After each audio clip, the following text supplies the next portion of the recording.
We have Jesus' death for sins, his burial, his resurrection on the third day, and numerous appearances. Do all the scholars sign off on that, Derek? Do they all say that that's all true, all of it? No, they don't all say that, especially not on the critical scholarly side.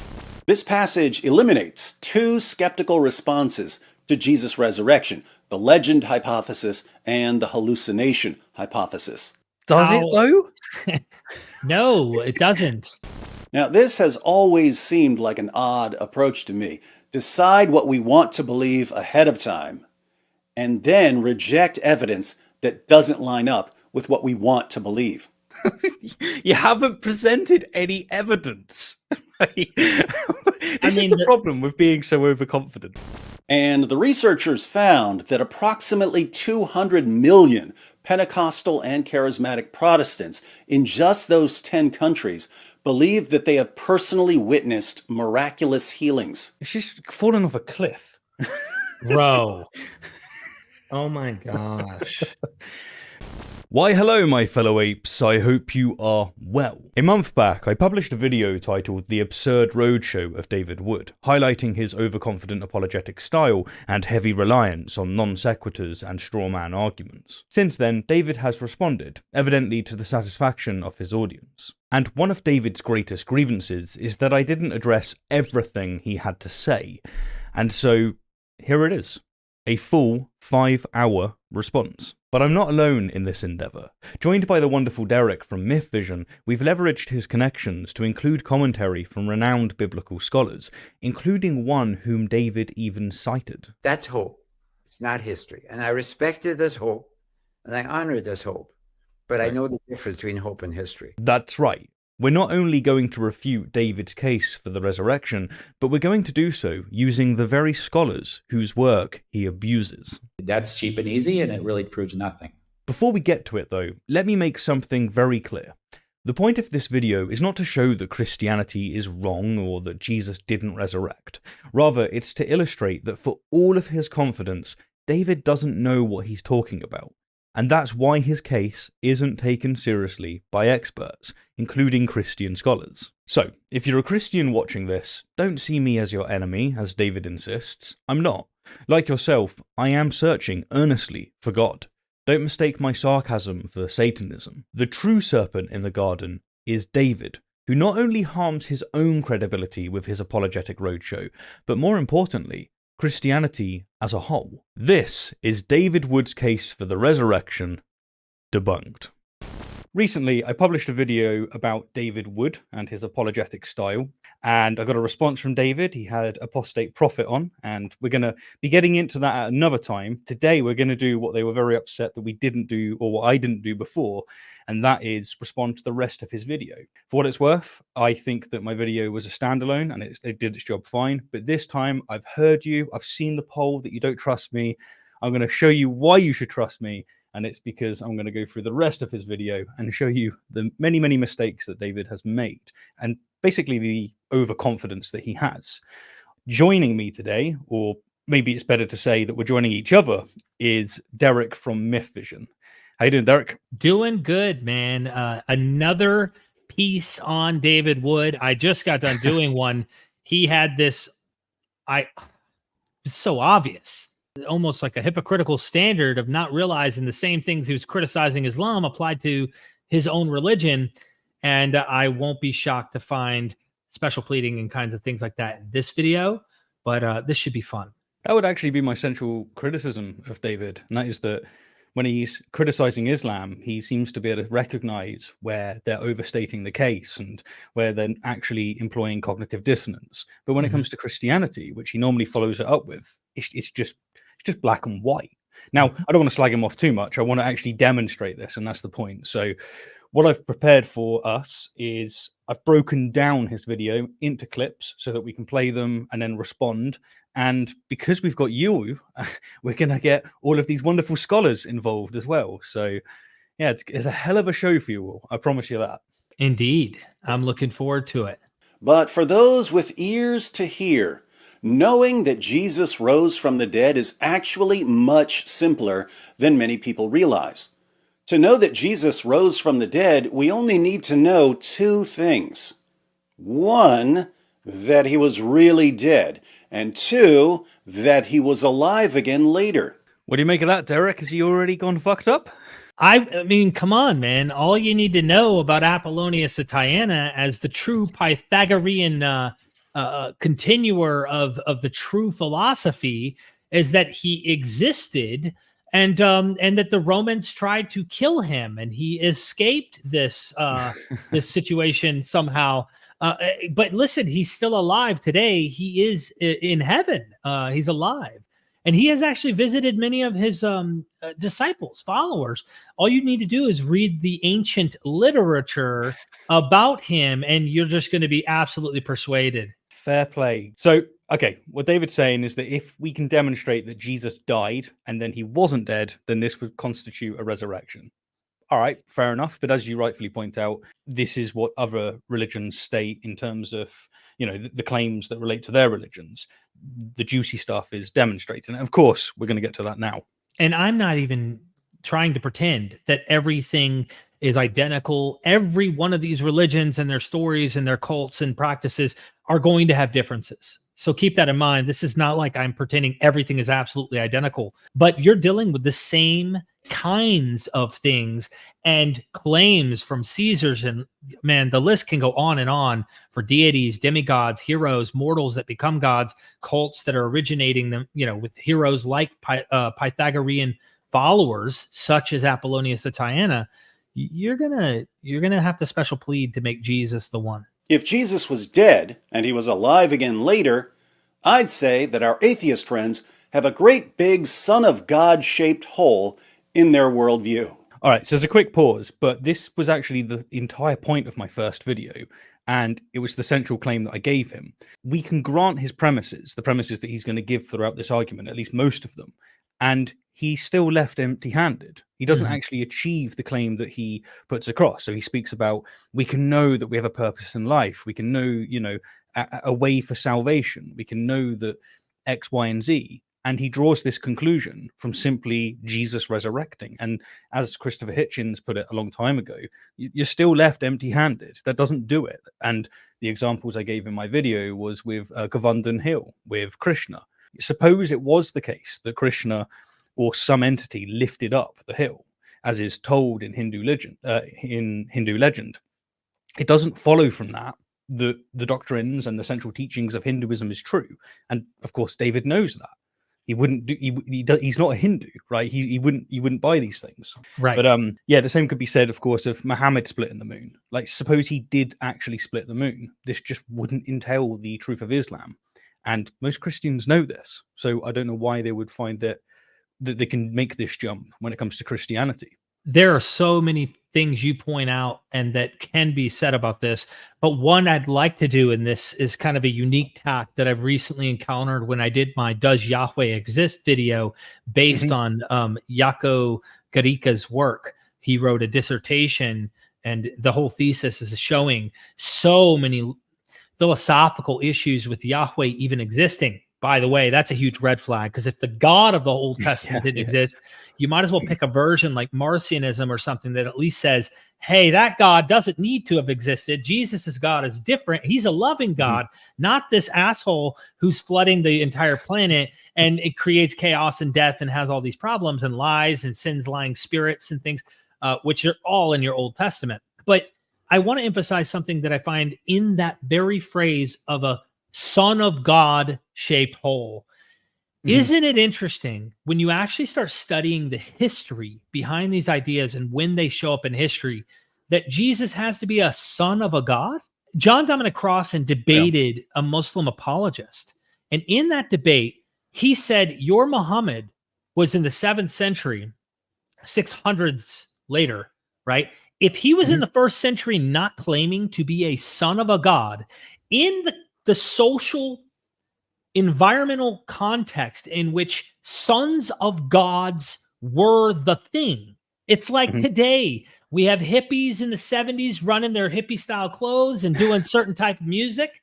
And then now today we have different styles and genres that are popping up. That's the old fashioned. Well, the idea of a son of a god was absolutely relevant to the context. And I would say also puts a timestamp of why does Jesus have to model the going Greek and Roman ideas of God having an actual son? And it wasn't just Roman and Greek, but remember, they're under Roman occupation at this time. Yep. So I just find it ironic that it walks like a duck and talks like a duck in the time and period in which Rome, the dominant culture, the dominant Hellenistic vibes, are finding their way into the origins of this very cult. Yeah, no, fair point. It would be more of a, it would be a bigger claim if it was different to what was cool back then. And Right. the fact that it was cool back then and that it was doing the same thing is actually a red flag for a lot of scholars. It's like, oh dear, this is very common stuff. Was Jesus dead? And I mean really dead, not passed out, not in a coma, not in a brief state of cardiac arrest. Was he dead? Yes, he was. Most scholars that I've encountered think Jesus was crucified and died. Yes. In fact, I don't know. It's not just scholars, but common sense tells me everyone at some point dies. That's shocking, isn't it? Yeah, it's not a big claim, is it really? It's like, if you grant that Jesus was a real person, that's it. Like, Right. saying, oh, something amazing happened with this individual, they died. Yeah, no shit. Like, that's not a surprise at all. Yeah, good point. Now, the new generation of atheists who learn about Christianity primarily from social media may be surprised to learn that there are historical facts about Jesus. So I want to pause here to talk about narrative building, because this is central to apologetics. They try and build a narrative so that their audience will just dismiss someone. For instance, they say that they can't trust them. And this is actually part of what's going on here. Mhm. David is painting a narrative, which we'll see bloom in just a moment, but he's painting this narrative of most atheists not thinking that Jesus existed. Now, you've already noted that actually in your experience, most scholars do think a person called Jesus existed and that he was executed.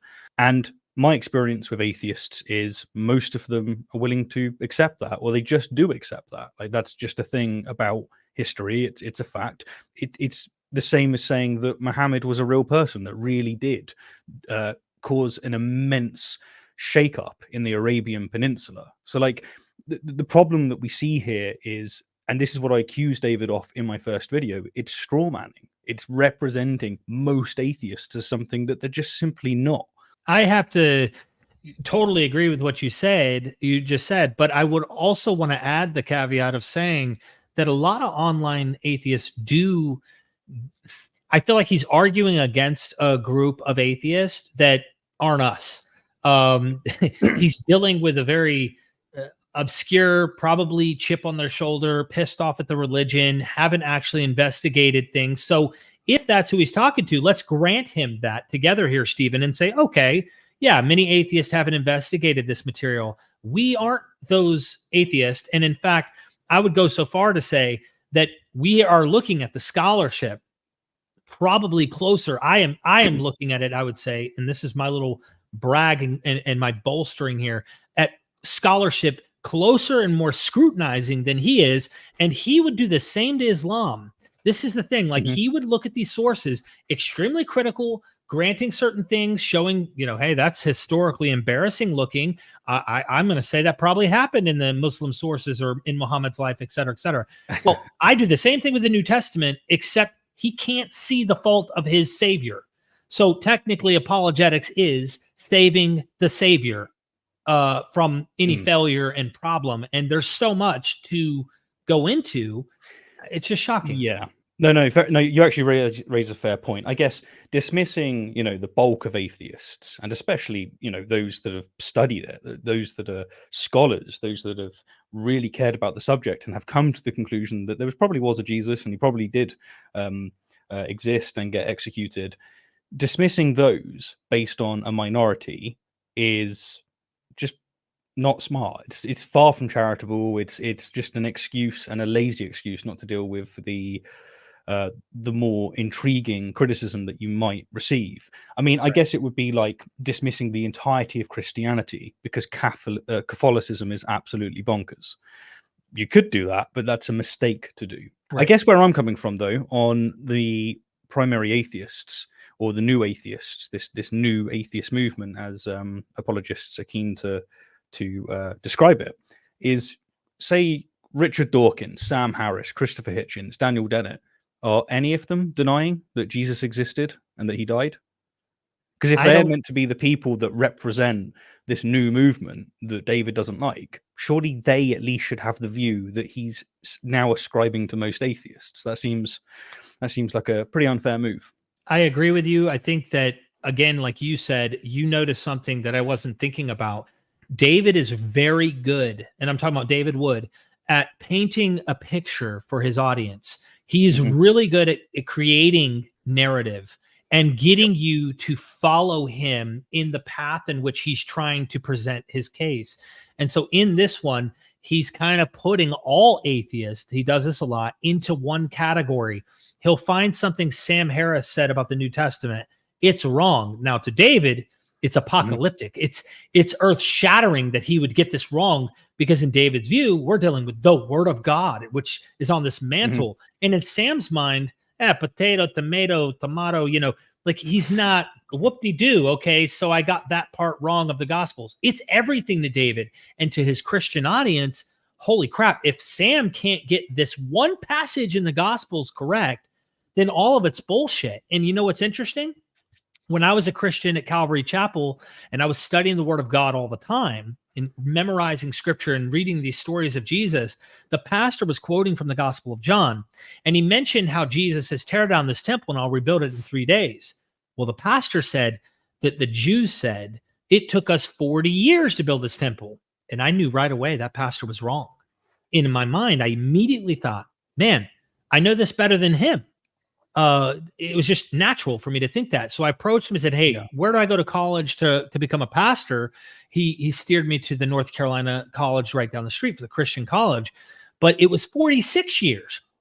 And if that pastor misquoted the word of God and got the years wrong, how much more is he erring off of the truth of God's word and misteaching what is actually there, possibly corrupting souls that are going to go to hell? That's how far David might take this, to kind of smear in his narrative those who are atheists. Because yes, let's admit, there are some idiots out there that are atheists. Come on, we should all agree. Oh yeah, plenty.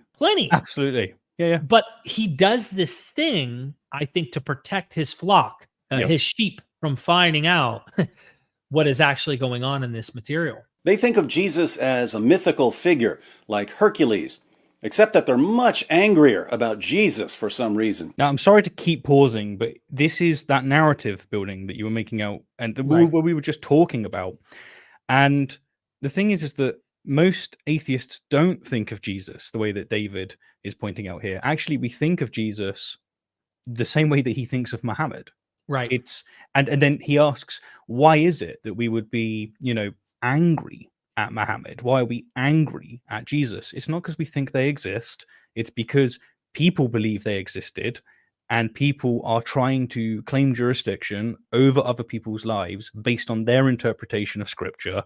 And so that's why we have to care about it. Believe me, if there's people following a religion that pivoted on Hercules and they were trying to change the world in a way that's negative, yeah, I'd be angry at that. Yeah, I would have issues. Yeah, I would voice criticisms. But this is another apologetic talking piece. They want you to think that atheists are angry and emotionally driven. This is something that he very much drives throughout this video, and of course we get to. It's narrative building, and that's what apologetics is. That's what I've learned from having to deal with apologetics for such a long time at this point. It's not actually about the facts. Yeah, I think that, to give him credit, right, there are atheists out there that do this, and that's the point. Again, narrative building. He's going to find certain ones who might be on the extreme mythicist route that are completely, going off of the beaten path of what the critical scholars might actually be saying about the materials. That doesn't mean that the critical scholars are all correct and that the mythicists are absolutely wrong about this stuff, especially when a field is overran by many who are faithful to this material to the point where they defend certain ideas about it and not really paying attention to criticisms or the critical ideas that may be there. I could think of people like Richard Bauckham, who wants to argue the names are all historical, and then you get scholars coming in and going, no, they're creating fictional characters in these narratives to help construct the Gospels. And there's several scholars that do this. But with Heracles, there are comparable themes and tropes and elements about Jesus' story with Heracles. Yes, there are. And Alexander the Great. So historical people as well as mythical people. But you want to know what's ironic about this one, Stephen?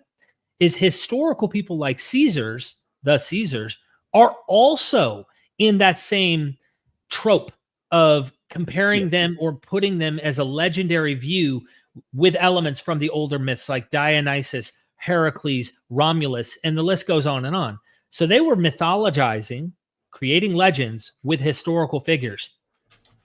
Whoop-de-doo. Yeah, I think Caesar's a good example there, because that is actually very similar to how I see Jesus. And what I mean by that is that this is a historical figure, and we think that, or at least I'm convinced that this person existed, that he had a profound impact on the world. But when it comes to the miracle claims and the other mythological stuff, that's where it's like, no, I don't think Julius Caesar was quite what the miracle claims are. I don't think he was quite this majestic individual. Rather, he was a human being that had a profound impact. To come at this from just one other angle, suppose that we emphasized, we were speaking about how Christians are wrong, and what we did is we opened out the video talking about creationists, and then just using this sweeping narrative for all Christians, as if all Christians are creationists. If you're a Christian watching, you'd see an issue with this, and this is the central issue of what we're seeing with David so far. Absolutely. And instead of trying to characterize, as you said, deal with the evidence. Don't just characterize, but deal with the evidence. And I think when you do deal with the evidence and you're dealing with it as fair, or I don't even know if he treats Islamic materials fair.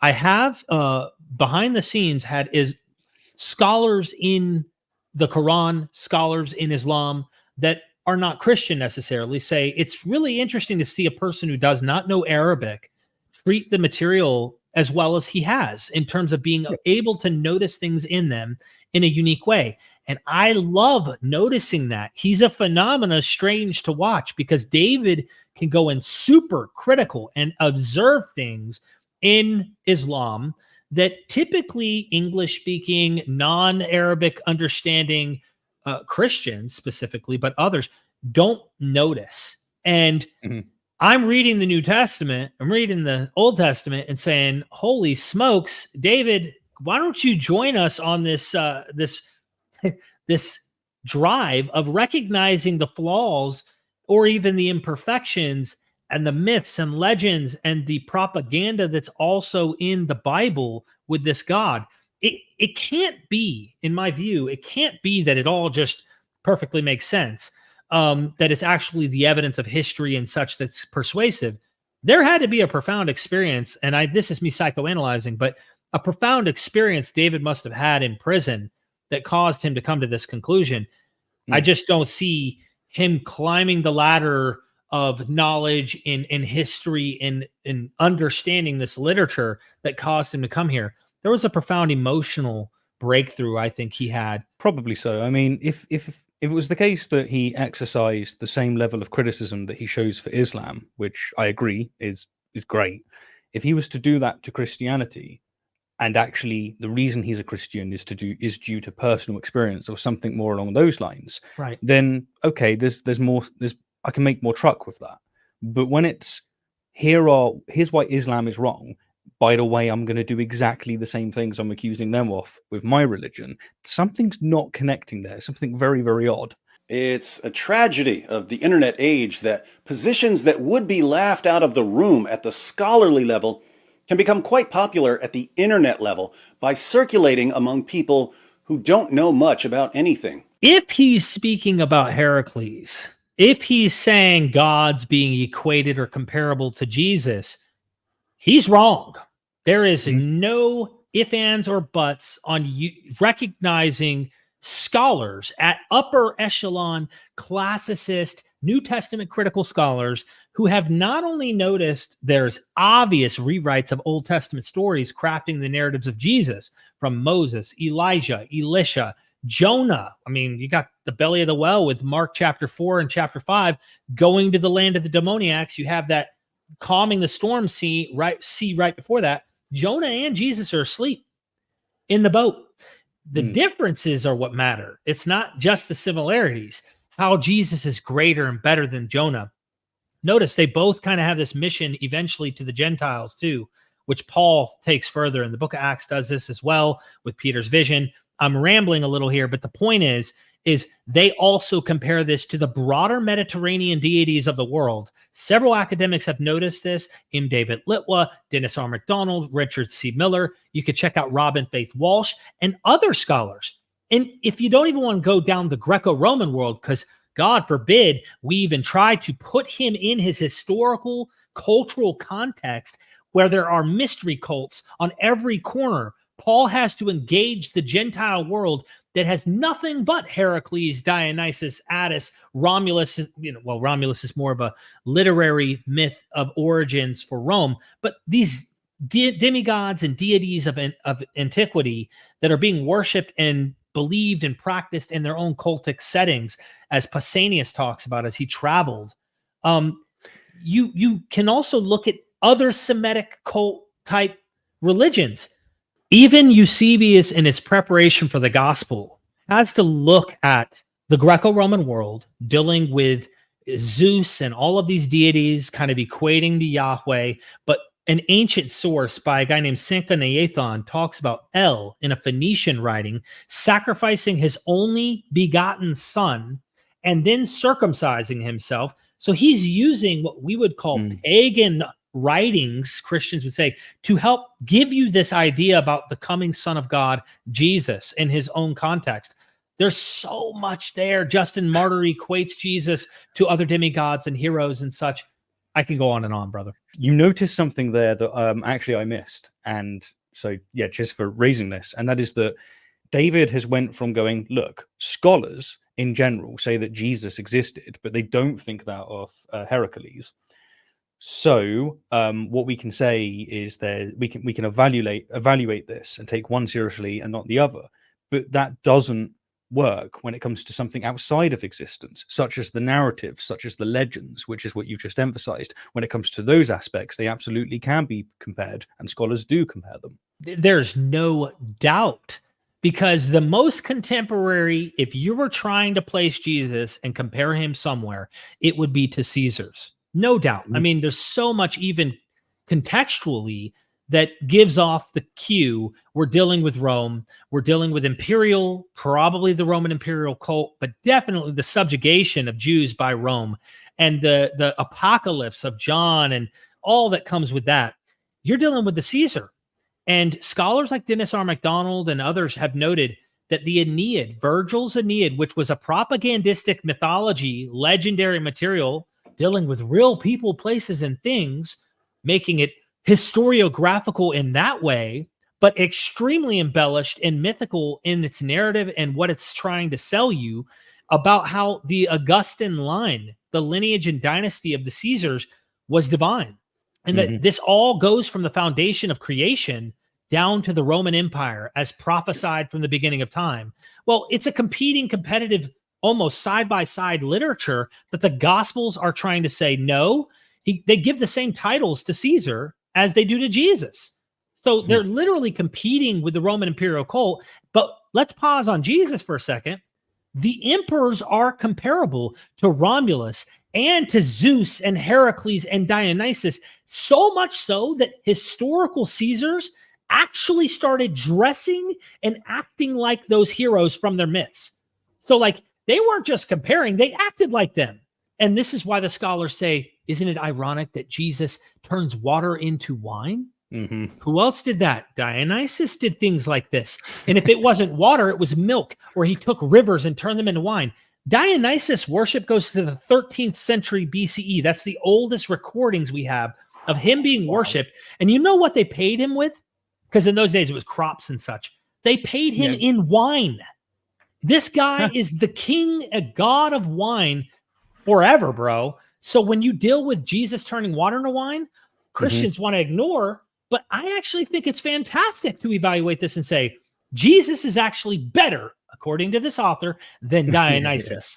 They're trying to say he's better. Yeah, it's legend. Yeah, they're inventing it, but they're trying to say our guy our demigod, like your Caesar, like your other heroes of the Greco-Roman world.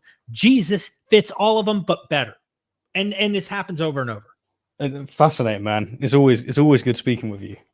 So, last thing I'll say on this before we move on is that David said the view of comparing Jesus with Heracles is not to be taken seriously and scholars laugh it out the room. You've just given lots of reasons for why that is absolutely not the case. And the irony is what he goes on to say in this video isn't taken seriously by scholars. It's laughed out of the room. So yeah, let's get to it. Can I quote you something?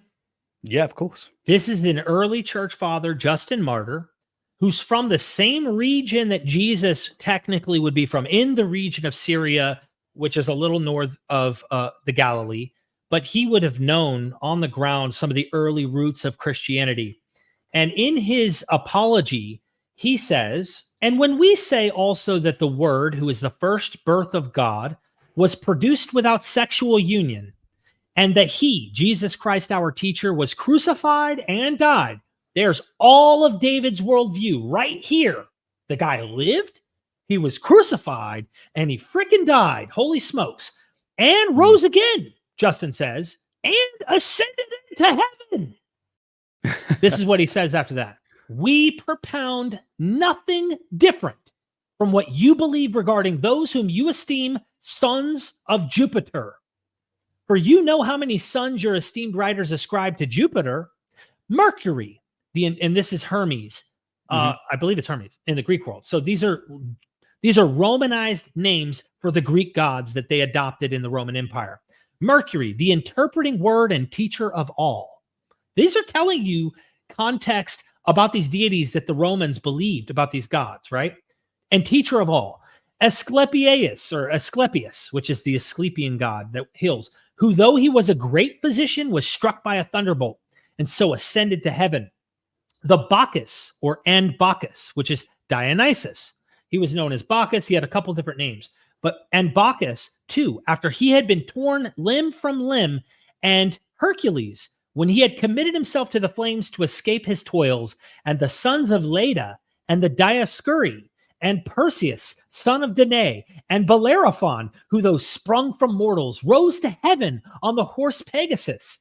For what shall I say of Ariadne, and those who, like her, have been declared to be set among the stars? And what of the emperors who die among yourselves, whom you deem worthy of deification, becoming a god, and in whose behalf you produce someone, notice something here, someone who swears he has seen the burning Caesar rise to heaven from the funeral pyre. This guy is an eyewitness to a Caesar becoming a god. And what kind of deeds are recorded of each of these reputed sons of Jupiter? It is needless to tell to those who already know. This only shall be said, that they are written for the advantage and encouragement of youthful scholars. For all reckon it an honorable thing to imitate the gods. I can keep going, but if Christians didn't imitate the gods with their character, then they weren't doing the honorable thing.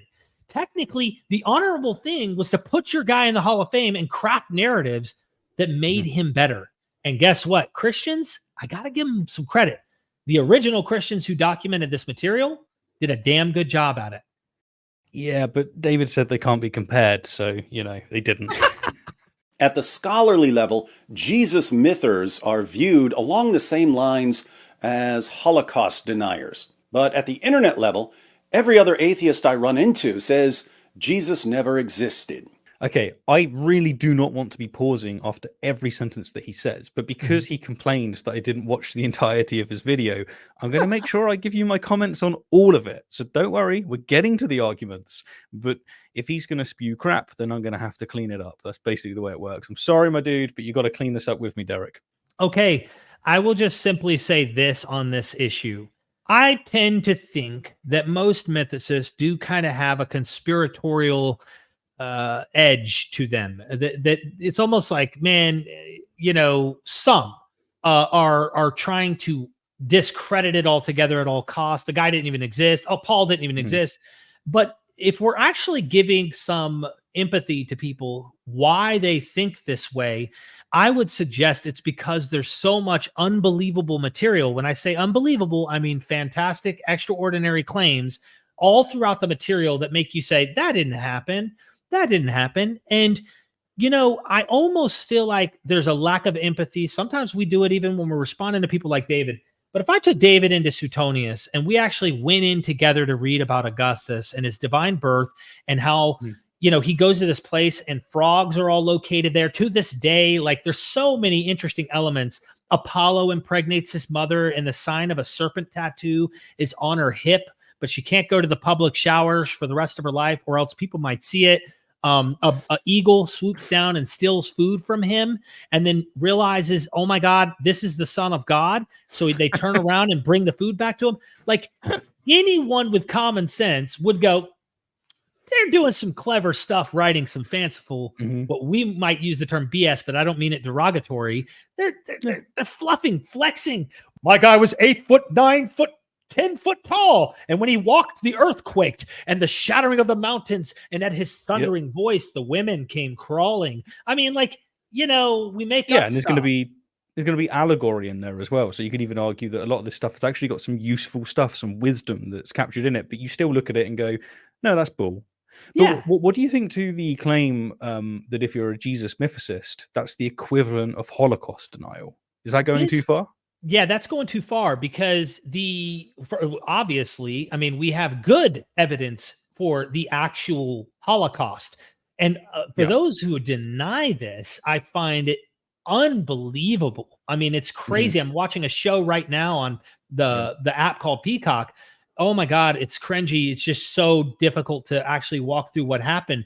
But I'm not an expert historian on that particular subject. I would just say this. I feel like bad rhetoric has gone back and forth between historicist and mythicist online. And rhetoric, maybe even Bart Ehrman and Richard Carrier have kind of gone at it. That has contributed to this kind of environment where we can just start saying all conspiracy theorists who are mythicists. I don't think that of all mythicists.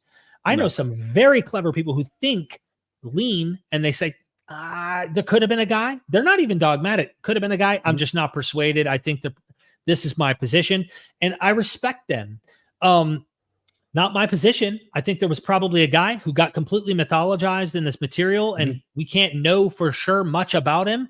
I agree he was crucified and died, but that equivocating the two, that's like, I don't know, did Abraham Lincoln exist versus did Jesus, who's only written about in accounts anonymous, like decades later and mentioned by a Jewish author a couple decades later, the writings start popping up.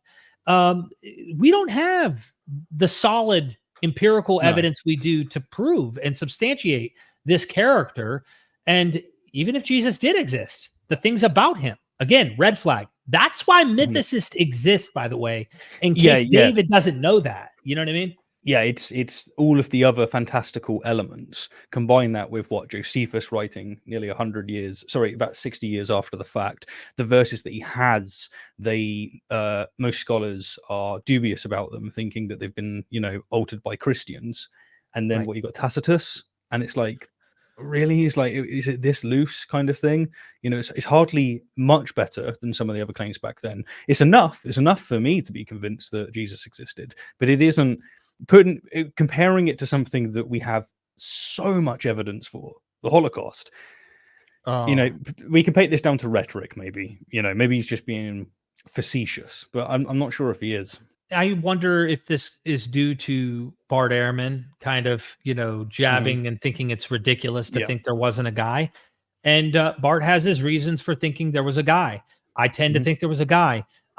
Those passages, like you said, are up for dispute. Scholars are split over whether or not the Josephus passage, the specific one, I think it's in book 20, it might be in 18, but those are where the two passages that the name Jesus, this specific guy, shows up. One is Jesus called the Christ or the Messiah, brother of James. And the other one is this one where he's this man, if we can call him a man, like it's looks like an interpolation by someone at some point that was not original. Some dispute whether or not it's been fudged with and that there's some element of truth to it. We don't know. And scholars debate this issue. But I just want to point out the problem again, that why do mythicists exist in this case? I know from experience, because I was one.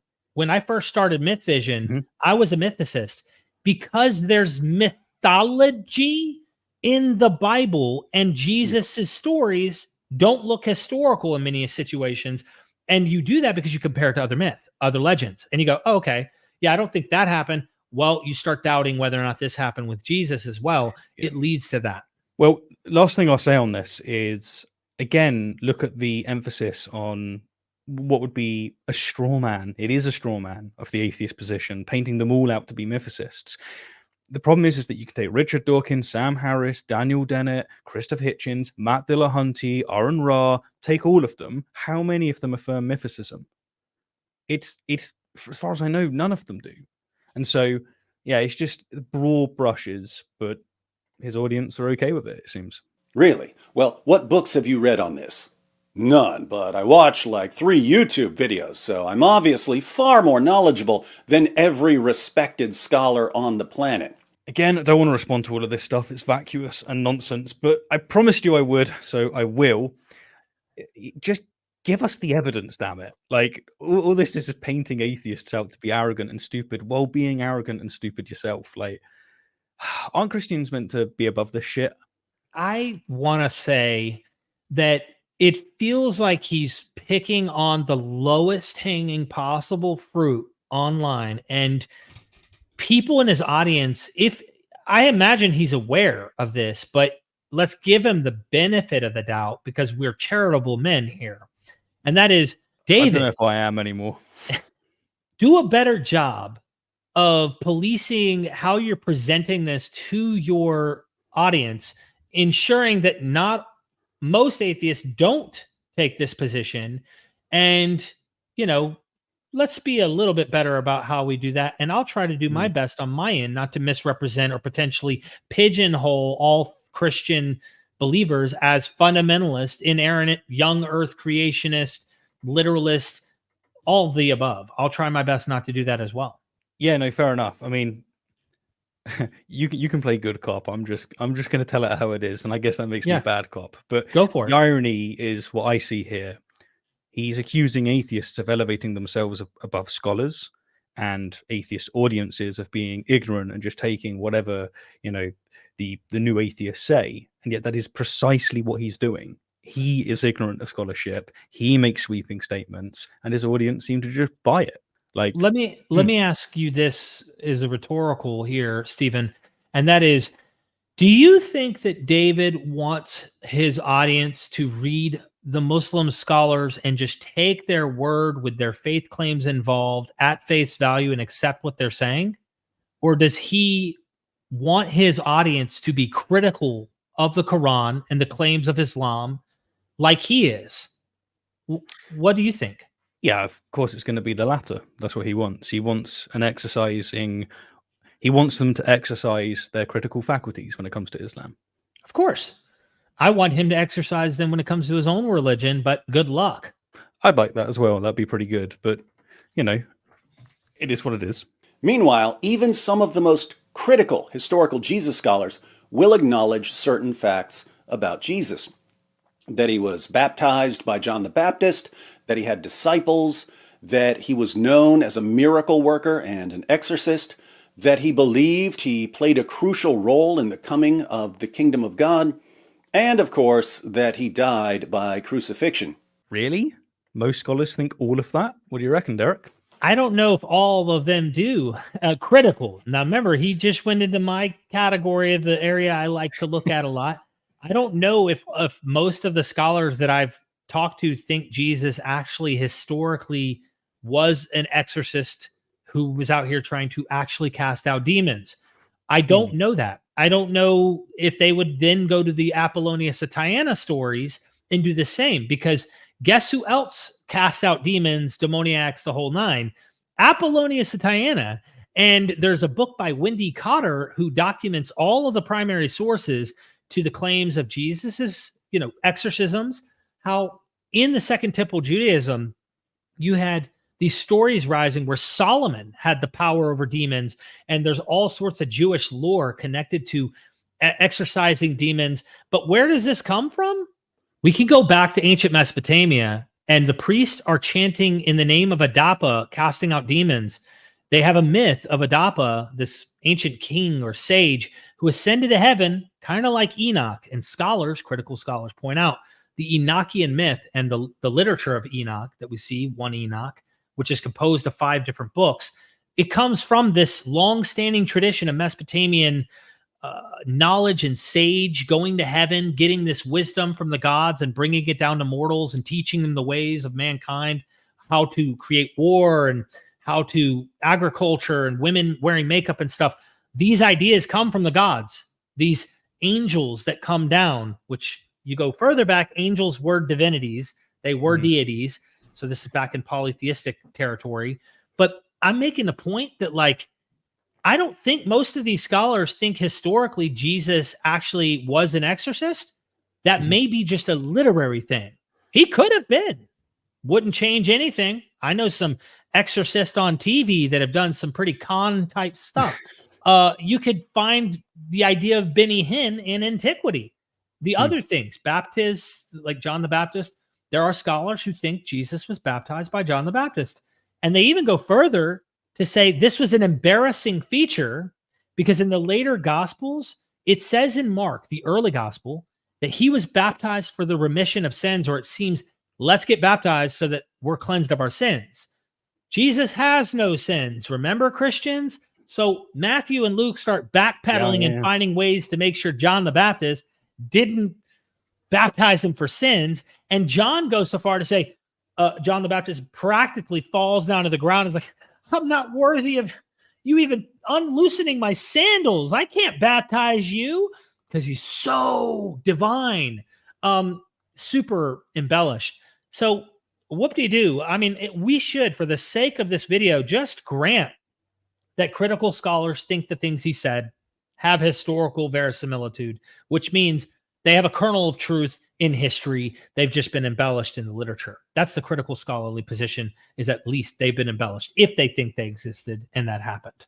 Yeah, and you've got some amazing documentaries on Enoch and these related things that you were just mentioning, like the angels and stuff. Right. Everyone, if you haven't watched it already, check it out. And I'm saying that even if you're on Myth Vision's channel right now, check it out if you haven't. They are fantastic documentaries. I do agree with you that we should grant this, and I will grant this stuff. But I do think it's worth emphasizing, as I'm sure you do as well.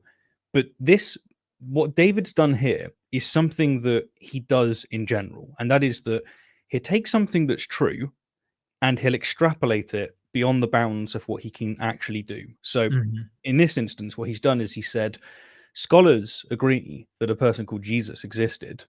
And that tends to be the consensus. It is the consensus. Yep. And he's just jumped from that to saying that scholars agree that Jesus was a healer, that he died by crucifixion. These are big, big claims that are additions to that first claim. And the problem is that we need receipts for this. The burden of proof is on David to actually substantiate this claim, and doesn't. He just does not do that. Right. I can't substantiate that Jesus existed. I can't prove, right, that he was crucified. I can give you almost like a subjective, reason based on the data why that makes better sense than the alternative, in my view. At the same time, I can't prove it. There's no way for me to prove this. And it gets worse the more we're just dealing with, did the guy actually exist? And was he crucified? And was he possibly baptized by this guy we call John the Baptizer? Was he an exorcist? Like, there were tons of Jewish exorcists and, of course, other Mediterranean demigod figures who did exorcisms as well. And I think there's even imperial data that the emperors possibly performed exorcist type magical incantation and being able to heal. I know that Vespasian healed the blind. I know for a fact there are 3 sources in Roman historians that say Vespasian, and I'm not sure if it's the father Vespasian or Titus, his son, who's also called Vespasian, healed a blind man and a guy with a withered hand in the temple of Serapis. the Serapeum temple. He stepped on the withered man's hand and it was healed. He spit. That sounds kind of familiar. In the eyes, or in his, I think in his hands, and then touched the eyes, or spit in their eyes of the man, and his blindness was cured. So, do we believe that of him? Anyway, it doesn't do anything other than just say, because I can look at comparable stuff like you're talking about and go, yeah, dime a dozen. Who cares? Like, it's not shocking. Mm-hmm. The scholarly consensus on Jesus' death arises from having a variety of ancient sources. There are Christian, Jewish, and Roman sources reporting Jesus' death. Obviously, the Gospels, obviously, Paul, obviously, the New Testament emphasizes this. And then, yes, there are Roman sources outside of that, and even Jewish sources that you get in the Mishnah, the Talmud later that document about Jesus being crucified. There's all sorts of interesting elements in that and cool to research, but that's later. And scholars might even say, hey, these historians, the Roman ones, may have actually been learning about Jesus through Christians. So it's not even like they had any firsthand knowledge of any of this. They're just learning what Christians are telling about the guy. So who knows, right? I mean, mistake me if I'm wrong, but he mentioned Rome and Romans in general. They, like, when they wrote about Jesus, it was Tacitus in the year 116. And then you've got Josephus, which is about 93, 94. And yet everything he wrote is contested because they think that probably Christians altered it. So when he says that we've got this evidence, it's what he's not saying that's the problem. He's not mentioning the fact that these things come generations after the fact, and they're not like the New Testament. They're not detailing things. They're not giving you much information. It's just like, oh, that's a thing that happened over there. The Christians believe this. That's not good enough. Like, that's not going to... Your main source is still just the Bible. You know, I don't think there would be such red flags and hesitation on trusting the material that we're talking about in the New Testament if it weren't for the fantastical material that is trying to be presented as believable in it. That would not make us pause and go, whoa, whoa, whoa. And they act like we're the Christian apologists usually go, you're not treating this like you would any other literature. Yes, we are. I promise you, critical scholarship, the critical scholars are trying to treat it all equally, all of it. And when I look at Suetonius and see him fabricating information about Augustus in a fantastic manner, I am questioning, did any of this happen? Is there any truth to any of these things? We're lucky enough, though, to have documents that actually are mundane about these emperors. They're not fantastical, written in like mythoid type literary genre that looks kind of legendary with a mix of verisimilitude. No, we're dealing with documents that are actually talking disparaging, saying that Augustus did bad things and he was this human and he was mean to this people. He killed these people. He went on the conquest over here. It's like mundane stuff that you'd find, not just walking on water. The next scene, he cast out a legion into pigs that fly off of a cliff. The next thing you know, he's flying through the sky and teleporting through a wall. And the next thing you know, he's healing the blind and he's the deaf. And it's like every time you turn the page, you're being told, oh, wow, next you're waiting for the giants and the leprechauns. And you're waiting for like, when's the next absolute fantastic thing about to happen in this book? Because it's super fantastic. What do you do with that? You know? Yeah. All right, for the next clip, David is going to be talking about the process of crucifixion. It's a long clip. I'm going to play it to make sure that we address absolutely everything, but it is a long clip, so see you in a bit. And knowing how crucifixion works. Today, we tend to think of crucifixion as just nailing someone to a cross, but Roman crucifixion was a 3-step process. The first step was the scourging, which was sometimes called the half-death because victims would be half dead by the time it was finished. The Romans used a flagrum made of leather thongs with chunks of bone or metal woven into the strands, designed to remove human flesh. We have records of people being beaten until their veins and arteries were exposed, or until their bones were showing, or until their intestines spilled out. And that was just the beginning. Step 2 was nailing the victim to a cross and letting him hang there while the blood drained out of him. Once he stopped gasping for breath, the Romans knew their work was done. almost. The Romans didn't take crucifixion lightly, so there was a third step, some sort of death blow, just to make sure their victim was dead. If they needed to pry someone off a cross, they would smash his head in, or stab him through the heart with a sword or a spear, or set him on fire, or let wild animals rip him apart. Not the sort of process anyone's going to walk away from. It feels like he's leading us up to try and persuade us of some conclusion. Jesus was dead. Oh, okay. So technically all he's done, in my view, is tried to show why a swoon model doesn't fit. And if there is historical evidence to suggest all of the material that he's discussing, which I myself have never really dug in that deep to find every flagram example in all of the crucifixions and exactly how they dealt with each criminal. Mind you, Jesus was seen as a criminal. I know the Gospels want to say, I find him innocent, Pontius Pilate, the guy who in all other accounts was a horrific individual, and yet he shows innocence and kindness to this guy. Kind of weird showing up in this book. There's so much. Yeah, man, there's so much. I just feel like he's leading us to try and say, get that swoon model out of this picture. Because Jesus, which, the swoon model is simply Jesus didn't really die. He's in this little cave hidden behind the rock for a day and a half, because it's not ever really truly 3 days and 3 nights. And then he comes out and he's alive and shows himself because he's never died. That I don't agree with that model either. So I just feel like that's what he's doing. Yeah, I think you're right. I think that is the purpose of what he's doing here. But I think there's another element to it, because Christians like to do this a lot. And that is that he's detailing not just what occurred, but also how painful it would be. And I think what this achieves is pulling on heartstrings. It's actually not to do with the factuality of it all. Because here's another thing. I was researching this earlier on, and some data suggests that what he was saying there, the process, is the case. But there is no clear consensus on this at all. There's certainly not enough to justify his confidence, which, surprise, surprise, didn't surprise me. I found an article that I found pretty useful, so I'll just read a quick quote. Written evidence of the details of crucifixion has been limited to eyewitness accounts and other related written texts. No Roman period instructions for those performing crucifixion have been preserved as far as we are aware. The most detailed accounts of any particular crucifixion are the biblical passages covering the death of Jesus of Nazareth, but we should not assume that this was by any means representative of all crucifixions.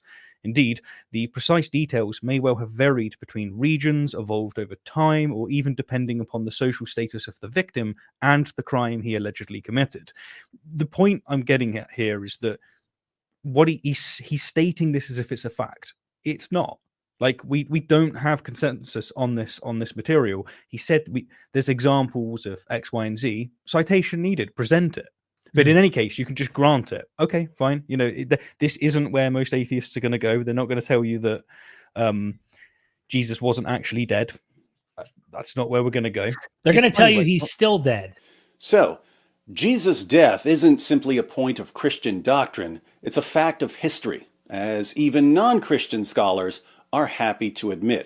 Atheist New Testament scholar Gerd Ludemann declares that Jesus' death as a consequence of crucifixion is indisputable. I wouldn't say anything's indisputable. I would say it makes the most sense that Jesus was crucified as a historical reality. I don't see that being a problem. But I understand all of this is leading us somewhere. He's trying to lead us into, look, history. Jews were crucified. Yeah.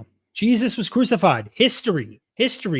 Those mythers, those atheists are going to try and tell you not history.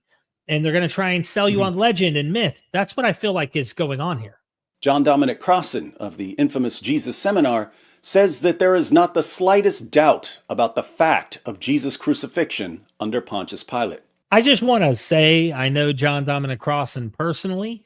And John Dominic Crossan would not draw the same historical conclusion about Jesus. It's quote mining a guy who would disagree with your position and interpretation on the resurrection, but we're not there yet. We're all heading that way. But just so everybody knows, I've asked John Dominic Crossan to answer, did Jesus, in your view, historically as a corpse in this rock-cut grave, resurrect physically from the grave in that same body and actually rise from the dead. And what I've taken away is that he does not think that he thinks the Eastern Orthodox view that Jesus is symbolic of like humanity in some way, and it's more symbolic of a resurrection than a literal historical fact that Jesus actually rose from the dead as an individual coming up, walking around and stuff in the body. He doesn't buy that. He does this with John. He's done it with Bart Ehrman often in the past and doesn't actually follow their conclusions. Just wants to cherry pick them. Hey all, Future Steve here. Since David has referenced John Dominic Crossan to support his case, and since Derek is talking about Crossan, we figured we'd try our luck in getting the man himself for 10 minutes. And we got lucky. In relation to Jesus' crucifixion, here's Derek asking John about the empty tomb, some of which is relevant here, and some is relevant to what David goes on to say. Enjoy. So Dom, what do we do with the empty tomb? Paul in 1 Corinthians 15 says Christ died and was buried. Yeah. And leaves it at that.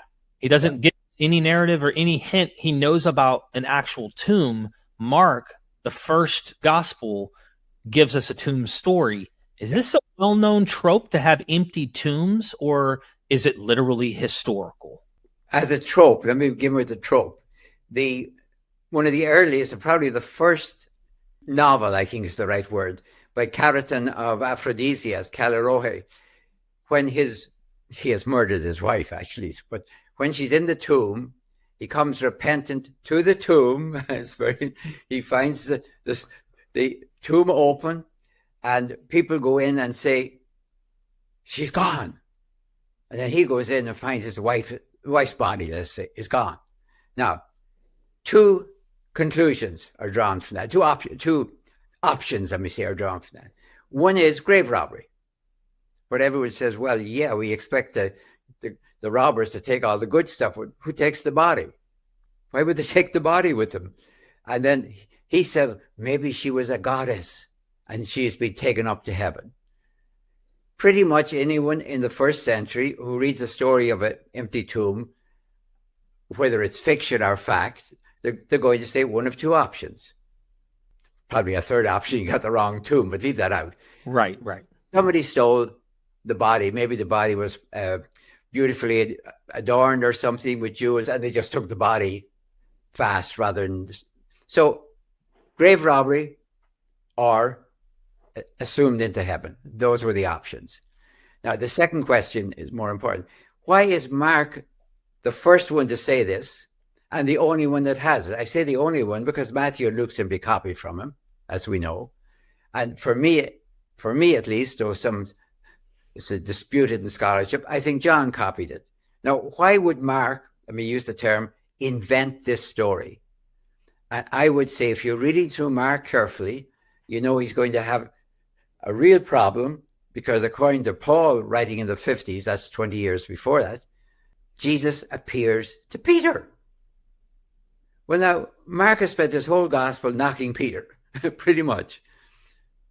And up to the time where Peter refuses to know Jesus, remember, not betrays him, but denies him. Right. So how is he going to end his gospel? How is Mark going to end his gospel if from the beginning Peter has been called Satan? He's, of course, the leader of the 12, certainly, but he ends up denying Jesus.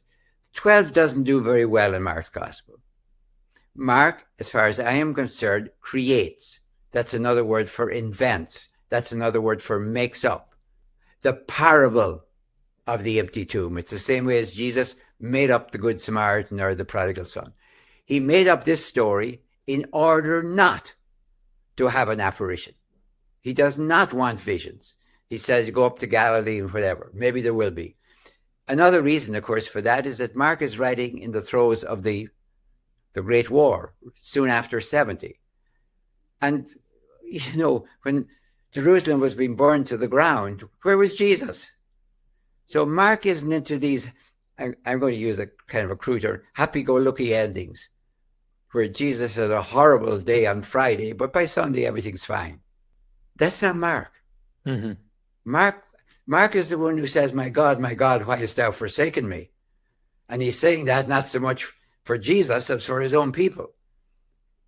Where was Jesus, or God for that matter, during the Great War, when if they were in Jerusalem or in Judea or anywhere in Israel, as the Roman onslaught came down from north to south. So I consider that Mark very deliberately created the empty tomb story and intended, of course, that any contemporary reader would say, well, either the body was stolen or he's been taken up to God.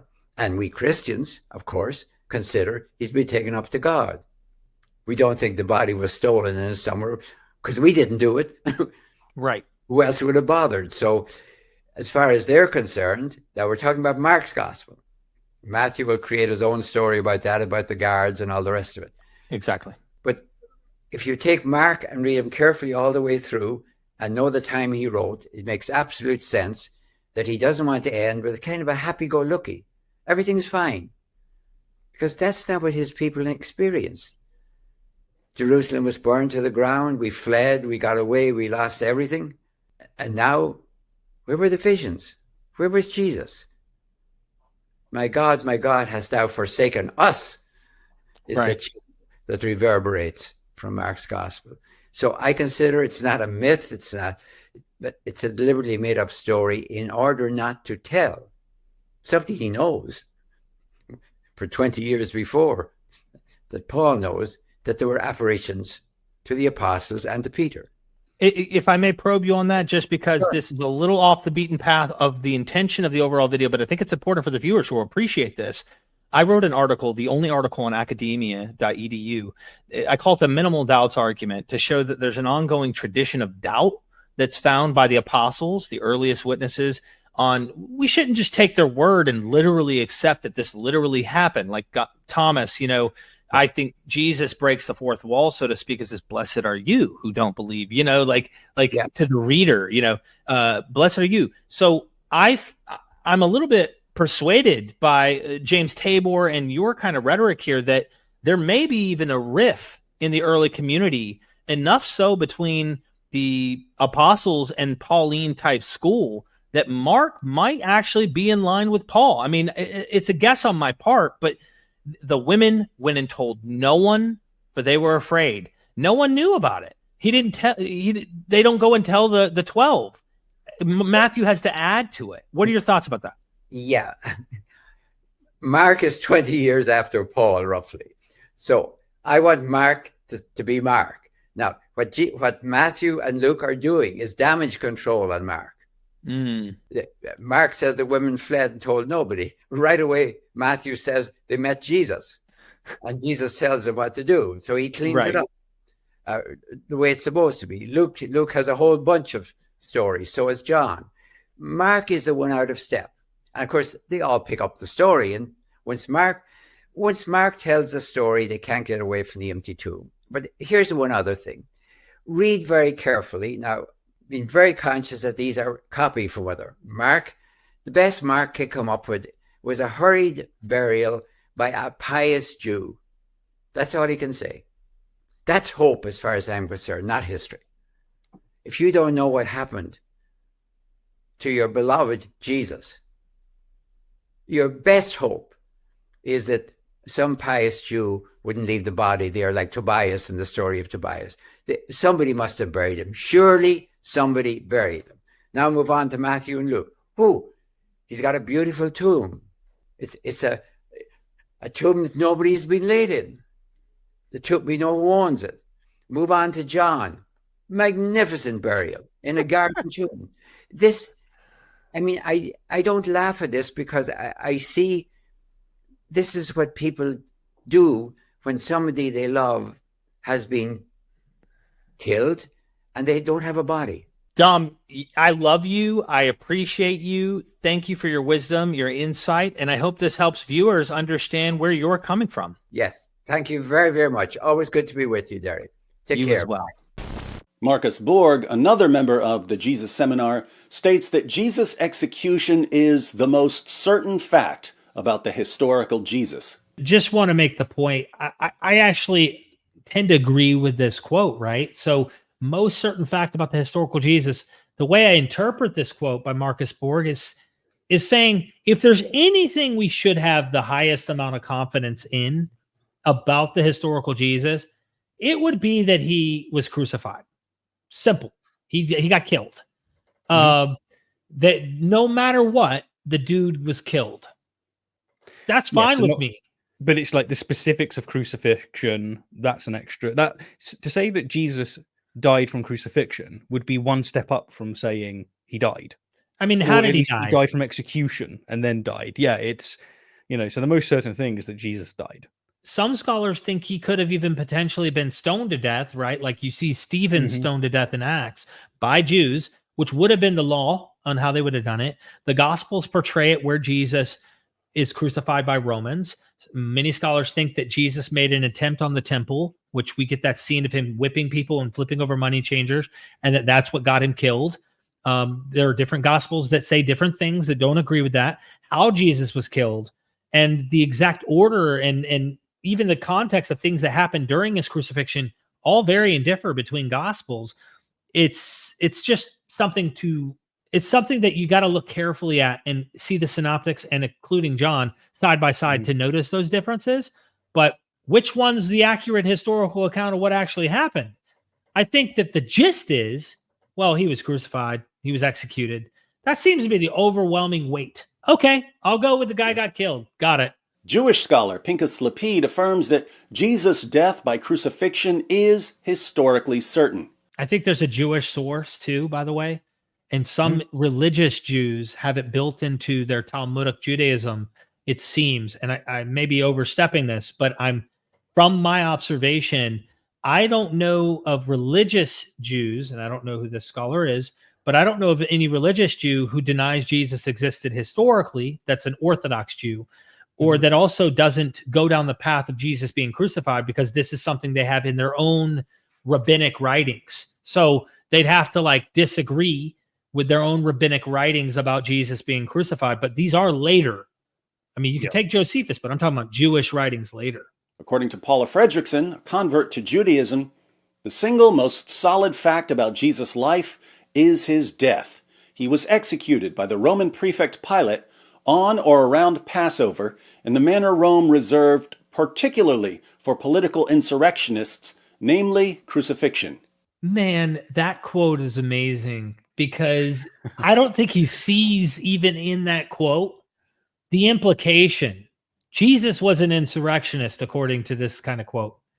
Jesus he's crucified between two criminals because he's innocent. I mean, you have to almost blindly just believe what the Bible says, right? And this is what I did my whole life, and not realize that if you grant the history to this, if you grant that Jesus was tried by Pontius Pilate and then condemned, even if you want to say he washed his hands and acting like Pontius Pilate's innocent of the blood and then blame the Jews, as you know, the Gospels say, let his blood be on us. Even if you grant that, this guy ends up getting punished for a crime that puts him in with the rest of the rebels, with the rest of the insurrectionists against Rome. That's a huge red flag, I would say, because we have other examples of insurrectionists list in the book of Acts that are, I think, Acts knows Josephus. That's a whole nother discussion. I mean, we could go into that, but at the end of the day, you have Theudas, you have Judas the Galilean, the Egyptian, you have several messianic looking claimants like Jesus. The only difference is Acts says, well, kind of paints the narrative that if this Christian one exists, it still stays alive, then it must be from God. But Jesus is getting crucified next to two insurrectionists, rebels of the Roman Empire. Why? What is going on here? It's huge red flag. But I've interviewed Paula Fredrickson. I'm actually one of the only YouTubers ever. There's only been big news stations who've ever interviewed her. And I flew to Boston just to sit in person and interview her. And then it is her opinion that if you can find it in Paul's letters about Jesus being crucified, you follow into the Gospels that he's also crucified there. She's just drawing a line back from these legendary accounts into Paul and saying, yeah, it seems pretty confident that Jesus was crucified. Yeah, fair enough. I mean, to me, all of these quotes I should imagine that this might be impressive to some Christians watching. Like, wow, look at all of this evidence that he's putting forward. But it honestly, it's like, suppose that you were trying to demonstrate that Spider-Man exists, and then you just listed off all of these quotes of scholars saying that New York is a real thing, and like it just doesn't do anything. Like, what we need here is meat on the bones. I just feel, again, you're right. I feel it's necessary to highlight your point and nail that point down. So what if a guy existed and was killed or something like that happened? Everyone's going to die, and this guy died in a violent way. If I went to any other figure that claimed to have done miracles and had these claims about him, and I could try to nail him down historically, Christians would not draw the conclusion with me that Apollonius of Tyana actually cast out all these demons and were doing these miracles and was truly a son of God. Like, they just don't do that. They don't think Caesars were really divine. And I don't either. And as everyone's favorite scholarly critic of Christianity, Bart Ehrman, maintains, one of the most certain facts of history is that Jesus was crucified on orders of the Roman prefect of Judea, Pontius Pilate. Sounds like Bart's reacting to something there. That's yeah. I would never use that confident of a quote. Someone's wound him up. Yeah. Someone has wound him up. And trust me, I know Bart quite well. I've done a lot of interviews with Bart. When Bart gets wound up, he can really put in a little bit more oomph than is necessary. So the idea that the most certain fact of history, I do not agree with that. I think that's an absurd statement if he thinks that that's the most certain fact of history. I don't think he means it that way, but if he does mean it that way, I don't agree with him. So let's recap what David has done so far, right? He's opened this video out and he has at best taken a very niche view that you will find some atheists expressing and has focused entirely on that. Meanwhile, you and I and so many other atheists, like you're talking like Richard Dawkins, you're talking all of the people that you would normally mock for being new atheists. They're watching and they're going to be going, so what? So what? So what? None of this is doing anything. Yeah, quote all you want on this thing. It's not controversial. Like, I'm with you. So, it seems like work's being done. It's not really. I feel like the magician is letting you really see that crucifixion. Here it is. I'm putting the crucifixion behind the little magical sheet, and I'm letting you see it. Look at how certain that crucifixion is. Watch, get ready for the. Where did his body go? Where is he at now? Prove he's not resurrected, atheist. I mean, seriously, like, what's next, man? I know. It's it's someone else, and it's the jumping to it from going. Scholars think that Jesus probably existed and died to all of a sudden scholars are on board with the miracles and stuff. Just no. The real question then is whether Jesus was alive again later. How would we know if Jesus was alive at some point following his execution by the Romans?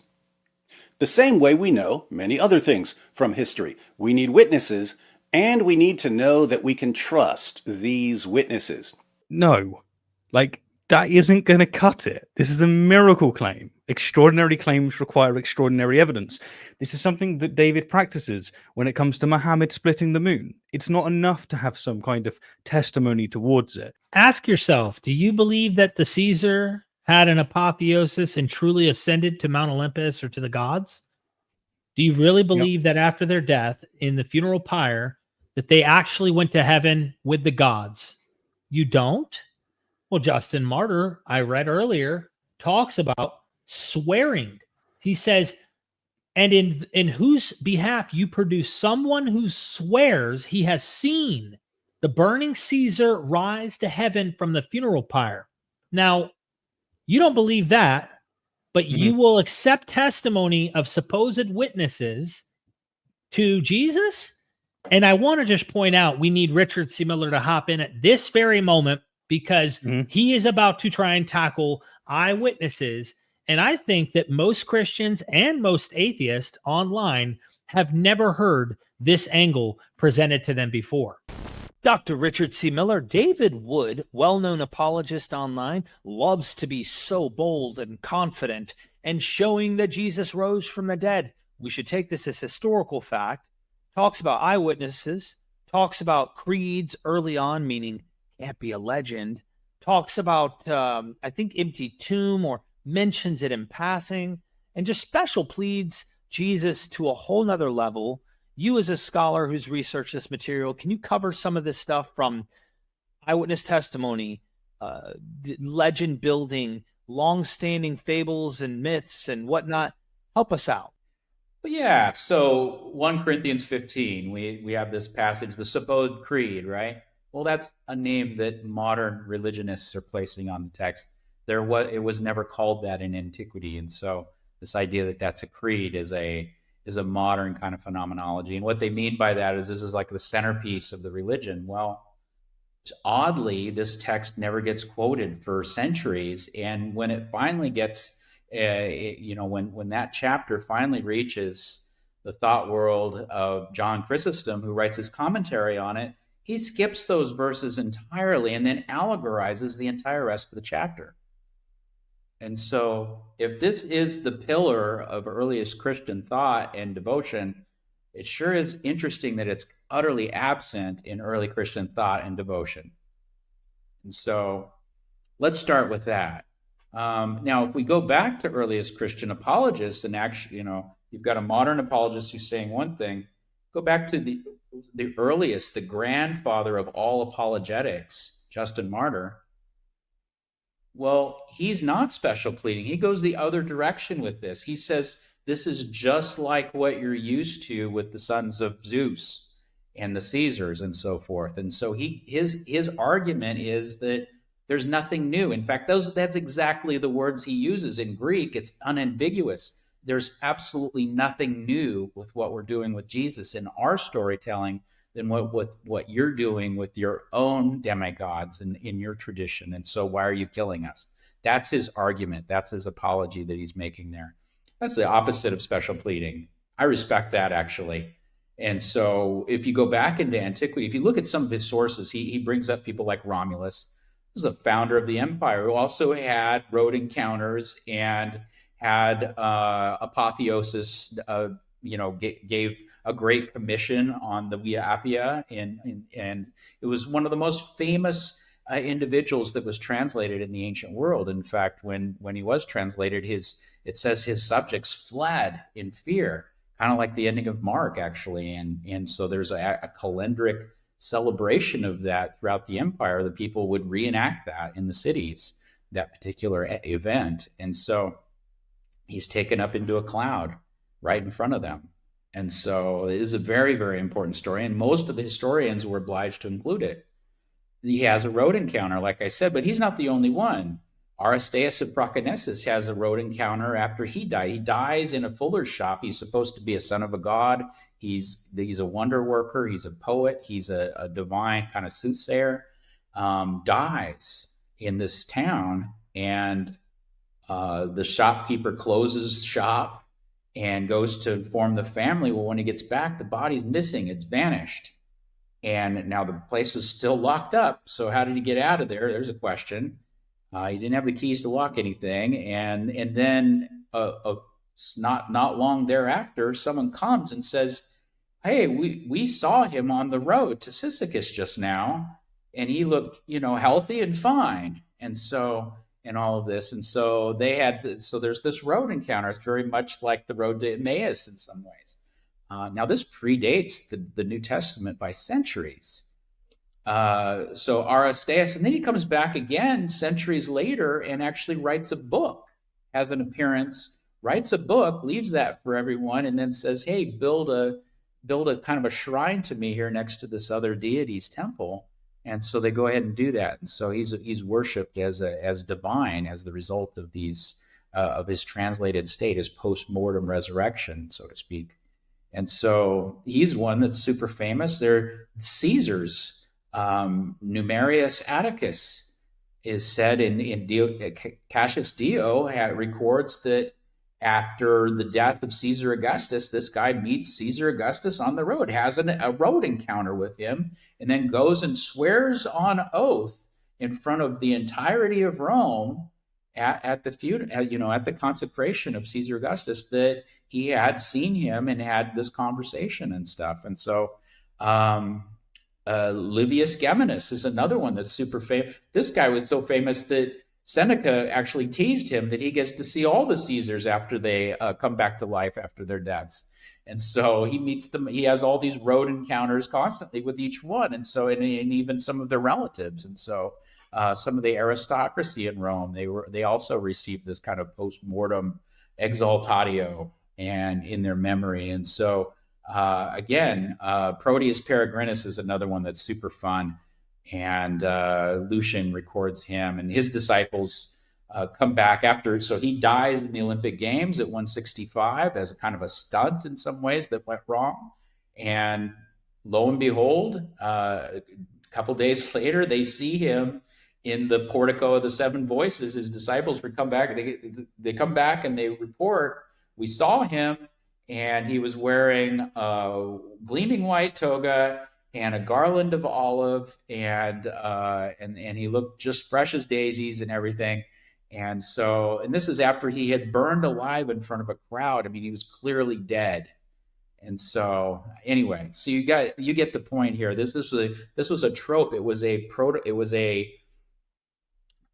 general pattern. And in my own book, I call it the translation fable. But I'm not the only one who studied this. I've tried to present it in a comprehensive fashion, and so you get a full catalog. I record nearly 100 such individuals in my book throughout it, that follow the same pattern, more or less, a cluster of different cultural signals, literary signals that indicate that someone had been deified through translation. And that's really what Paul is doing there. He talks about appearances and he talks about eyewitnesses. Now, those are two things that are conspicuously part of the translation tradition that are absent from other resurrection tales in the ancient world. Who else? Name one other person that rose from the grave and had appearances and eyewitnesses, that people talked a lot about the eyewitness of this or anything. It's not a thing. No one's talking, like Lazarus when he comes back to life. No one talks about the eyewitnesses that are there. No one talks about setting up a cult shrine. No one talks about him having appearances and coming and going and walking through walls and having to eat fish and all this stuff. It's just not a thing. And so, and you can go back through any number within the biblical tradition, go back to Elijah and Elisha. There's also resurrection tales there. If you want to go to more recent time within the larger Greco-Roman world, you've got legends that are surrounding Heracles raising people from the dead. You've got Apollonius of Tyana, a wonder worker who does a lot of the same things that Jesus does, casting out demons, but also raising people from the dead, raising someone from the dead. And if you go over to Asclepius, who's the famous healer of the ancient world, and really in some ways the great-grandfather of all of medicine, really, he also is said to have risen people from the dead in some of the legends that surround him. And so again, there's no eyewitnesses, no road encounters, no great commissions given. There's no appearances or ascensions or any of that stuff associated with any of those individuals. That's all a cluster of themes that go with the translation legend. And that didn't take months or years or decades to pop up. In many cases, within hours and days after the individual had died, that people started to make these kind of claims. And so in that sense, Jesus is not unique. And so I agree with Justin Martyr that he was not unique in that. Future Steve here again. A huge thank you to Richard C. Miller for giving us his time, who I'm very pleased to say you'll hear again from later. Before getting back to my additional comments, I'll replay David's words just to remind us. Here they are. The real question, then, is whether Jesus was alive again later. How would we know if Jesus was alive at some point following his execution by the Romans? The same way we know many other things from history. We need witnesses, and we need to know that we can trust these witnesses.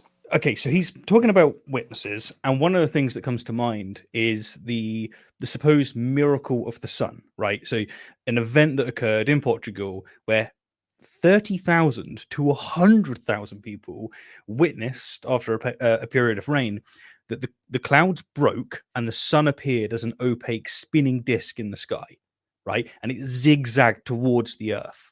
All of these testimonies. Does David believe that?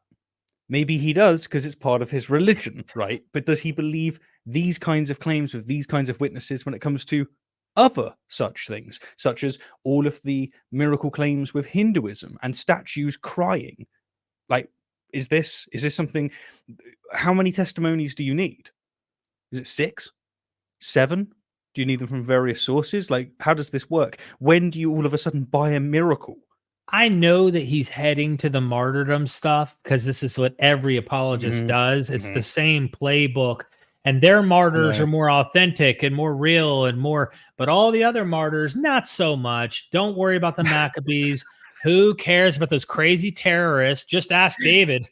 Like there's so many things I could see happening, but just for the sake of this one point, I do want and hope Richard Miller mentions this, but if not, I'm going to at least just tease you with it and point out that Lucian, which is a 2nd century, I believe, author, he's second, is writing, also was making fun of religious superstitions of his day.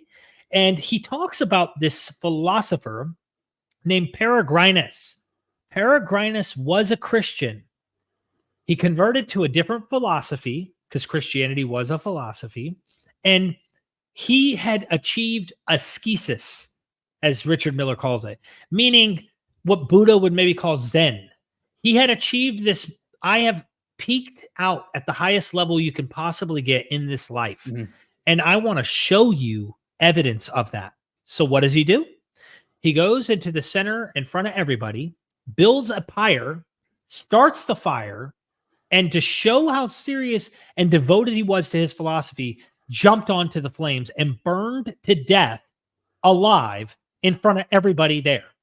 This is in history. This guy did this.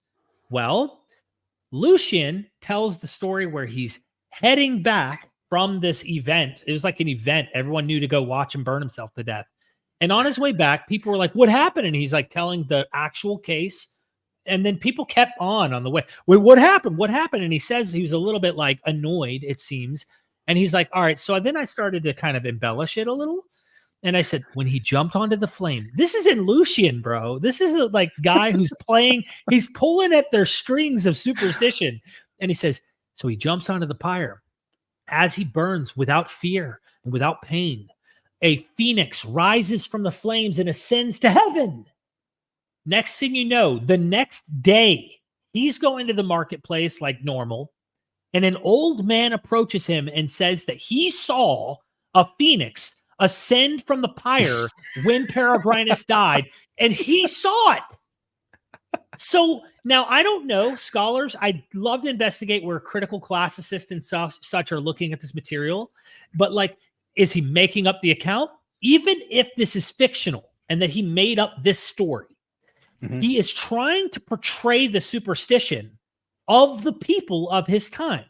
But if it is historical, again, legend overnight. So no matter what you throw at me, if it's fantastic, like a phoenix ascending to heaven from a pyre, okay, I'm going to need more than hearsay and ancient documentation to back up that claim. And it can't be, oh, a guy said he saw. Oh, and he was willing to die for it? Peregrinus burns alive on a pyre, bro, for believing in stuff. And he was a noble philosopher who did this. Socrates drank the cup, man. Noble philosopher, chose death instead of exile. Get out of my face with your martyrdom nonsense. I could see it coming. I'm getting now the bad guys coming out of me, but it annoys me how much ignorance is involved in not actually treating everyone equally in all of these philosophies. So the point being driven here, again, is that extraordinary claims require extraordinary evidence. This is something that David insists on in every other domain. He insists on the extraordinary evidence to be able to uphold the extraordinary claims.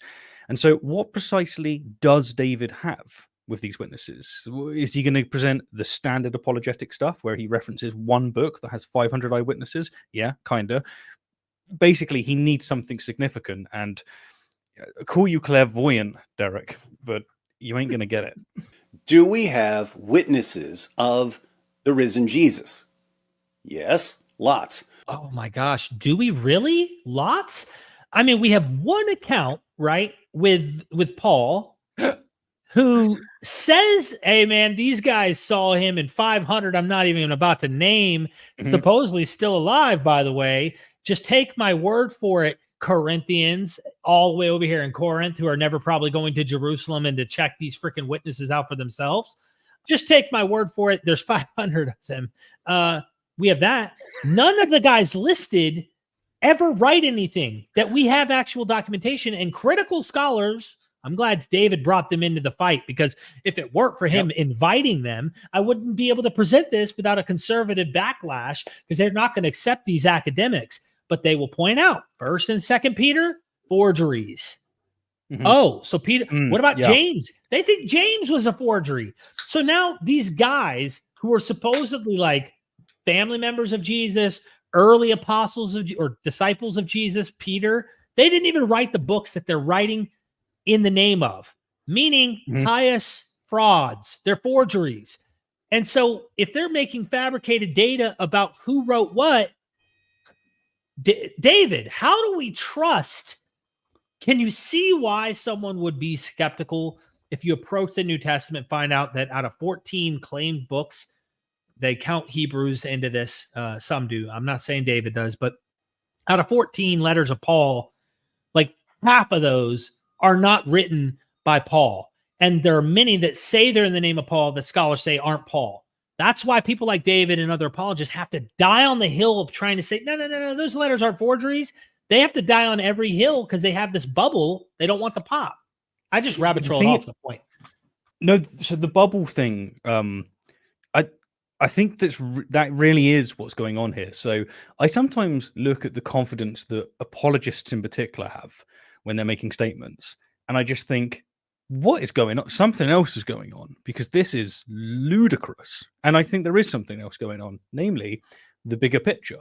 Right. So most Christians, and I think David is included in this, they're going to tell you that if you want to go to heaven, there's only one way, through Jesus. That means you need to convince yourself and say in your heart, to really mean it, when you say that Jesus resurrected and he died for your sins. And so the evidence has to be obvious, because anything other than obvious is egregious.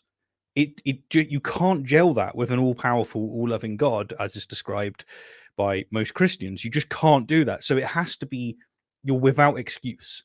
And this is why I think they die on every hill, because they have to. They have to. And so for someone that's never been really into, although I've studied Christianity almost all of my adult life, I've never been convinced of it. There's certain parts of it that are just so grotesque. And this is one of the biggest parts that I've noticed. But they have to. They absolutely have to, because of the bigger picture. The other thing is he said about having eyewitnesses. No, we have second-hand accounts that there were witnesses. This is something that you emphasized. But notice, if you're a Christian watching, David doesn't buy this bullshit when it comes to other claims from other religions and other myths. So we have feats in Homer's Iliad and Odyssey. We have Hindu epics. We've got Mormonism, right? And we have witnesses or second-hand accounts of the miracles that are done or fulfilled within these prophecies, within this mythos. He doesn't accept this nonsense. So don't expect atheists to accept it when it comes to Christianity. Fortunately, they began preaching almost immediately, and we have summaries of some of their early sermons. They issued official creedal statements that could be easily memorized and passed on to others. They sent out representatives with authoritative traditions that would eventually be incorporated into the Gospels and other writings. Yeah. Cults have traditions, and they pass on those traditions. And a legend, as Richard C. Miller says, can develop overnight. So it wasn't like it developed ex nihilo, though. That's what's ironic and I think is missed. Christians act like, well, they're willing to act like it's within the Jewish vein, but they don't even realize how much Mediterranean template in the zeitgeist, in the air of the material from the Hellenistic world helped structure the way that they have formulated these kind of things. It wasn't just purely a Jewish thing. Sure, Judaism is a mother, but Judaism's mother remarried to a guy named Hellenism as well. So, you know, there's a lot they're not paying attention to. And I want to point out, No, you're absolutely correct. They also will rewrite that stuff and get very upset and angry if you point out comparisons. So, like, one that comes to mind is you can draw some correlation between Easter and Esther.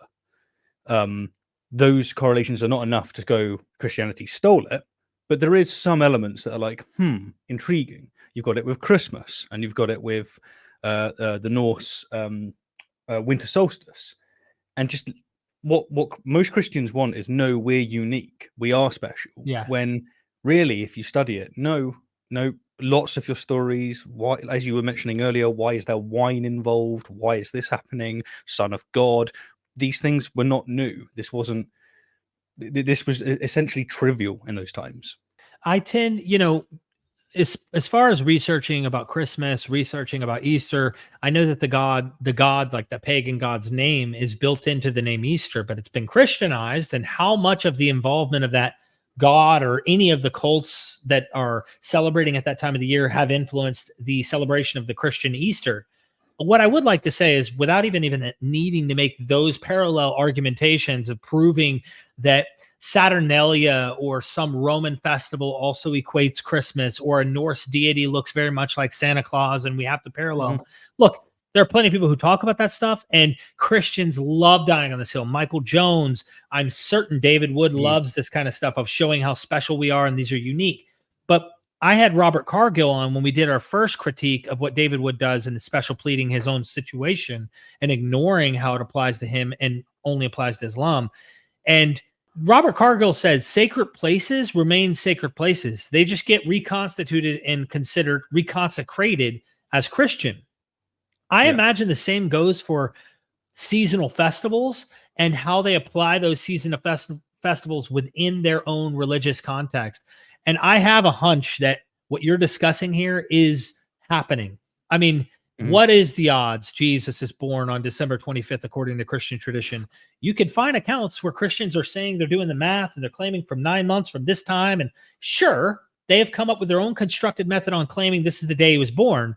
But why is it that it happens complete coincidence at the same time of the year in many of these other situations that other Saturnalia festivals, the list goes on and on, where people are even born, demigods are born at the winter solstice time. So I don't rule out that there's some comparisons here. It's just going into the details. Christians want to show how different every detail is. Okay, Jesus turned water into wine. Got it. Show me the exact account where Dionysus turns water into wine. And I can actually show you an account where he turns 3 jugs of water that are put into the temple by the priest. They lock the temple, and the next morning everyone comes in, they're full of wine. 3 jugs, not 6, like the Gospel of John. But as far as water turning into wine, I think that's the best I can find in terms of a documented account saying that. Yeah. There are other accounts where he does wine miracles, turning liquids into wine. But do you need it to say, oh, Dionysus was at a wedding, they ran out of wine, so then he turned 6 jars of water into wine in order for you to somehow be persuaded that the Dionysian cult and the miracles of Dionysus were influencing the Christian literature we call the Gospel of John? Yeah. That's what they expect. They want Xerox identical, or they don't even want comparisons or potential equivocations in any way, shape, or form. And yet, it just strikes me as so obvious that they wouldn't do that for other religions. They wouldn't extend that charity. I call it charity. It's almost just not paying attention. Like, there is these comparisons. Yeah, I mean, you could even say God works in mysterious ways. He's actually been working throughout the universe, and actually the reason why these motifs and archetypes and stories keep coming up is because, well, they're all God. But you don't want to say that they're God. You want to say, no, they're not. We are. It's interesting. An early Na'aseen cult, Na'aseen preacher who was a Christian by our definition. If you claim to follow Christ, we consider you a Christian. He said that Jesus, Horus was another name for Jesus, Attis, like these other gods were all actually Christ. So he found a way to kind of syncretize other deities into Jesus. Now, he's obviously not Orthodox, but there were Christians early on who were practicing this kind of like, inclusiveness of other deities representing Jesus, and not this, they were demonic. Even Justin Martyr hints at kind of the demon. Those were demons that like tricked people and falling away. And it looks like Jesus because, well, it's very similar to how Jesus looks, but Jesus is the true one. And his morality is superior to those gods that were like Zeus and other deities. They were known to do things to little boys even that were shocking and scandalous. And Christians capitalized on that when they were arguing against the Roman religion with other people who believed these deities.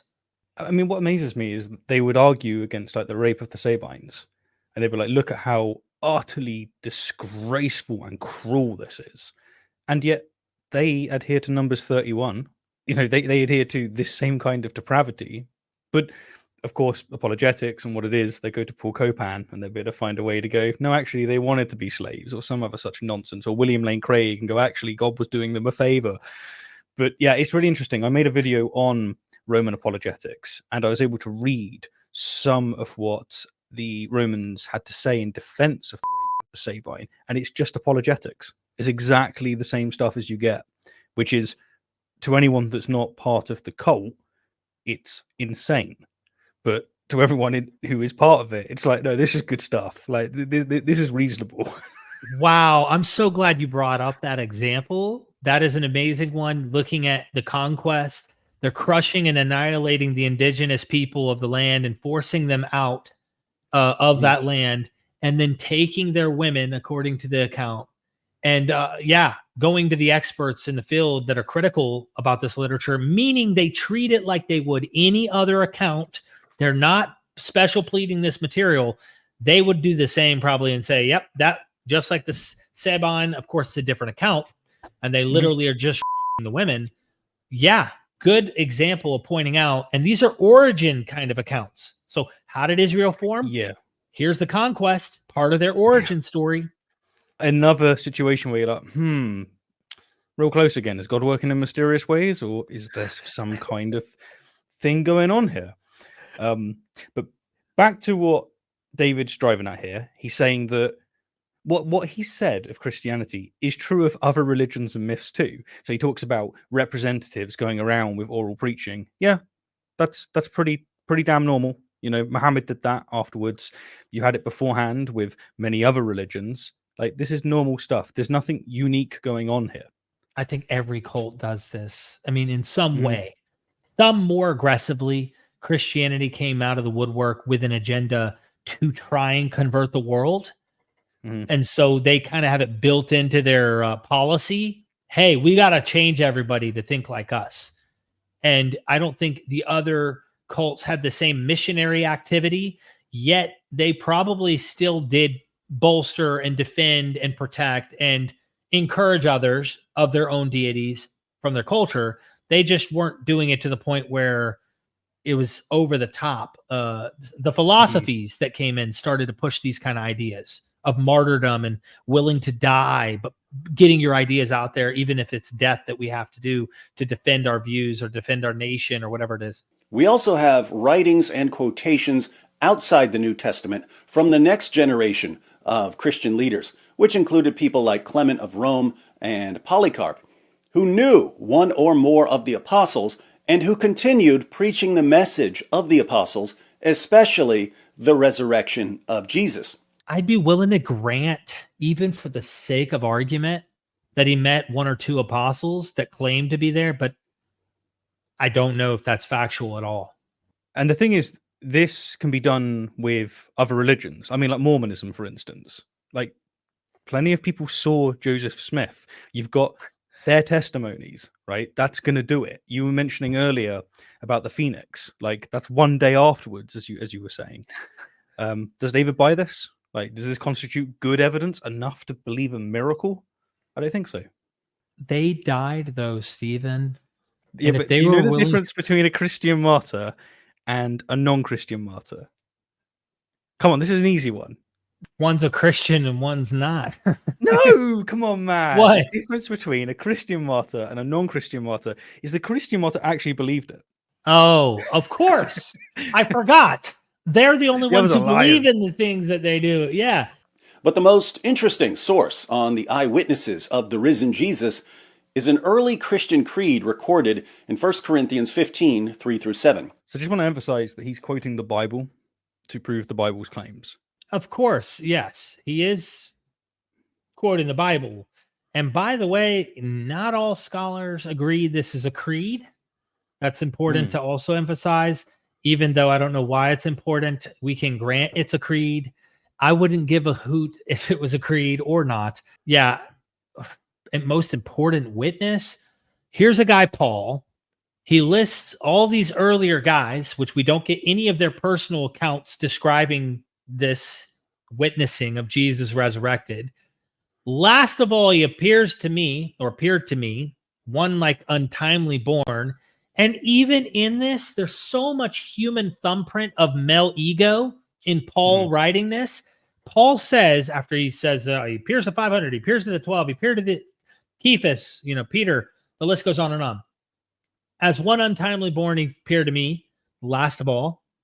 And then he says, even though I was the last of all, born out of the right time, and he appears to me, he says, nobody, let me get the exact quote. For I am the least, verse 9, of the apostles, and do not even deserve to be called an apostle. Here, I'm going to humble myself, describing the other apostles before me, because I persecuted the church of God. But by the grace of God, I am what I am, and his grace to me was not without effect. No, I worked harder than all of them. Who's them? All of the people before he listed. He wants think about this, everybody reading this. He wants these Corinthians to take his damn word for it. That's why at the end, he gives his credence. It's almost like if I walk into a room where I know that particular people for a particular tradition or a particular stance already have in mind these people that they would say, hey, oh, you're friends with him? Oh, you're a friend of him. You're a friend of me. And then while I bolster them as an excuse to get my way in the door, I then turn and go, but hate to break it to you, I worked way harder than those guys. Now I'm giving myself credit, making myself look good. Listen to what I have to say about Christ. And I worked harder than all of them, yet not I, but the grace of God that was with me, he says. Whether then it is I or they, this is what we preach, and this is what you believed. So he's doing something very human-like. This is, you could see a cult leader doing this. You know what I mean? Oh, for sure. Yeah, no, there's definitely a stench of narcissism going on there. 1 Corinthians was written around AD 55, and Paul says in the letter that he had already delivered the creed to the church in Corinth, which would have been around AD 51. But Paul received the creed long before that, either when he visited the apostles in Jerusalem or perhaps even at his conversion. And scholars date its formulation to within a few years of Jesus' crucifixion. So there's so much here that this creed, like as if 1 Corinthians 15 as it is, was something that existed long ago that he received that.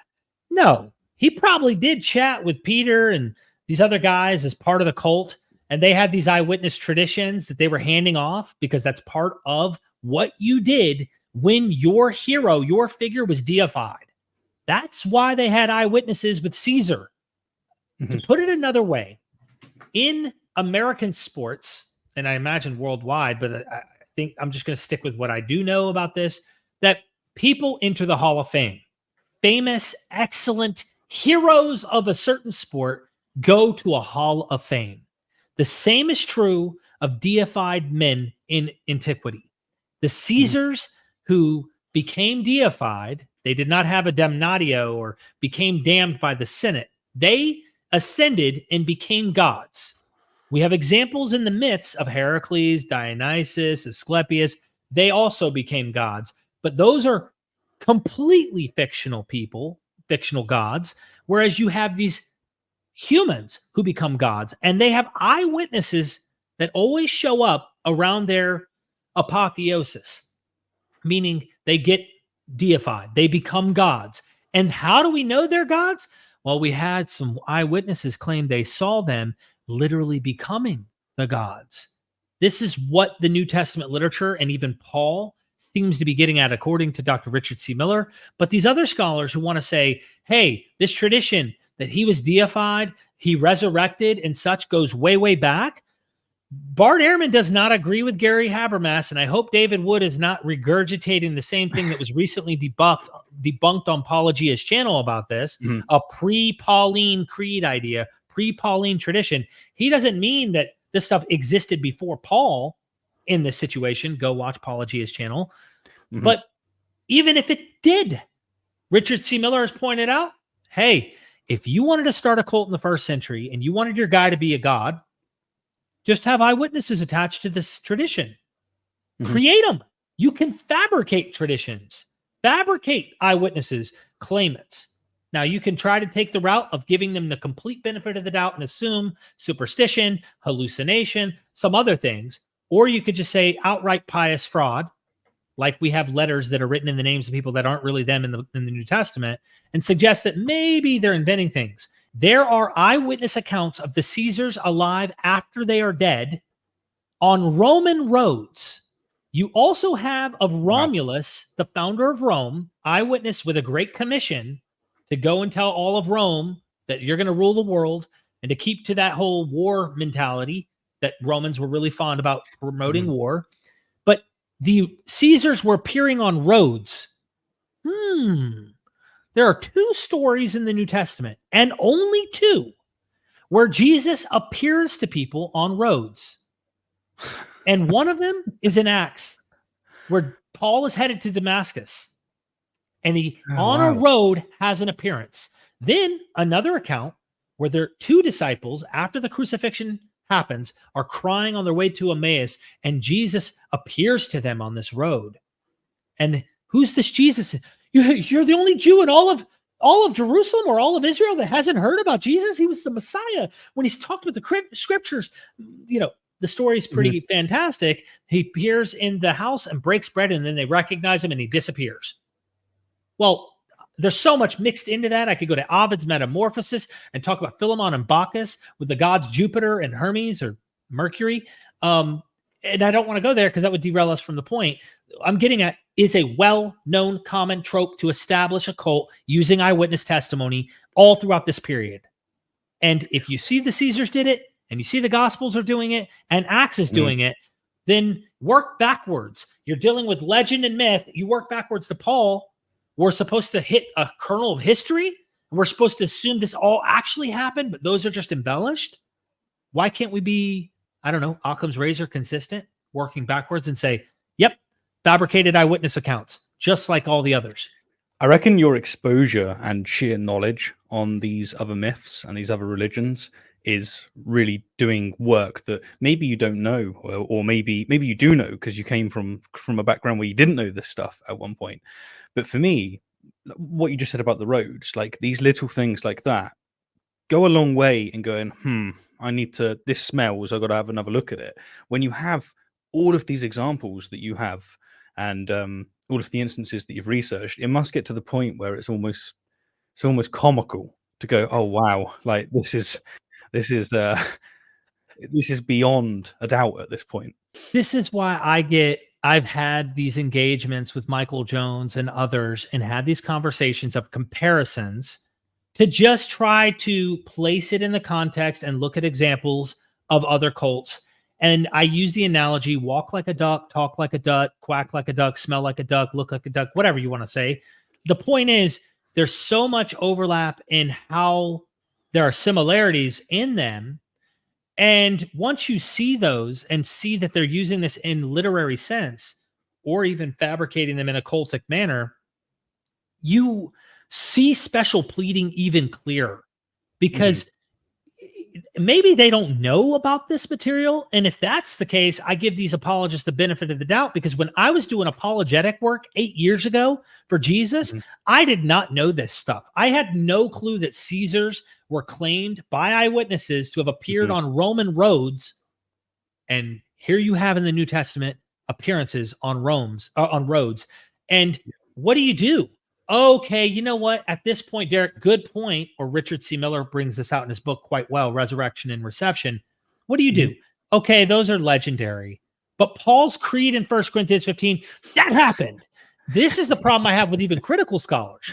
They don't even have an open eye to this example that I'm giving you, working backwards. They almost feel like they have to deal with it in like a hallucination model, or they have to deal with it in some other kind of realistic historical model instead of just pious fraud. They invented it. And there are scholars, critical scholars, who've said they invented it. I think that's the most probable. But then the motivation factor comes in. Why? Did they invent it to keep power so they don't have to go back to fishing in Galilee, if you suppose that they were fishermen?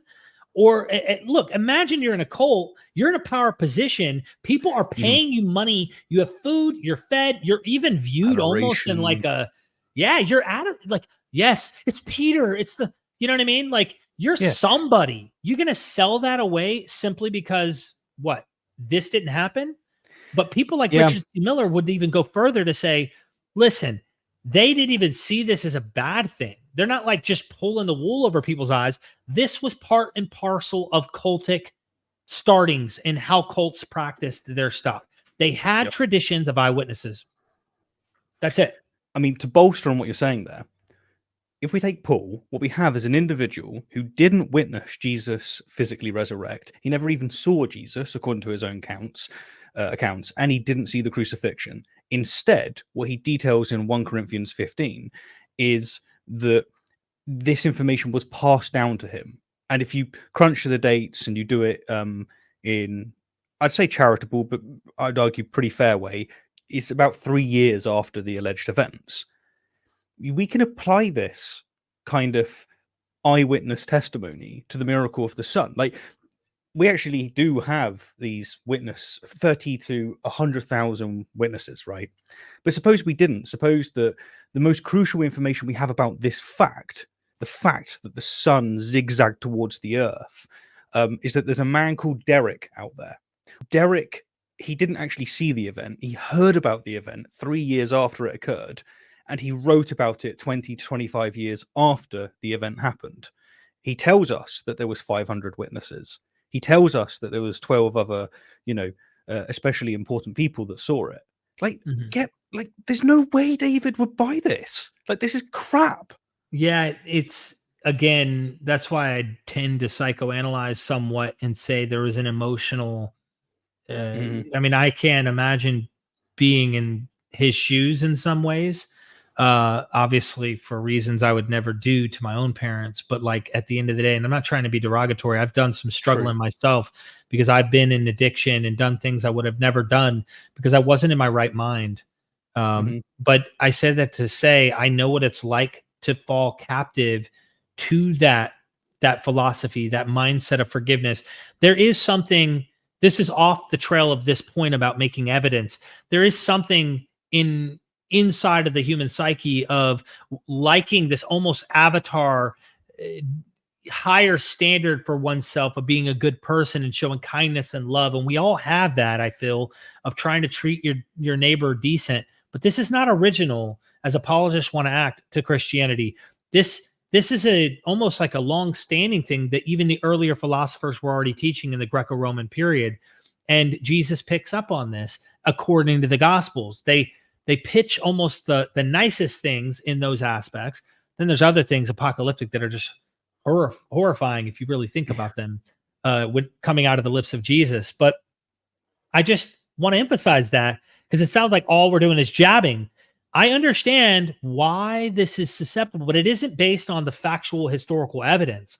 This is, in retrospect, hindsight's 2020. Now let me explain this experience that changed my life.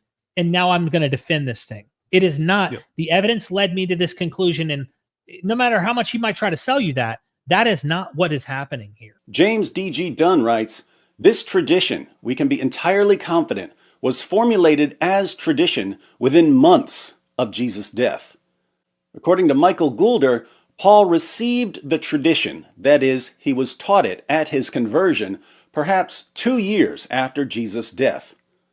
Ulrich Wilkins says that the creed indubitably goes back to the oldest phase of all in the history of primitive Christianity.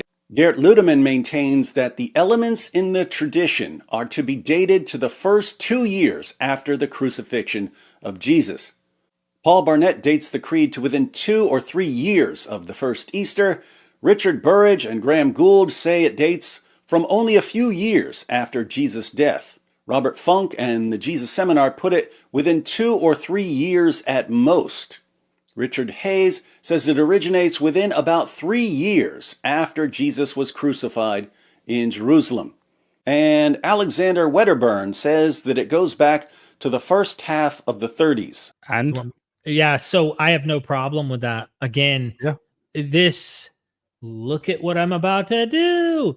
He thinks 3 years is close and it's super, super recent. And I get it. You would think that. As Peregrinus and other examples can show, though, legends can happen overnight. And you know how long it took before they believed that the Caesar was actually a god and ascended to heaven? I should imagine quite a long time. Oh, dude, try I don't know, a few days after he was dead. I mean, Come few on, that's days. probably a week. Guess what? Wow. They were already prepared for this very important figure. Let me put it another way. What was scandalous about the Jesus situation becoming divine or ascending to heaven or having this resurrection idea, which would have been in any other context simply an apotheosis, but in a Jewish context, the language of resurrection gets used. It is simply not a revivification.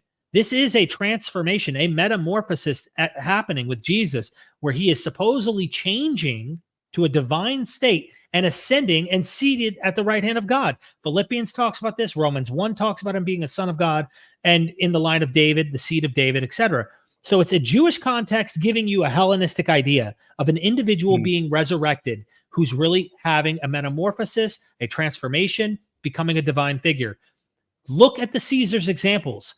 They're already prepared within a few days to deify that emperor.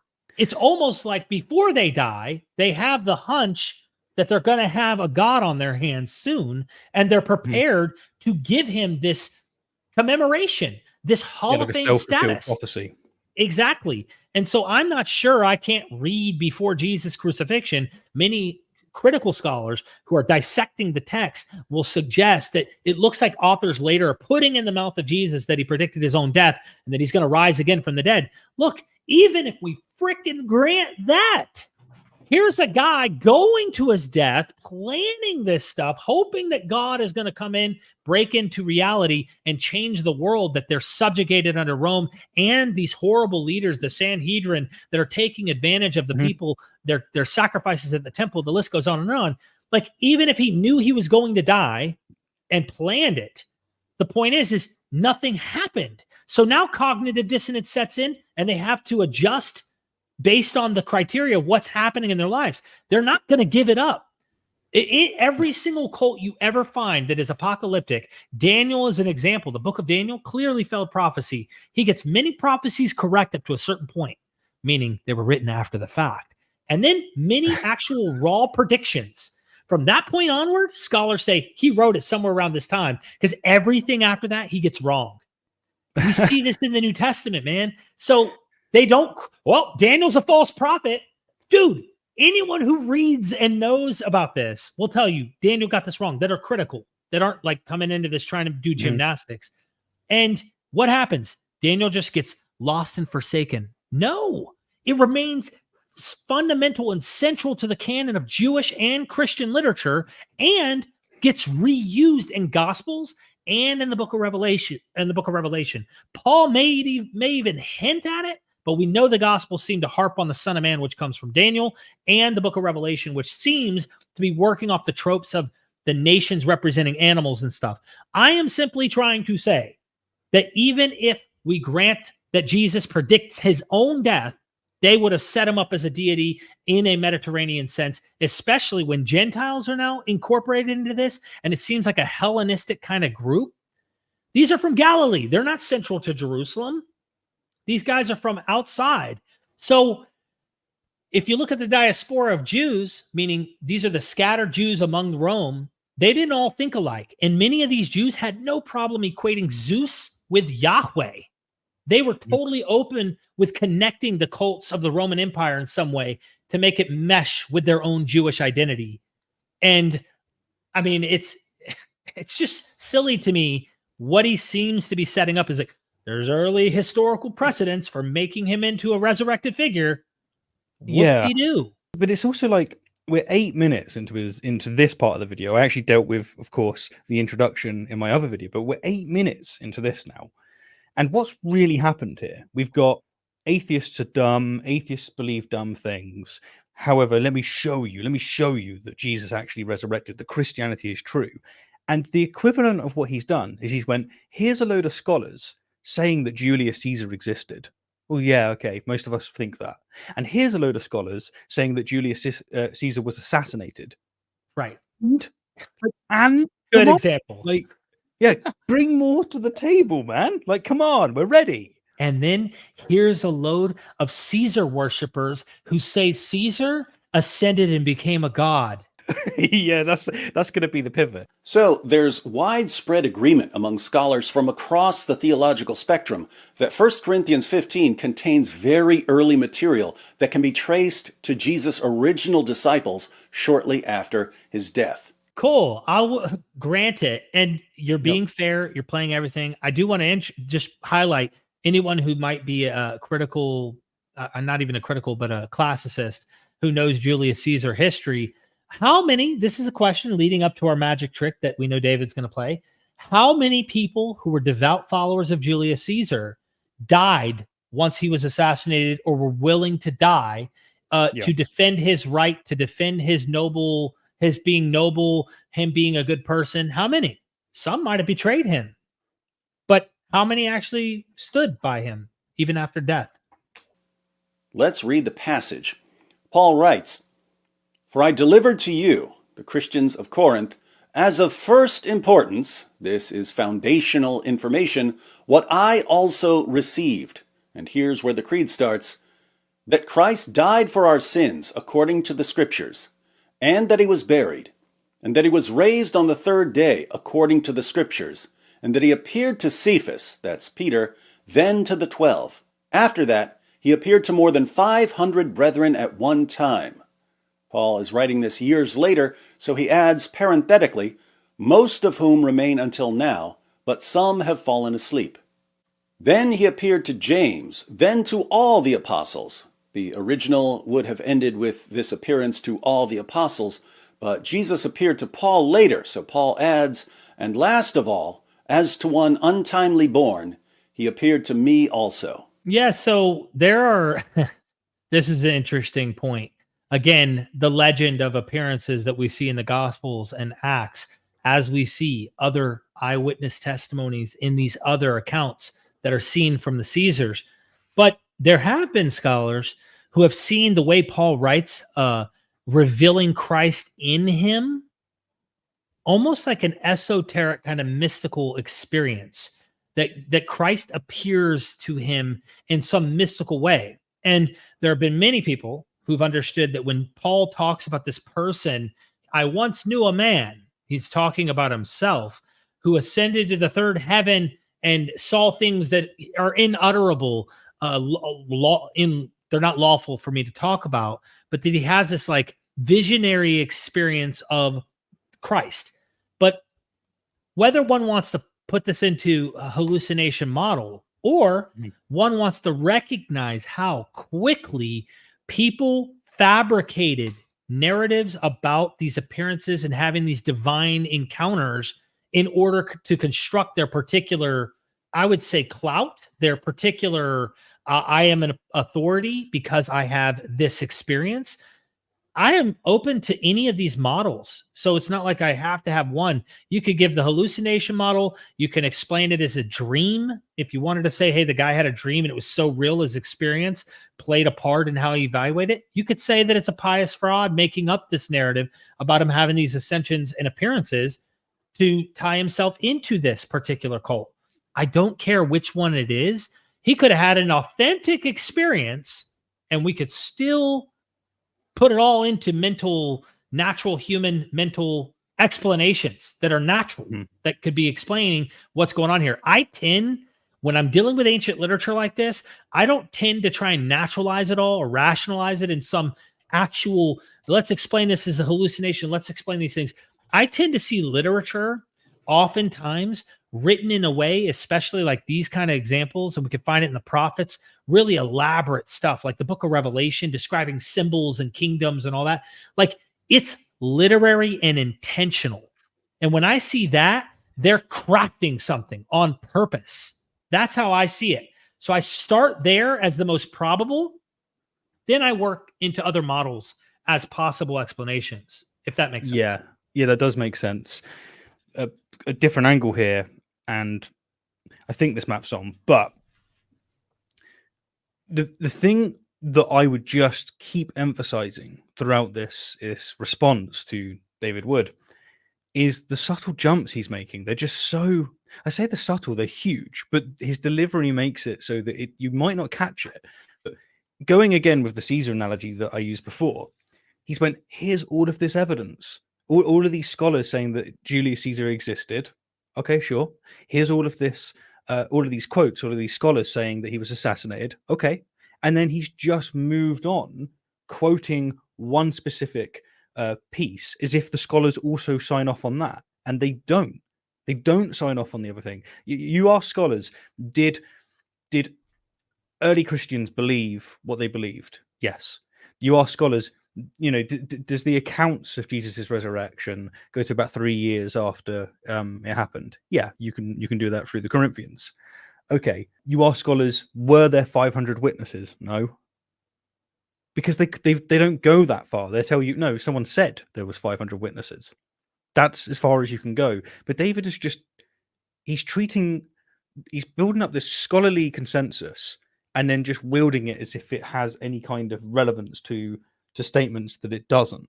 And I know that Christians see this when Muslims do it. I totally agree with you. Even scholar Dale C. Allison Jr. comes on, who is a Christian. He's obviously far more liberal than David and others, but he points out that we don't even know who these 500 are. We don't know where they're at. He doesn't tell them anything. He doesn't give them any indication on how they could go meet these living 500.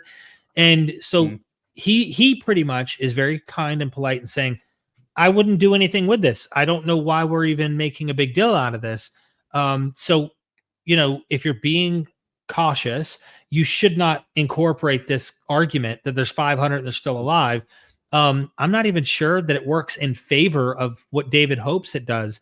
I mean, it depends on which pair of goggles you're going to put on, because if you're looking at it, why is he having to add this? Well, some of them are still alive. It's almost like you can read between the lines that he is already anticipating that someone's not going to believe him or something. Yeah. You see what I'm trying to say? Like, is he already getting the hunch that people aren't accepting his message? Which is why he goes, and look, last of all, he appeared to me, and I worked harder than all of them. I don't deserve it, but listen to me, buddies. Listen to what I'm saying to you. It Christian sounds humility like right there. Right. One more example I want to give about these fantastic kind of visionary things, right? In 2 Maccabees 2, chapter 15, verses 13 through 15, but I'm going to go to verse 12.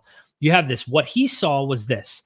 Onias, the former high priest, a noble and good man, modest in bearing, gentle in manner, distinguished in speech, and trained from childhood in all that belongs to excellence, was praying with outstretched arms for the whole Jewish community. Then, in the same way, another man appeared, distinguished by his white hair and dignity, and with an air of wondrous and majestic authority.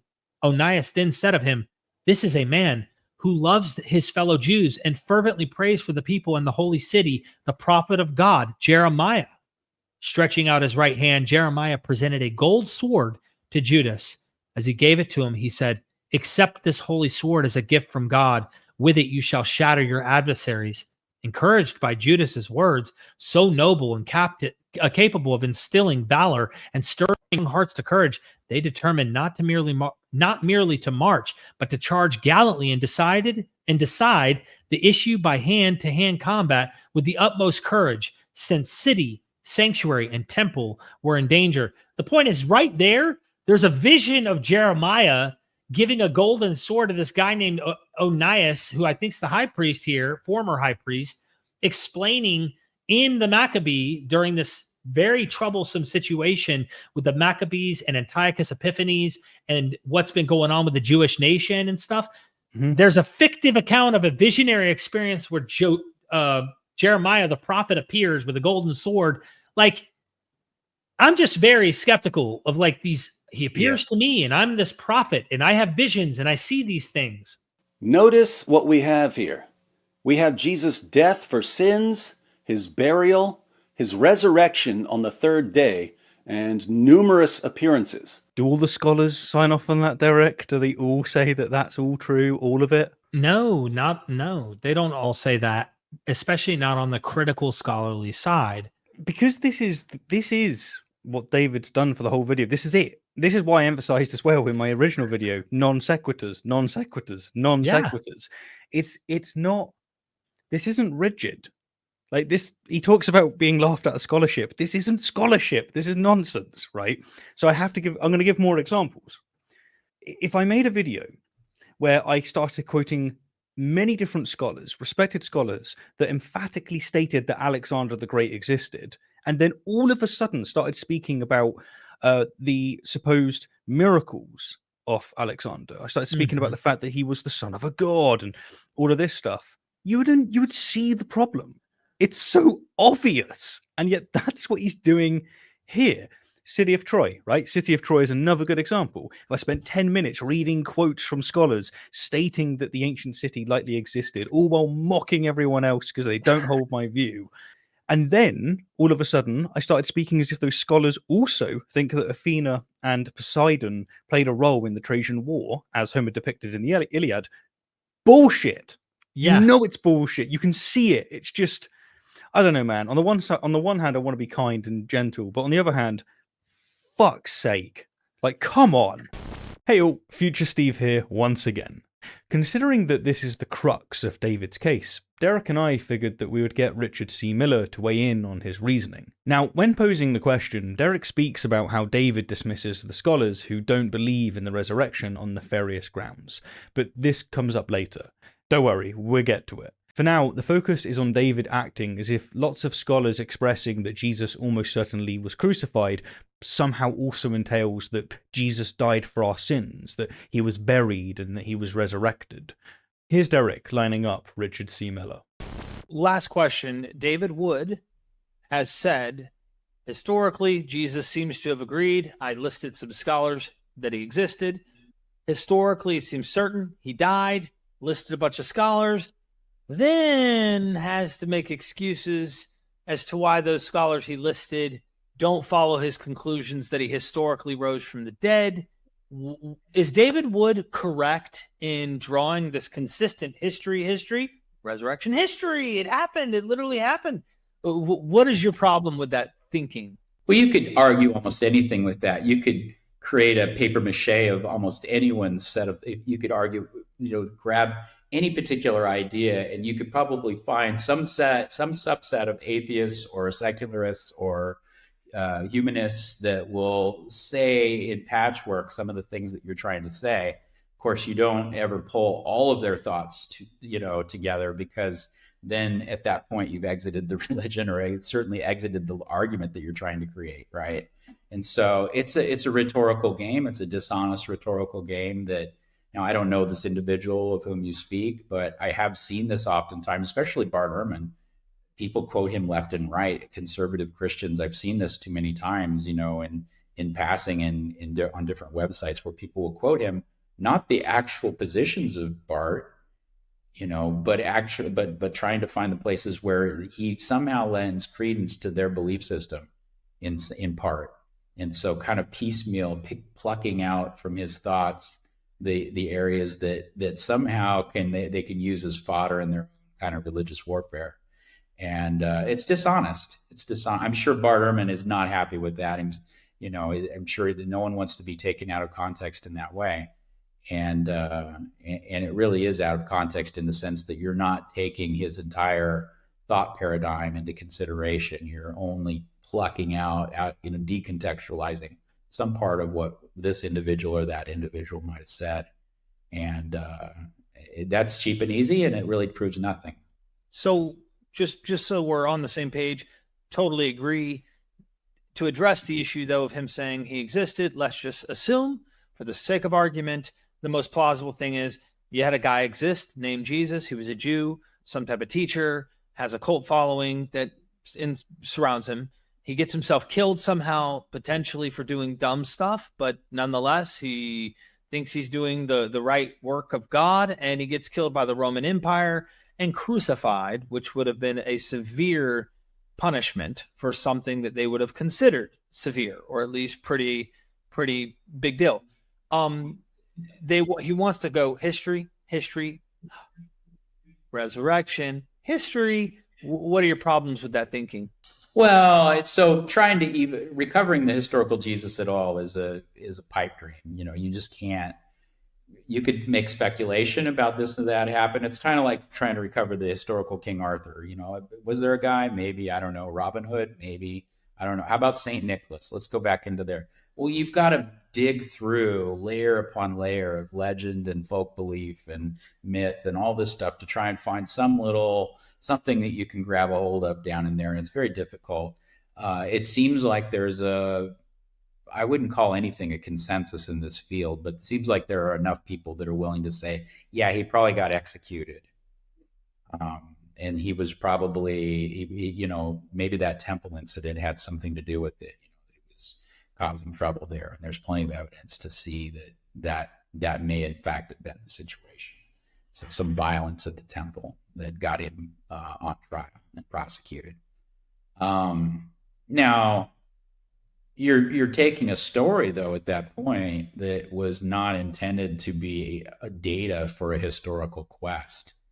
It was intended to structure an early cult with legend and different beliefs. And so the earliest Christians were not interested in historiological argumentation or kind of presenting that in that way. And so that's why you get the whimsical freedom and variance between the depictions. They're not worried about that question at all, for whatever reason. And I don't think we should be either. And so that's interesting. And so, but when you get to the idea that, you have, did Caesar live? And then did he have a road encounter that was, you've got Dio records all of this, right? All the way up to his death. And then all of a sudden there's a road encounter. Are we going to make a special case with him? And maybe we should accept that Caesar Augustus rose and none of the others. Let's just pick one. Let's pick our favorite one. What about Philostratus records Apollonius of Tyana, who also goes into the temple. The doors close automatically behind him, and then they hear singing inside of the temple. They go into the temple. He's nowhere to be found. And so he's worshipped at that point as having become divine. They never found his body. And so should we take that one then? Which one should we take and pull it out and turn it into our religion? Which one? And so I think we have clarity on all those stories, and I think we have clarity on this one too. And so I think it's a special pleading case. We're taking lo and behold, the religion that we were born and raised in this country, right? Or in Western civilization. We're taking that one out and somehow, wow, it has, a historiological credibility and legitimacy over and against all the other religions and beliefs that have ever happened throughout time and space in human culture. What a coincidence that's the one that somehow stands out. It's in some ways there's a kind of narcissism in that over and against any other culture that our myths are somehow better than everyone else's. And so, no, it's not history. The earliest Christians didn't call it that. And so I'm not sure on what basis any modern person, especially someone that's not a historian, who wants to go online and make all of these claims. I don't know who this individual was that you talk about, but it sounds like a religious plea and not like the work of a true historian. All right. Big thank you once again to Richard C. Miller. Now, back to us. I agree with you. I see it all the time. And there's so many interesting elements that I am free to pursue, even pursuing granting some of these things. Like, what I find amazing about what you and I can do in this entire thing is we can go with them almost all the way in granting everything just about that they're talking about, and still walk away and go, yeah, it doesn't cut. It doesn't cut it. I don't know why you're persuaded by this, because there are variations of models you can actually look at that are plausible for explaining this literature, explaining the origins of this whole thing, Jesus, the crucifixion, resurrection, and stuff, and not have to draw that conclusion whether I'm super following in line with everything they say and granting these things or not. The only thing we wouldn't grant, I would imagine, is the miraculous stuff that's described in them. And the reason they think is just this Humean perspective. That may play a part after reading Hume. Sorry to let you know, everybody, I've never read Hume. So I guess you'd say I get the warmed over version I've heard said before from other Humean people. And while there may be some influence of Humean type of philosophy in my mind, I have to admit, after my deep, deep study, and this gets back to your point, Stephen, of going like, after reading all this stuff and learning all this stuff, you kind of seem silly to you. You kind of like look past it. It's not even convincing or persuasive. And it's not, because one of the things that we don't even think about in the bubble of Christianity and defending this thing, and atheists don't do this often either, is genre. We really aren't reading and understanding how they wrote myth and legend as a genre. It wasn't just, oh, they lied to you, or, oh, they told the whole truth. No, they purposefully crafted narratives. And once you see the tropes, themes, elements of overlap, linguistic connections that seem to signal we're dealing with legend, we're dealing with a fable, then once you start seeing it all over the New Testament, you can identify it. And it's simple to do that. Really simple. I'm hoping we get to this point, but he talks about Jesus being buried, right? Well, where was he buried? According to the Gospels, in a stone-cut tomb. Well, anyone who's done a little bit of research in the Greek and Roman translation fable stuff that Richard Miller has been talking about, you'll see how the bodies of heroes, these gods, go missing. Their bodies go missing and they become divine. Their bodies go missing and they become divine. There's also a convenient comparison, yeah. Very, very convenient, because out of 70-something examples he gives in his book, 50-something of them, their bodies go missing. And all of these figures became gods in the Greek world, Greek and Roman world, from Caesars to heroes like Hercules, Romulus, the list goes on and on. They all go missing. Well, they appear to the tomb that Sunday morning. Jesus is missing. His body is not there. Where is he? An angel has to tell him in one, go to Galilee where he told you he'd see you, right? Then Matthew comes along and has two angels. And then Luke comes along and he has guards he adds additional stuff that doesn't, what the heck? Or is it, no, Matthew has the guards. Either way, you get the point. They're like crafting and constructing and mixing up this legend and getting even more clever as they go on to how they're going to sell this thing, rewriting the previous versions of it. But I see those examples of the body going missing, and you go, well, those are Greek and Roman, and you need to give me other examples. What about Calerho? I think that's how you pronounce this, Calerho or Calerho. I tried to look it up online on how to pronounce it, but it was a novel contemporaneous to the first century that talks about a man whose wife actually got taken. So they thought she died. She ends up in this tomb, and these grave robbers take her body. She's still alive. They take her body and run with her and pretty much take off with her. The guy comes to the tomb and it's empty. And when it's empty, the first thing, read between the lines, kind of see the context. The first thing he does is cry out, "Which one of you gods took her?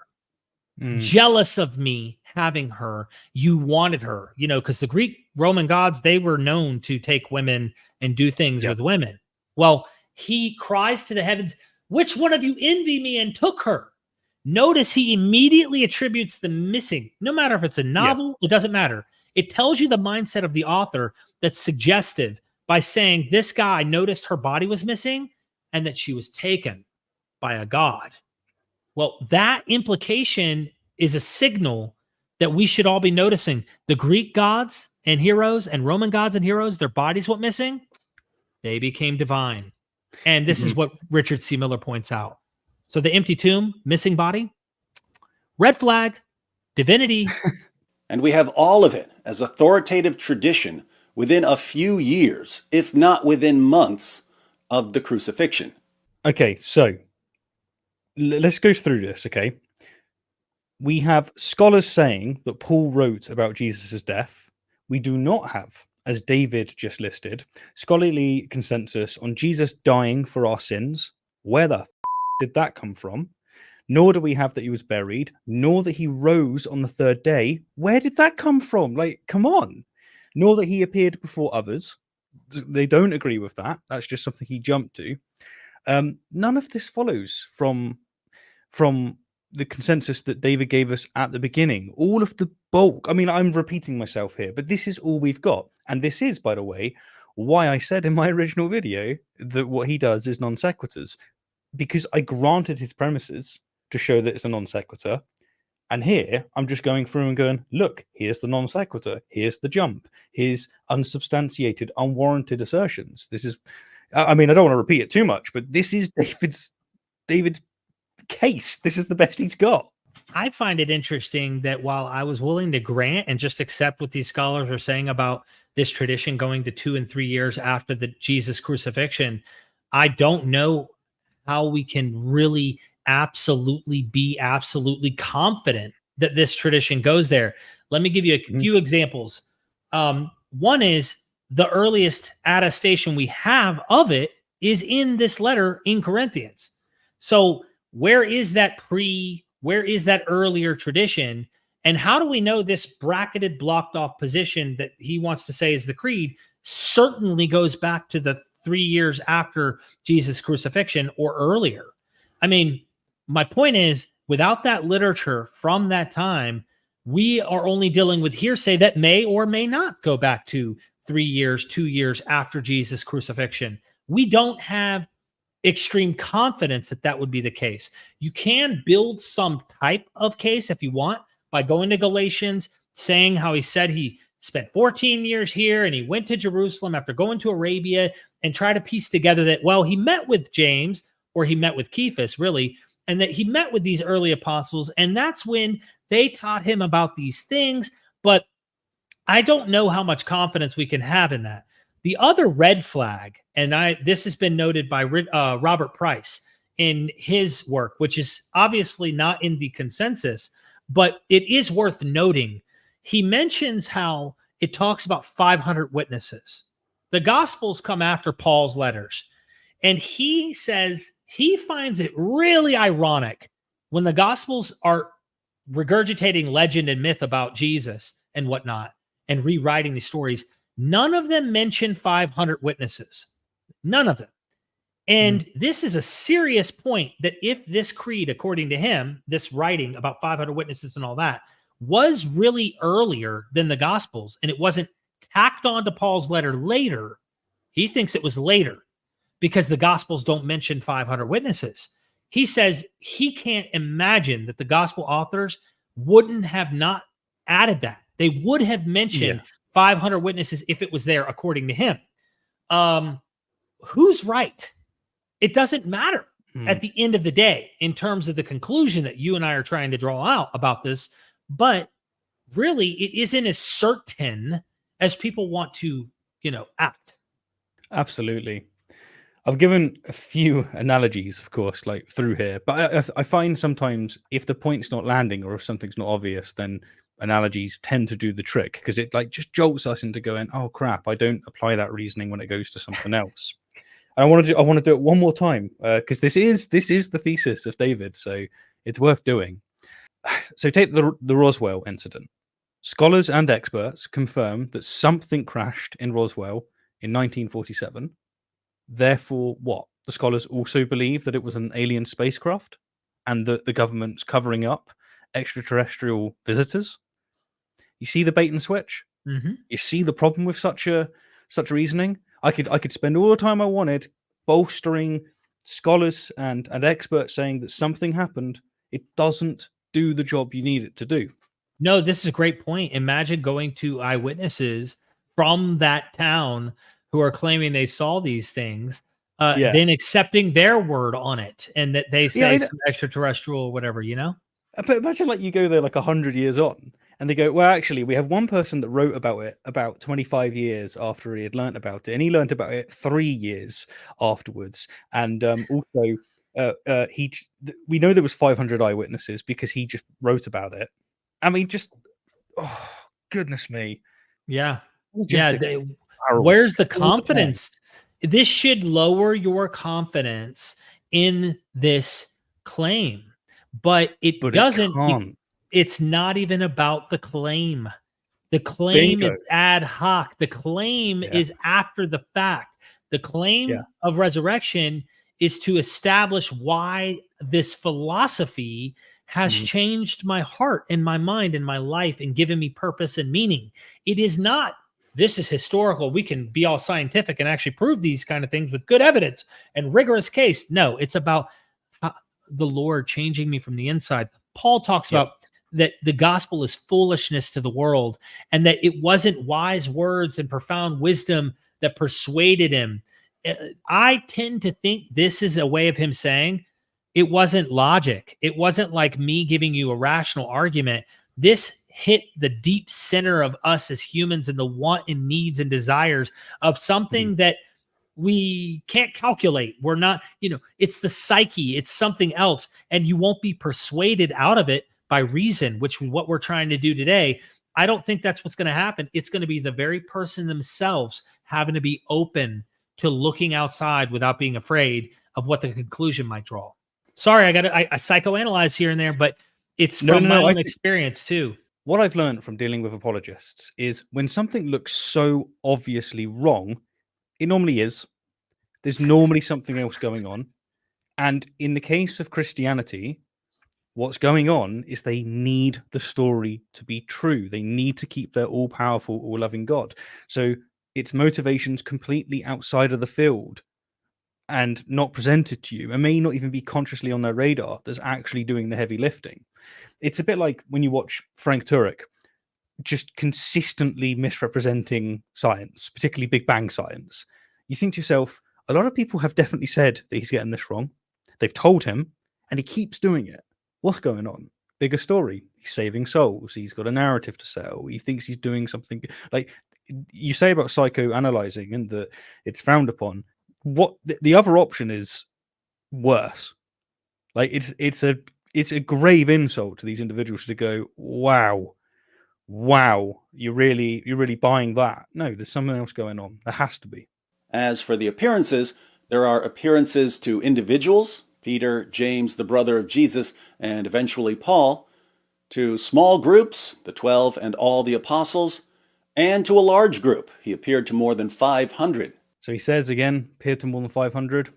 Shame you don't have any, receipts for that. You've just got Paul. Yeah, and I could see him trying to set up for the hallucination explanation to just absolutely discard it because he wants to talk about group. He wants to say groups. Then he appeared to all 12. All 12, Notice the Gospels talk about him appearing into these group settings and private rooms where all of them are there present. You know where he's going. Yeah, I've heard it all before. I used to say it myself. The list also reports appearances to both friends and foes. Peter and the apostles were followers of Jesus during his 3-year ministry, but James and Paul weren't. James didn't believe that his brother was the Messiah when Jesus was preaching in Galilee and Judea, and Paul persecuted the church and tried to destroy it. Yet they're all listed as witnesses who saw Jesus alive again sometime after his death. More of the same. I'm just playing it because I don't want to be accused of not playing all of his video. I don't know if you have anything else to say on that. I would just want to say that there has been work done by my friend Matthew Hartkey and I, where we've done a video talking about this same problem. This was brought up by a Christian academic, Mike Licona, who tried to argue that the conversion of Paul was enough to prove that at least it was believable that Jesus rose from the dead, and that they actually, it changed his life. And I think Matthew Hartkey brought up an example about prison guards and prisoners. And what happens is these prison guards that are being controlling and oftentimes can be abusive to the prisoners eventually actually get persuaded and befriend, following in line actually with the prisoners. After a while, they have a change of heart, almost like a empathy or something cognitive takes place that causes them to switch teams. And, that could be playing a role, but factor in the apocalypticism. Remember, you're dealing with someone who thinks the end is happening any moment. And so this Christian cult may have offered something to Paul, who is a Jew, who's already susceptible to apocalyptic ideas of the final resurrection. And here this Jesus message comes in where these other Jews think Jesus rose from the dead, matching their prophetic expectation, and he's not wanting to miss the boat in some way. So getting behind this enemy of Christ, Paul, and his psychology through this literature, I don't know how, but to pretend that this somehow means because someone was not a Christian, but they had similar ideas to the Christians, then becomes a Christian, makes this more. That's like a Christian today converting to Islam. Something happened and it made him convert. And this somehow is going to validate Muhammad's message because a Muslim convert. And then look how quick Muslim convert or Muslims at large see these Muslim converts and how they behave and how they act. And they quickly realize we shouldn't have been bragging about this guy's conversion because now he's sleeping with women and drinking alcohol, or Christians who are so happy to see these famous people become Christians, like famous porn stars now and OnlyFans people and whatnot. And now they're doing these other things, and watch what's going to happen next. They're going to do some human thing that's going to make them a bad example of the Christian group. I'm just making a point. People convert, people change their mind, whatever. That happens all the time. This passage eliminates two skeptical responses to Jesus' resurrection, the legend hypothesis and the hallucination hypothesis. Does it though? No, it doesn't. That's like saying people who literally were in the Roman imperial cult who worship the Caesar, after they fabricate or they come up with real authentic eyewitness accounts about him having an apotheosis. You do know, I hope everybody knows, the Roman imperial cult, they worshiped the emperor. Like he was a god to them. Similar to like Japan with their emperor. It was like, no, this person's special, different. Definitely different. He is a son of a god. And so you have two sons of gods competing. And look, even Justin Martyr talks about the emperor having an ascension after the pyre. This is similar to Heracles. We know for a fact that if you read Romulus material, he ascends into heaven and there are clouds, thunderclaps, and lightning and storms and clouds. Jesus ascends into clouds in Acts chapter 1. Like, this does nothing of the sort. David has no clue how much this does not do anything to anything. You could even grant David and go, okay, authentic experience, authentic people having visionary experiences in Paul. Grant that even. That may be questionable, but grant that, okay? The Gospels and Acts are building legend off of this. So he could take a more liberal approach, say, I go with Paul. Paul has more of a historical reality in his view, which even then Paul uses language that actually is befitting of a deified figure like the Caesars when it comes to Jesus in the translation fable kind of stuff. But it's really mythologized in the Gospels and Acts. So No, it doesn't do what he thinks it's doing. At the internet level, there are still people who claim that Christian belief in Jesus' resurrection arose through a process of legendary development over a period of many decades. But this is factually false. We know, as a fact of history, that the resurrection was the heart of Christian preaching from the beginning. Take it away, Derek. What is there? I don't even get what he's saying isn't a fact.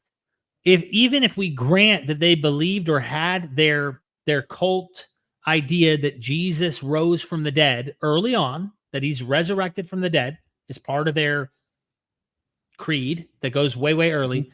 What does that do to not saying that it developed even further and they fabricated and embellished accounts? He would not jump on these non-canonical gospels, which go way beyond the original stuff and talking about crosses coming out of graves and talking crosses. That's what I'm talking about. And other examples of literature that he would say, now that's embellished. That's fable. That's not the case. That is a continuation of development that is from a earlier gospel tradition of inventing and crafting narratives about Jesus. That's the gospels are literally doing that. Yeah, so he's basically doing what he did before, and that is drawing too much from too little. Right. I just don't get the confusion here. I don't get what maybe I'm confused, but like he's acting like there's no development of legend here. Yeah. What? Like, does he actually believe that? Does he think he's actually established that? Like, I really? don't even see any. I saw nothing done unless something's missing from this video. He has not done anything. Yeah, I know. Like his idea here is that because we can show that there are elements of this Christian narrative 3 years after the resurrection, therefore there's been no development. And it's like, whoa, dude! Like, where did you go with that one? Like, this is heavily contested. Earlier on, he quoted some scholars, right? So what I did is I found the same scholars actually contradicting what he's just said. So I can read these out. Please do. So here's Crosson. The resurrection of Jesus was not a single event, but a sequence of experiences that changed the disciples' understanding of Jesus's ultimate significance. So telling you that it's not as simple as boom, done. No, it developed. It developed over time. Here's another one. Bar Ehrman. We don't have accounts of the resurrection from the time of the resurrection. What we have are stories that were later told by people who weren't there about what Jesus had done before and after his death. Development, it comes afterwards. It gets embellished. It gets changed. Like, even if you're a Christian, you'll go, we actually figured out what was going on, right? Like, it's developed. He also quoted, I'm going to butcher his name, so forgive me, and you might be able to correct me on this one, Gerd Ludemann. Yeah, you got it. The early Christian conviction that Jesus was raised from the dead did not come about as a consequence of Jesus's resurrection. It came about as a result of visions that certain key disciples of Jesus had after he died. So the scholars that David quoted and used to support his case, I've just given you them contradicting what he's drawing. Right. Like, if that doesn't resonate with you, what will? So all three of these are scholars that David quoted that you're quoting to show actually disagree with his conclusions. So he's cherry picking them for something he thinks validates his case, but turns around and disagrees with them when it comes to the resurrection and how it developed. And I think that, I mean, I get the use of trying to say, well, here's this Christian scholar who thinks that I'm on the right track about this, but not like at least saying, hey, they don't agree with me and here's why they don't agree with me. They draw this conclusion. When I quote Dale C. Allison Jr. and I use him as a Christian scholar, I usually try to add this little bracket of saying, hey, he said he had an experience in 1976, everybody, or something around that period. I am not going to take that experience away from him. I respect him and his experience. And if that helps him in his life and that's something authentic to him, good for him. But he even goes on record to say, I can't prove historically any of this. He says that much. It was his experience. Well, good for his experience. And I'm glad. I love that guy. I think he's amazing. If Christians were more honest about that, Because I'm being absolutely straight up with you, Stephen. I have had so many experiences. But then I started realizing when I had experiences, even when I wasn't a Christian anymore, that it wasn't about Jesus. It was a human thing. Yeah. You know, but I still But get it. I think that that's what some Christians hear. Like, they think that when someone's disagreeing with their interpretation, they're actually accusing them of not having the experience, and that's just not the No. case. Like, it No. is the case that people have these experiences. You can actually induce them with sleep deprivation, with fasting, with drugs. You Yeah. can do this, and you'll experience very similar things. You know, no one's denying that. What they're denying is the often miraculous and supernatural interpretations that people have of those experiences. Exactly. That's the thing that's pulled into question. Yeah, and Gerd Ludemann took the approach of visionary experiences he thinks is what catapulted the belief in Jesus rising from the dead. I don't rule it out. I always keep these open. But you also have to factor in, if you're going to factor that in, you should factor in a well-established eyewitness trope in the time period, and how it'd be an interesting investigation to see how those developed as well, because I don't want to special plead one and not the others. I want to say, well, why are they all having eyewitness testimonies? Why are they all having apotheosis and deifications? Why are they all doing this kind of stuff, having ascensions into heaven? We should be fairly evaluating that. Instead, the apologists want to try and do everything they can to minimize the significance of these other accounts and only raise the potency of their own faith tradition. You also may have heard people argue that Jesus' disciples simply hallucinated the resurrection appearances. But a hallucination, by definition, is something that occurs in the mind of the person experiencing it. If you take a bunch of acid and a leprechaun appears to you, the rest of us aren't going to ask him for his pot of gold because we won't see him. He won't exist outside your acid-tripping mind. But Jesus appeared to entire groups on multiple occasions, and hallucinations just can't explain repeated group appearances. It's the same thing I kind of said earlier, is I start with the literary instead of this is what actually happened and this is exactly what happens with a group, right? Or whatever the example might be. I tend to see this as literary, purposeful. They're constructing this. But even interpreting what it means he appeared to 12. He appeared to 12. Does that literally mean group setting? No, you go to the Gospels in order to interpret that. Yeah. So, and the Gospels are loaded with legend. I just say work backwards and say maybe there's this ongoing tradition of legend inventing eyewitness testimonies. We can't prove that for sure they had these kind of things. It could be, and it could be like Gerd Ludemann said, that's what sparked them to thinking he rose from the dead. It could also be they're constructing it because there's a bigger cult called the Roman Imperial one. They have eyewitnesses, but we should make ours have more eyewitnesses than they have of their own guys. You know? Yep.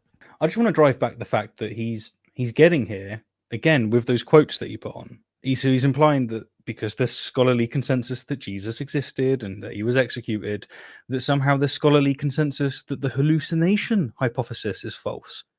What? What? Where does that come from? Like, no, that's not done. You haven't done what you're saying you're doing. He's really just trying to argue that in the hallucination part, I think he's trying to say only individuals can hallucinate, period. There's no way you can hallucinate and have a group setting experience. I beg to differ. Now, it was under a drug-induced situation, but me and two other people, I'm not going to name names, have experienced and seen things all together on drugs, and we had some kind of weird experiences we were trying to describe with each other. But yeah, no, we had almost self-induced ourselves into this experience together, very potent stuff that made us see things and hear things. And I remember the experience quite well because they also were experiencing something and we were thinking we were experiencing the same things. But unless he had a tape recorder and was able to show me what was in his brain in exact detail, I can't say he saw exactly what I saw. So if everyone's hallucinating at the same time and they're in the same setting under a similar environment, I don't know how much this has been explored by scientists who study the hallucination of minds and stuff. But I imagine people could say they're seeing the same things, kind of like you did with the sun. They all saw the sun do something. Well, what was the context for that? I'm curious to know what set that experience off and what made people have similar observations. What is the deal? I'm not even saying they had to hallucinate. They don't even have to hallucinate. There could have been some weird visual effect that happened that day that caused them to think a certain way or whatever. That's fascinating that you've had that experience. And I think a lot of people will just have that experience. It's such a powerful experience. They just run with it and go, all right, there's someone else going on there. And if it aligns with their religion, because of culture, because of their society, then they're going to go, I saw Jesus, or I've interacted with the Almighty. I know that the divine is true because I felt it. And again, this comes back to what atheists are actually normally saying. And it's not that you didn't have the experience. It's that your interpretation of the experience is just unfounded. It's based on emotion. It's based on nothing, normally, is what's going on. So, I mean, David's talking about group hallucination, and you're right. He's trying to say this isn't a thing. Well, there is plenty of evidence, and you've got a personal experience where this is a thing. So the people that I was researching this earlier on, the people that have these experiences, it's not that they experience the exact same thing. It's rather that they share a heightened state of suggestibility that leads to similar experiences or interpretations of experiences. And that's what you were outlining. I gave the miracle of the sun example earlier on. That's what's going on there, like mass suggestibility. This is a workable theory of how to account for the data. Another example is Hindu milk miracles, right? How does David account for this stuff? Why is he not a Hindu? It's because, I mean, is he going to say they're lying? What's he going to do? Like, what happens? Well, no, people are experiencing things and they do have group hallucinations. It doesn't mean they see exactly the same thing, but the suggestibility, the culture, the socioeconomic circumstances, it makes it so that you're vulnerable to this. There was a really cool example that I found earlier. I didn't know about this, but it's the Angels of Mons from World War One. So many British soldiers and members, they claimed to have seen supernatural angels and ghostly figures helping them fight the Germans in Belgium. Like, fascinating. Yeah. Reporting it. Like, what's going on here? I mean, does David now believe in ghosts because you can't have mass delusions? No, this is something that humans can do. We're suggestible and suggest, as you said, because you can't verify the specifics. Right. We're going to work with. And then when it comes to like Jesus' resurrection, we don't have any specifics.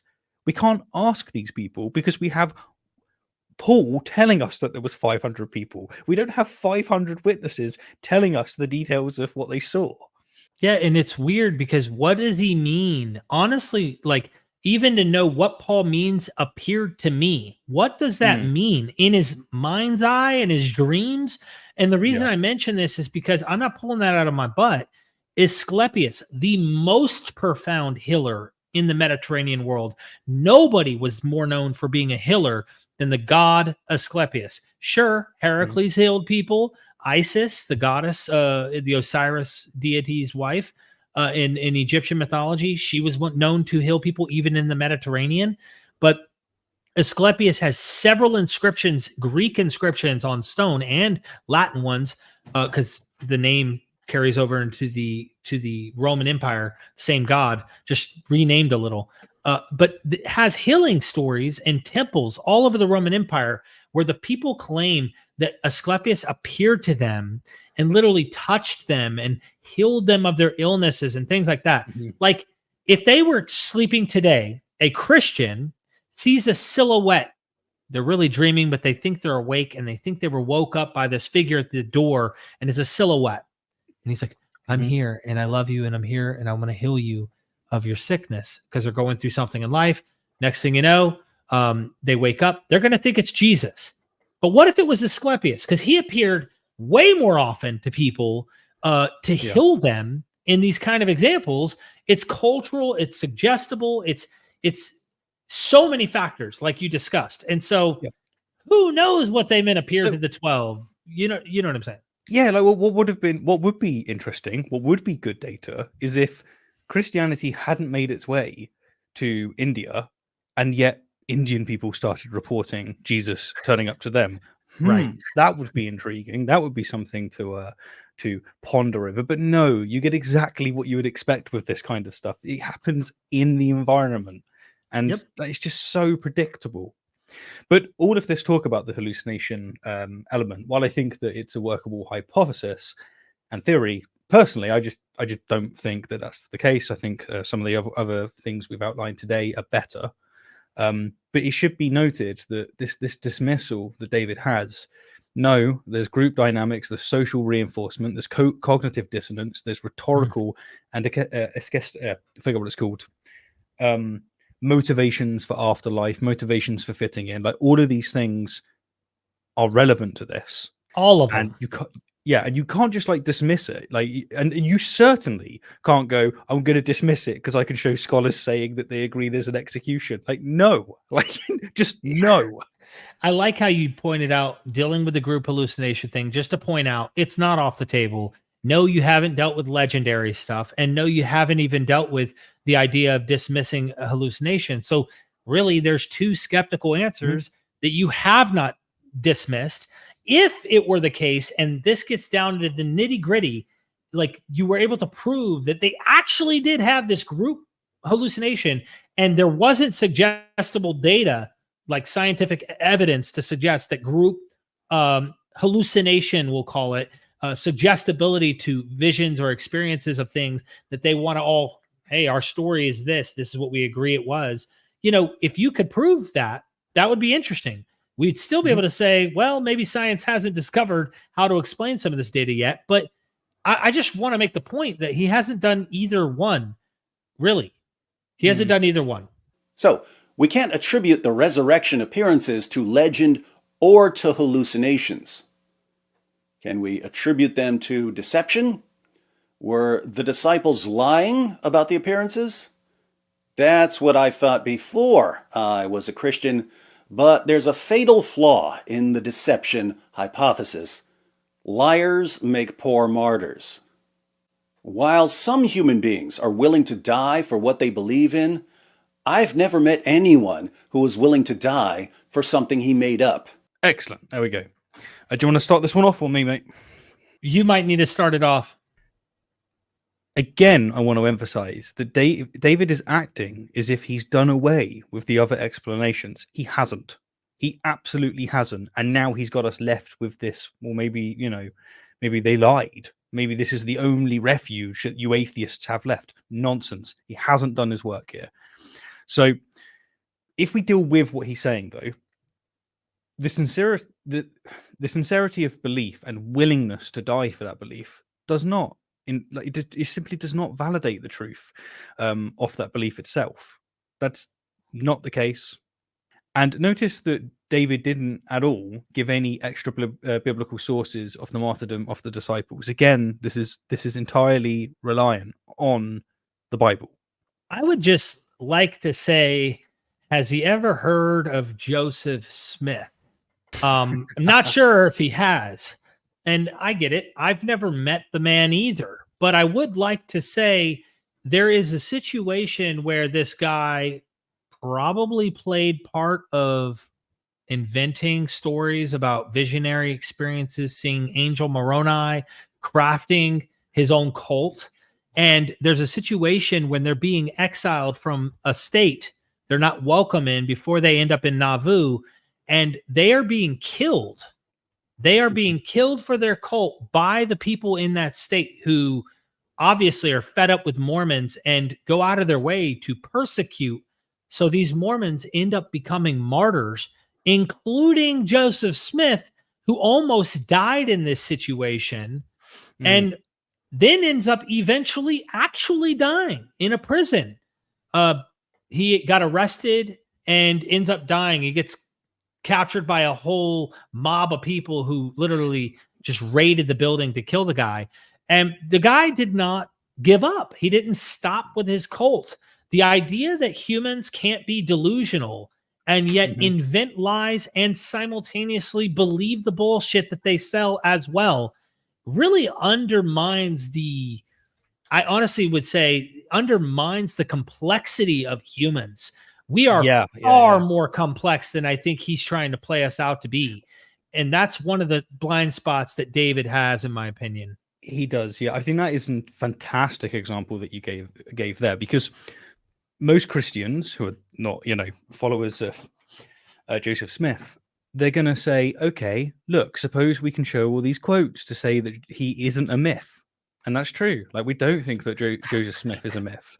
Right. They're going to go, look, we got all these scholars showing that he died. And so now he's jumped to this position where he's saying, well, what's the only other scenarios? Either it's true and Joseph Smith is a prophet, or he lied, and so did so many of the martyrs. Like, you don't buy this. You don't buy this. You know that like, these completely, in this case, I'd be jumping massive steps. I wouldn't have demonstrated what I'm claiming that I've demonstrated. That's what David's doing with Christianity. It's obvious. And like, I'm hoping that by using analogy, it becomes obvious. Like, this isn't the way to do it, my dudes. No doubt. I mean, Joseph Smith, for example, was a martyr. He is seen as a martyr to his cult members. Now, if we were to like get down into the nitty gritty of the historical, what actually occurred in a lot of these cases, we might say, no, he was a criminal. He did bad things. You know who else was supposed to have been a criminal? Jesus Christ. But they're going to go, no, the Romans were wrong. Jesus wasn't. I know they will. What are they going to say about Joseph Smith? Yeah, the cult members wrote this literature. You see, this is the point I'm trying to sell you. I mean, dude, they will do this with Joseph Smith. They're willing to do this with Muhammad. They're not. I mean, look, in the Quran, the Quran talks about how these stories that Muhammad talks about, that they pretty much accuse him of being taught by Christians and Jews at night after they go to bed, or after they go into their houses, or in the morning before he meets up with people, that he's being taught these things. But we all know these are the disbelievers that are saying no. The Quran practically protesteth too much. It tells us enough for someone like me to go, well, if someone goes, well, how do you think Muhammad got these insights and stories? I'd be like, the Quran kind of tells us a little bit about that. He learned it from Christians and Jews, dude, and probably Zoroastrians. I look at the New Testament and they protest a bit too much. Why did Jesus die? Well, he might have been part of a revolutionary movement, and Rome freaking killed him for being a little too nutty on the apocalyptic side. Yep. It's like when the scripture says, you shall have no other God before me. Bro, isn't under your story, you're the only God? You might be giving away a little bit too much by saying this. Like, what's going on? This is good. Yeah, exactly. Right. Okay.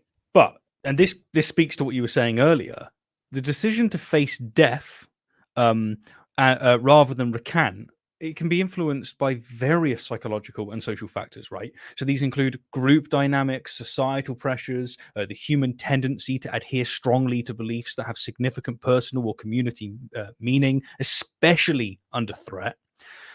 People in power, seen as leaders, they're not going to give up power. It doesn't matter if they're going to die. They believe in their cause. And if they know that by revealing something that's not true, something a white lie, as they may have convinced themselves, if they believe that giving that up will actually cause more harm, and actually the better decision here is to take yourself out, do it.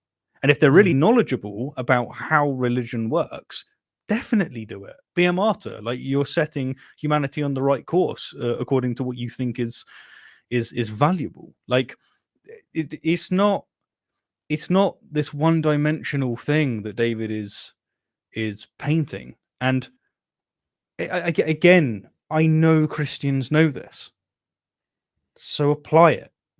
I think that there's a lot assumed in the martyrdom ideas. I'd like to have Richard Miller bring his ideas in this. He wrote an article dealing with the Maccabees and Christian literature pertaining to Jesus as a martyr. Luke Acts does not paint Jesus as a atonement sacrifice. He is a martyr, an example that they should follow. But the other thing I'd like to emphasize, as far as these martyrdoms go, that I hope Richard Miller writes his book on, because me and him talk a lot, and nice. it's painting a different narrative of early Christian history that could be or could not be the case. But based on the literature, they're getting arrested a lot. According to a lot of the early church fathers, they're being arrested by Roman people who are, in the legal system of Rome, that are bringing them in under suspicion of meeting in groups, and they're teaching Jesus. But did they die because they believe Jesus rose from the dead, or are they dying for their philosophy? This is a different thing than saying, I believe in this historical resurrection idea, and I'm dying for that today, and I'm not going to recant that, versus dying for their philosophy, which philosophers died for all the time. Peregrinus literally burned himself in the pyre, like I said earlier, because of his philosophy. So the idea of dying was the peak of certain philosophies. I would even argue for Christianity, and I've got something I want to read you in just a minute, if you feel like commenting on that you might actually be shocked to hear. And this is the thing. There's loads of religions where they're in the same position, where we will say, nope, the event happened, whatever event it might be, and also it wasn't a hallucination. And so we do have people dying for those beliefs. Therefore, what?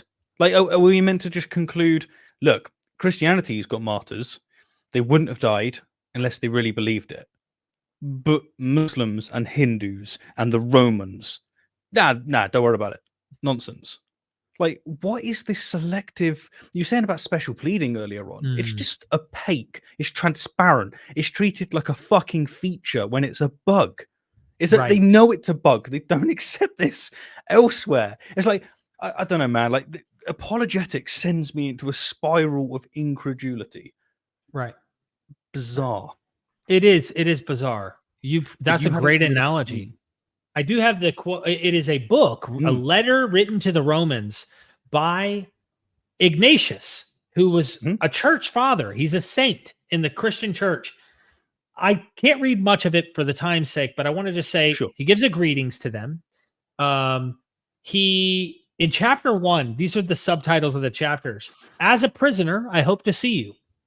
And he's talking about how he had been imprisoned. Okay. Then he says, do not save me from martyrdom. Chapter 2, do not save me from martyrdom. I have to read some of this to give you the context of the mind of how insane this Christian is. I'm not even kidding you. This is a very important church father that's just nuts.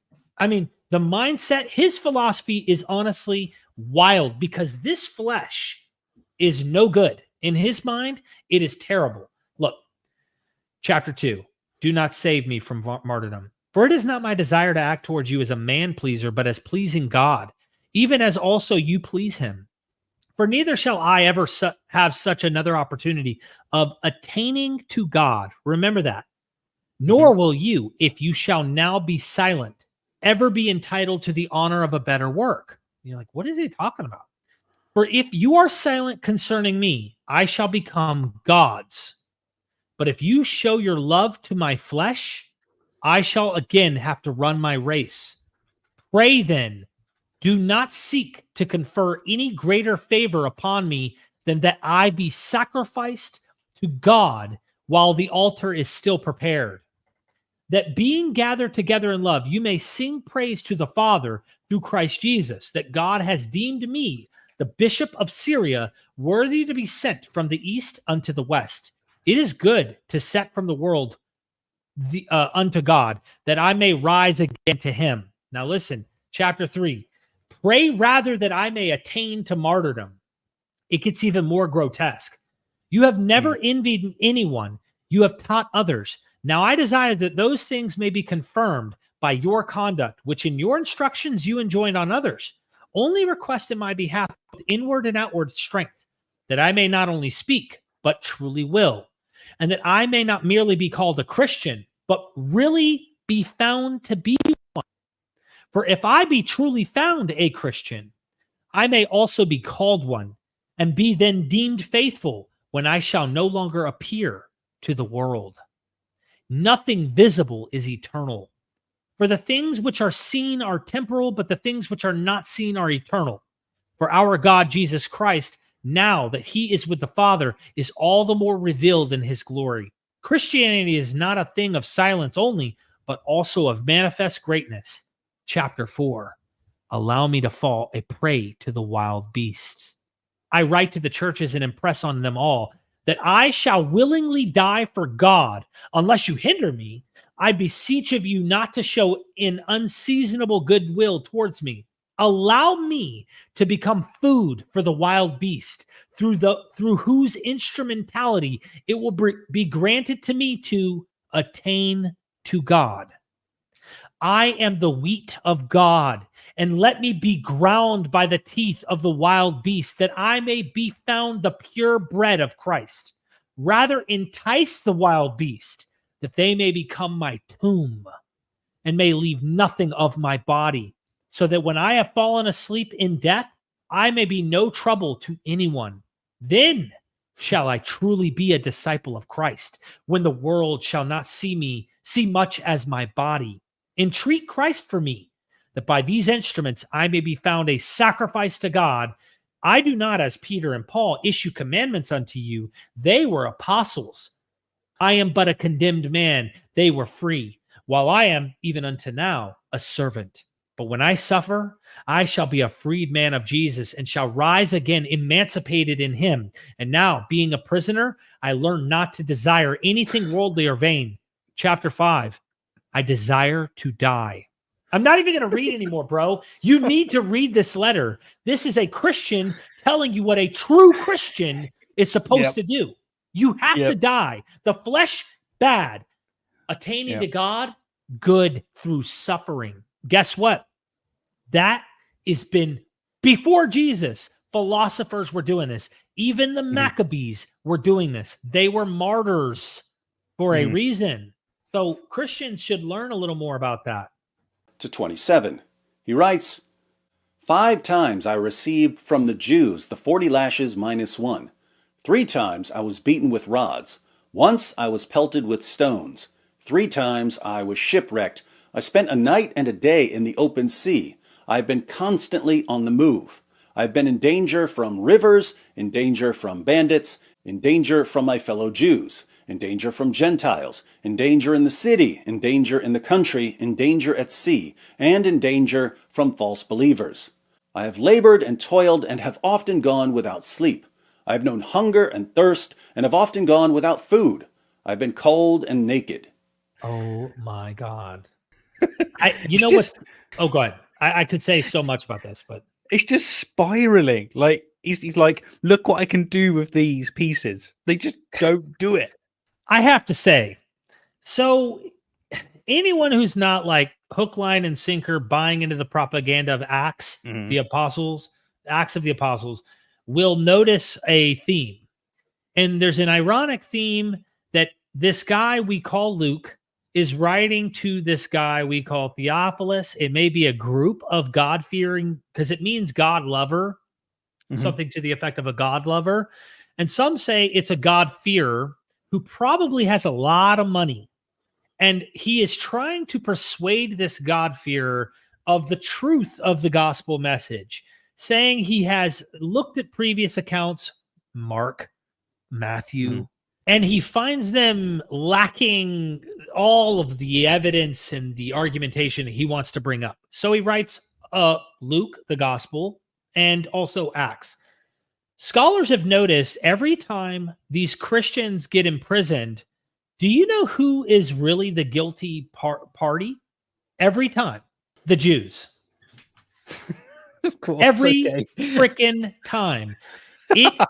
Dude, it's really sad because this has been used against Jews throughout history for 2,000 years. Yeah. And it's this really anti-Jewish rhetoric has been weaponized. But the Jews are guilty, and this is not even factoring in the legends and myths that may have actually been influencing this author to craft the narratives of the prison break miracles. Oh my gosh, Euripides Bacchae, 5th century BCE Greek writer, Euripides, writing about Dionysus, and there are prison break stories with earthquakes, just like you find in Acts.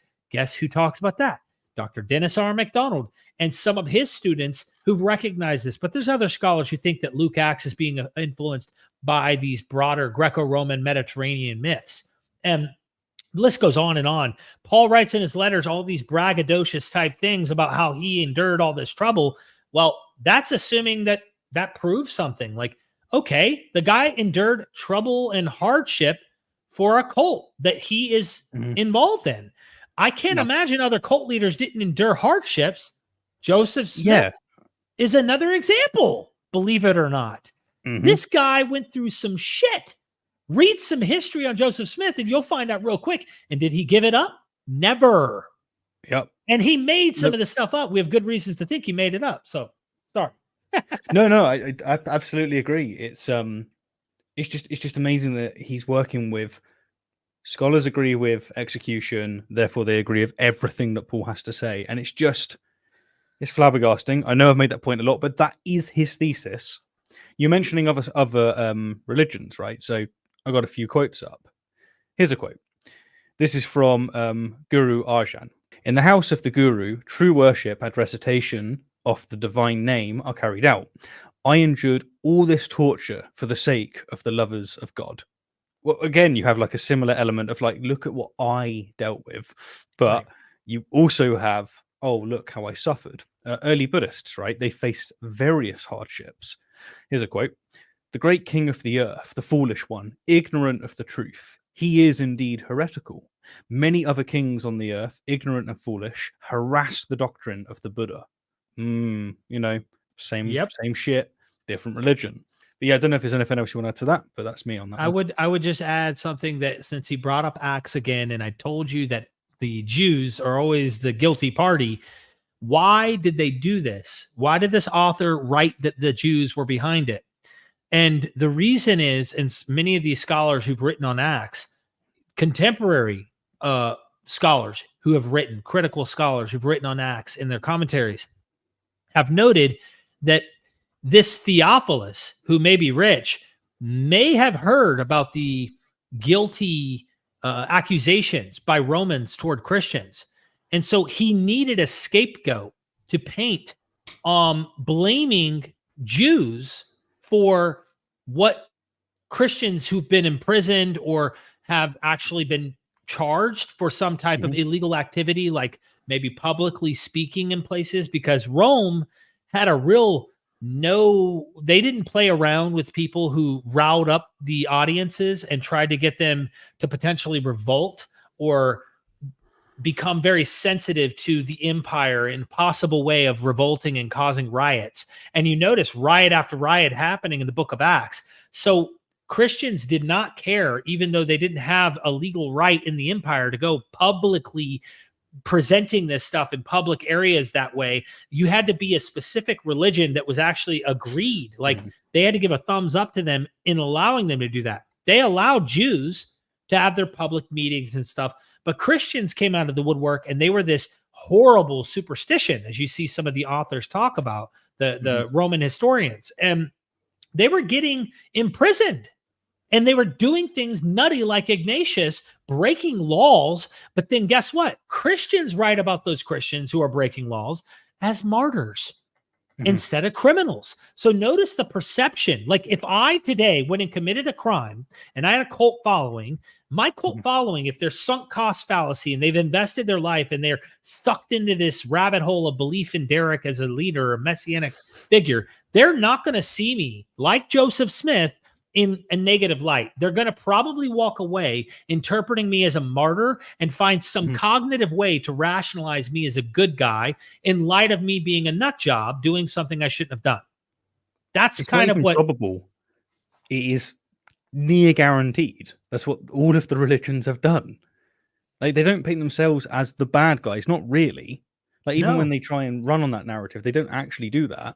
This is why, as you rightfully emphasize, when we start showing that Jesus in the material, and including in its own material in the Bible, is a criminal.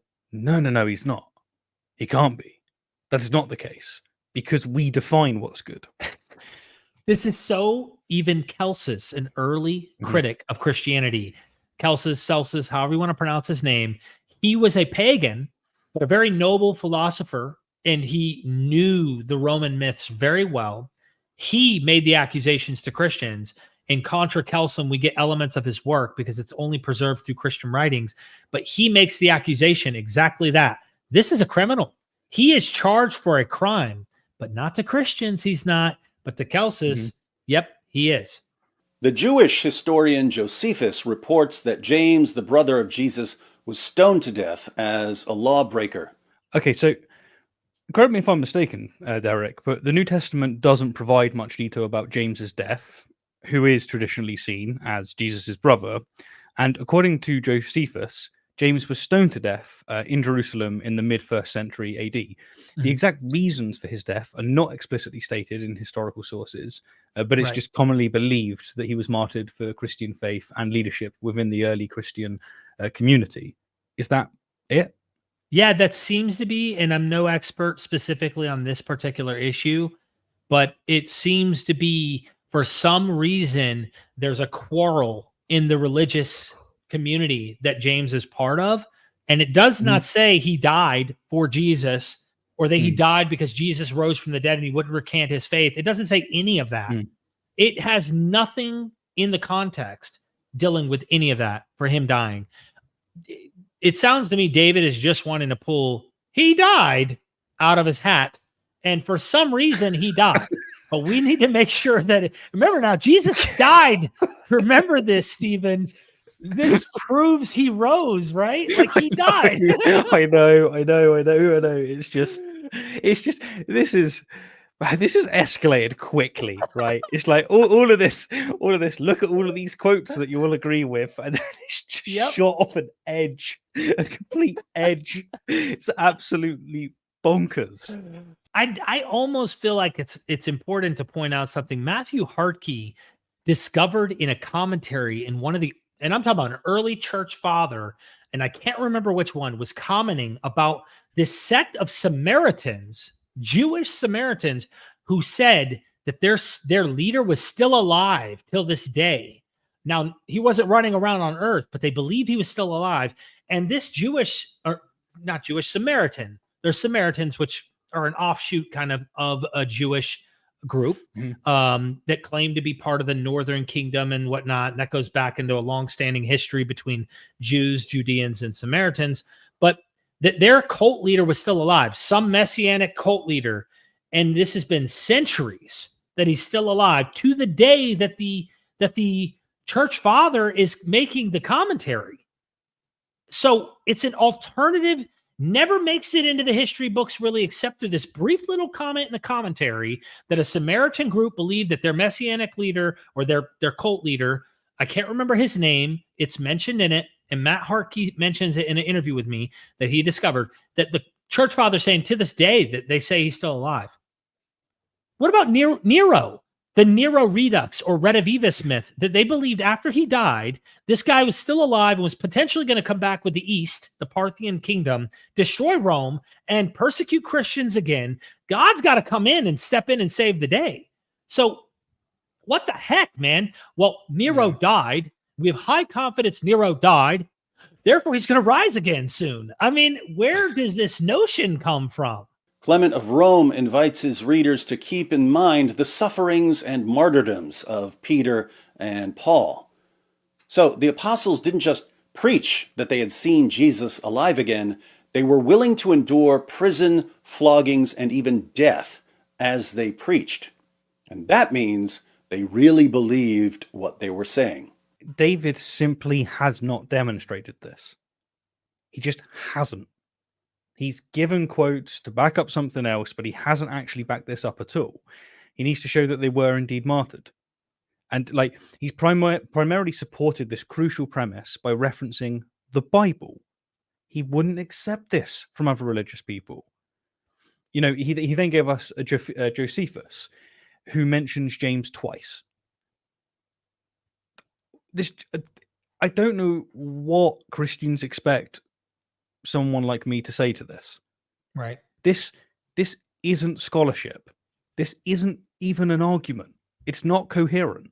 He isn't at the points where he's claiming he is. And there's just no nice way of saying that. Like, it just, what else can I do? I mean, like, it's one of those things we've been granting all along. Okay, I can play with it. I can get into the sandbox and play with it. Let's let it grant. Okay, he was whipped. He pissed off some Jews at the synagogue. And guess what? When they whipped him, it wasn't the Roman flogging. These were little, like, you know, they hurt probably, but it was like if I took something that was like a thin piece of leather and like smacked your hand, like it's like a slap, like that kind of thing. Throwing stones. We know that stoning was a common Jewish kind of practice. They're chucking pebbles at him. Hey, you know, get out of here, you loser. Quit talking about this cult. We don't accept your Jesus. He's a dead Messiah. I imagine if we had a video camera, we'd probably be stunned at seeing how ridiculous it probably looked if Paul was entering the synagogues saying this to Jews who are going, hold on, you're trying to sell us a dead Messiah? The dude died under criminal activity with Rome, and we're supposed to accept that this guy's our Messiah? No wonder it was a stumbling block to Jews and more acceptable among Gentiles. No wonder. Because Jews were looking for a Davidic Messiah.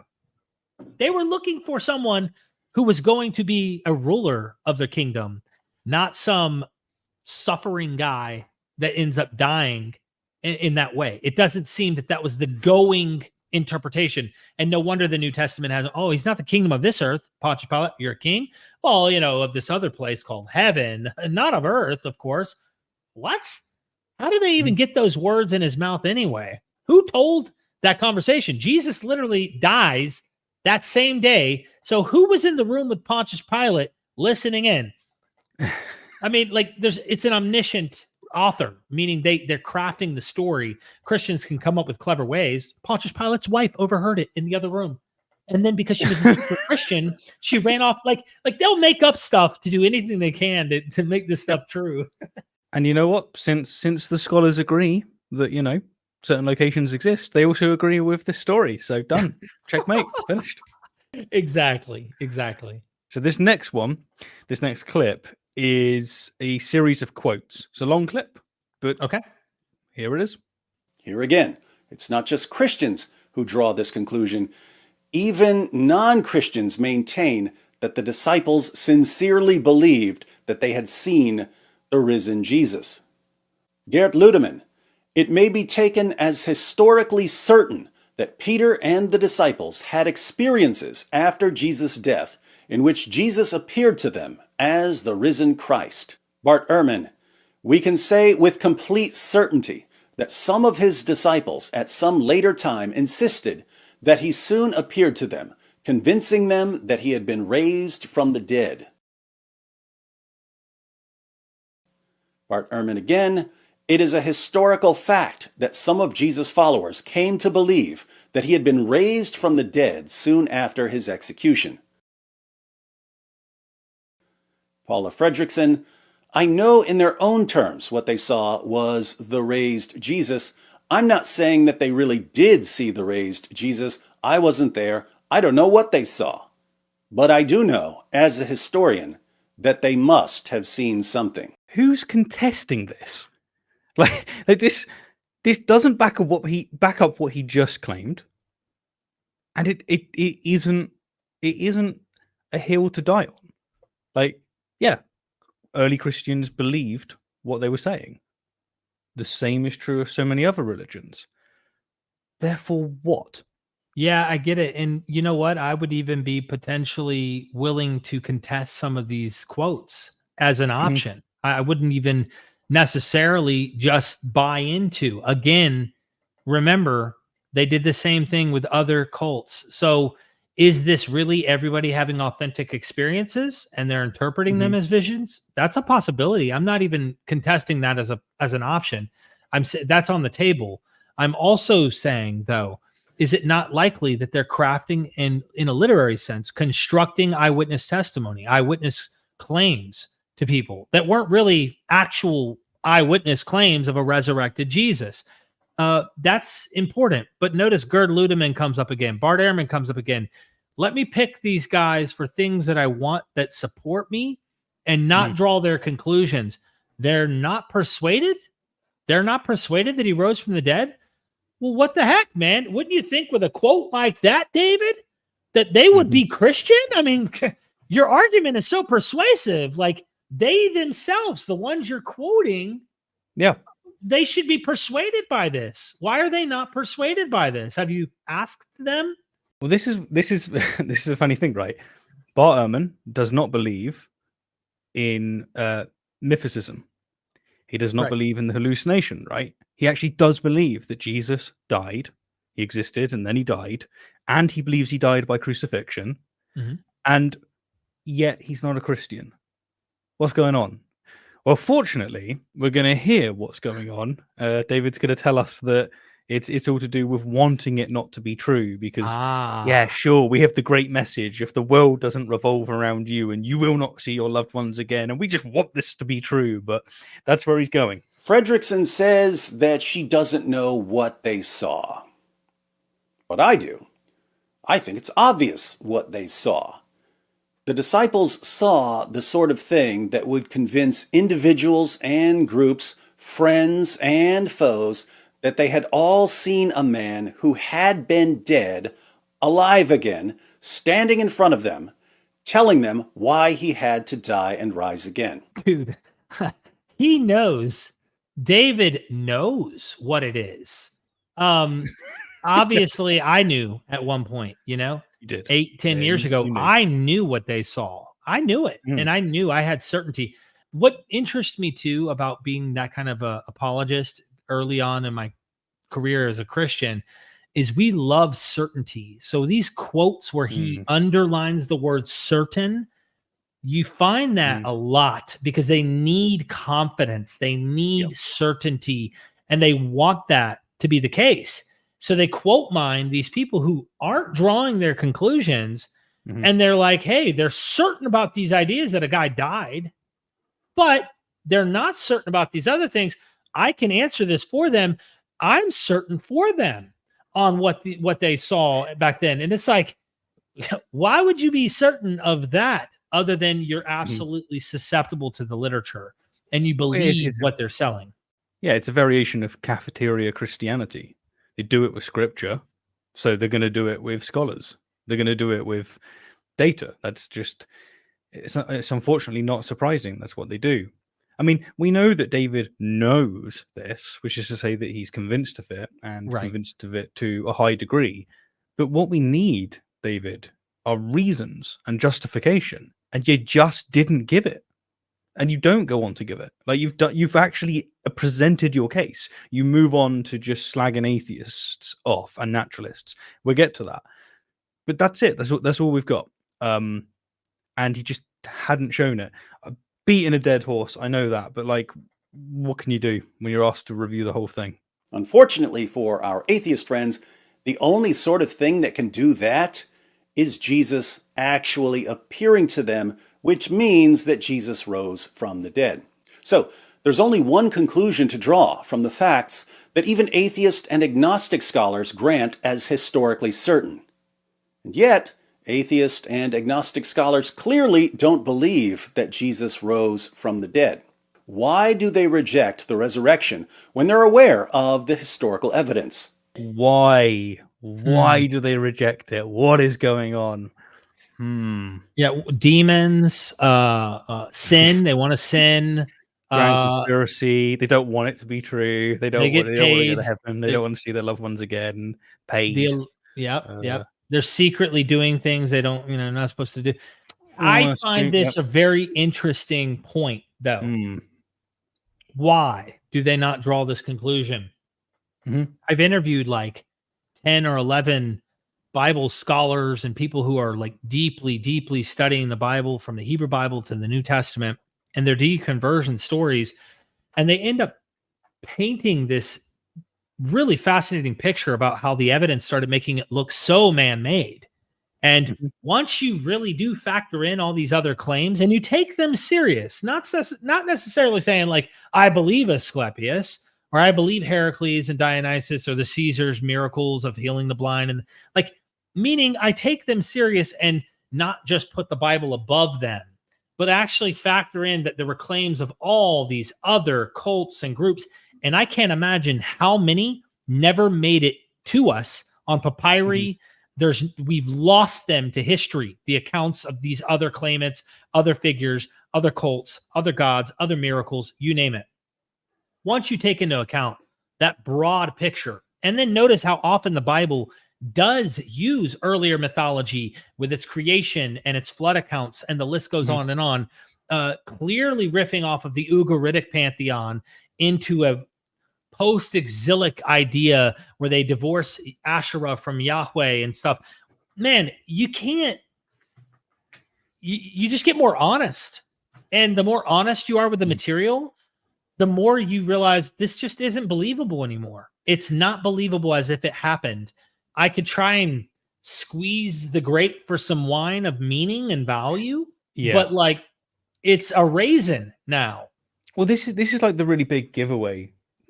I mean, I know we mentioned it earlier, but to pivot into a different field of apologetics, you'll present like the problem of evil, and you'll present teleological evil, and you'll present natural evil. So you go, look, man, we know that there's been at least 4-5 mass extinctions that have just totaled the earth, like 90% of all species going extinct.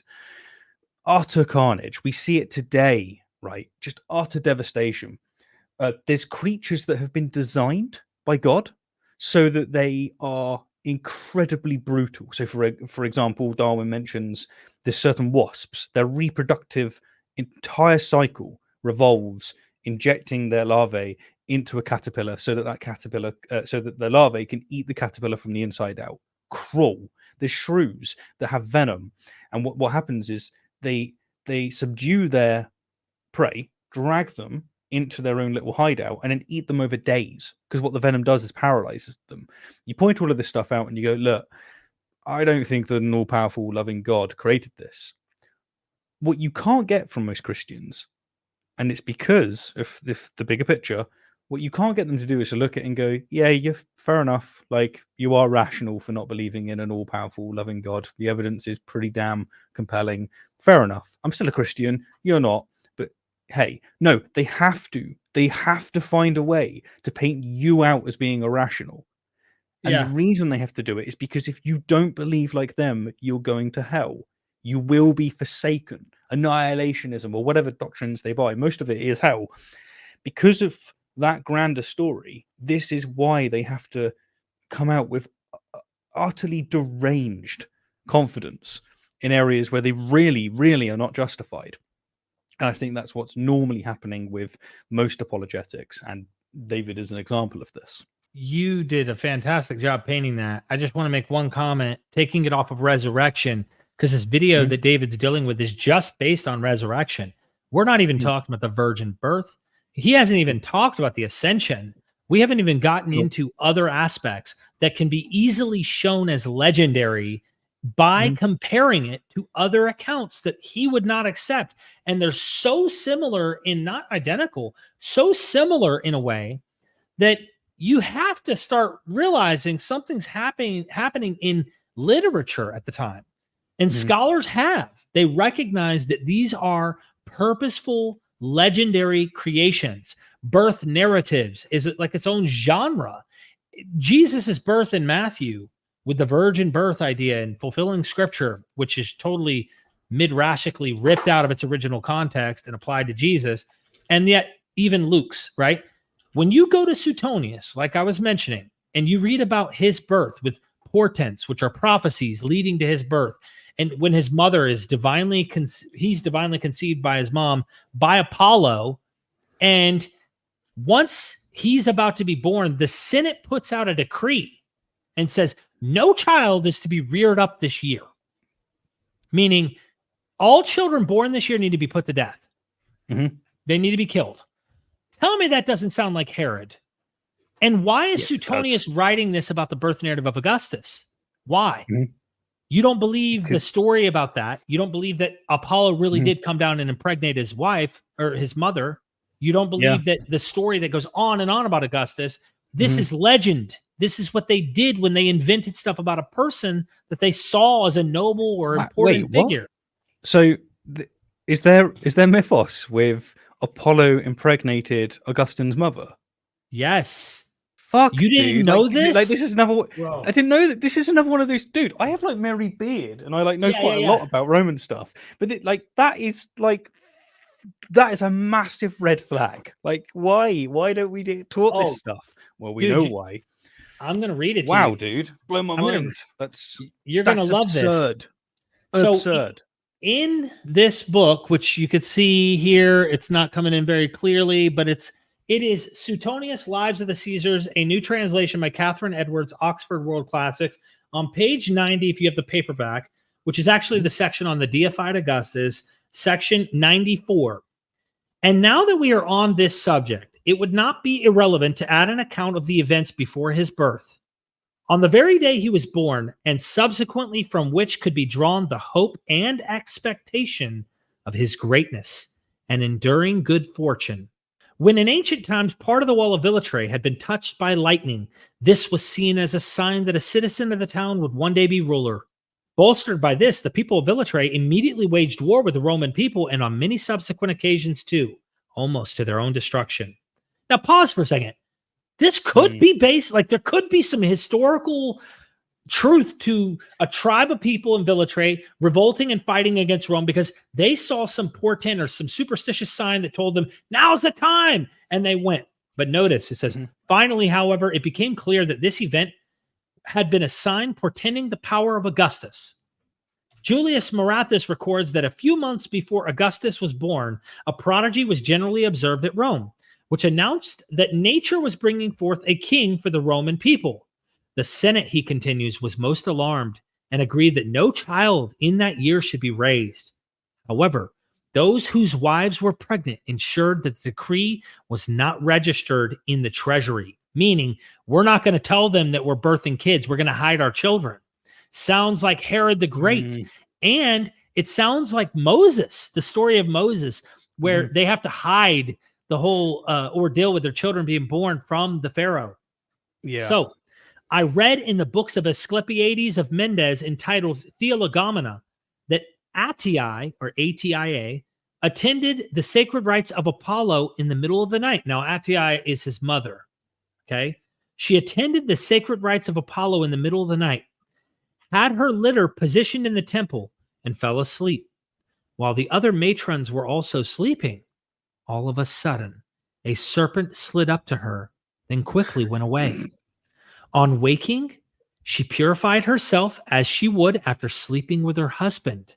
And at once there appeared on her body a mark in the image of a snake, and she was never able to get rid of it, so that ever afterward she avoided going to the public baths. Augustus was born 10 months later, and for this reason is believed to be the son of Apollo. It was Atia, too, who before she gave birth dreamed that her insides were carried to the stars and spread over all the earth and the skies. Octavius, the father, dreamed that the sun rose from Atia's womb. Apollo is the sun god, for those who don't know. On the day Augustus was born, when the conspiracy of Catiline was being discussed in the Senate House, and Octavius stayed away until late because his wife was in labor, Publius Nigidius, hearing why he was delayed, when informed of the hour of the birth, asserted, as is generally known, that the master of the world was born. When Octavius, who was leading an army through remote regions of Thrace, sought guidance concerning his son at some barbarian rituals in the grove of Father Liber, the same prediction was made by the priest, for so great a flame had leapt up when they poured wine on the altar that it passed beyond the peak of the temple roof and the right up to the sky, a portent which had only previously occurred when Alexander the Great offered sacrifice at the altar. And on the very next night thereafter, he dreamed he saw a sun of greater than mortal size with a thunderbolt and a scepter and emblems of Jupiter best and greatest, and a radiant crown on his chariot, decorated with laurel drawn by 12 horses of astonishing whiteness. When Augustus was still a baby, as is recorded in the writings of Gaius Drusus, he was placed one evening by his nurse in the cot on a level ground, but the next morning he had disappeared. He was only found after a long search in a tower of great height, where he lay facing the rising sun. When he first began to speak, he ordered some frogs to be silent, who happened to be croaking in his grandfather's villa. And they say that from that time, no frog croaked there. Dude, the list goes on and on and on. And I'm not going to read it. It's pages, bro. Pages of. It's amazing. The thing is, you're comparing Jesus to other figures here with mythological elements, and quite helpfully with someone that almost certainly did exist as well, but there's mythological elements.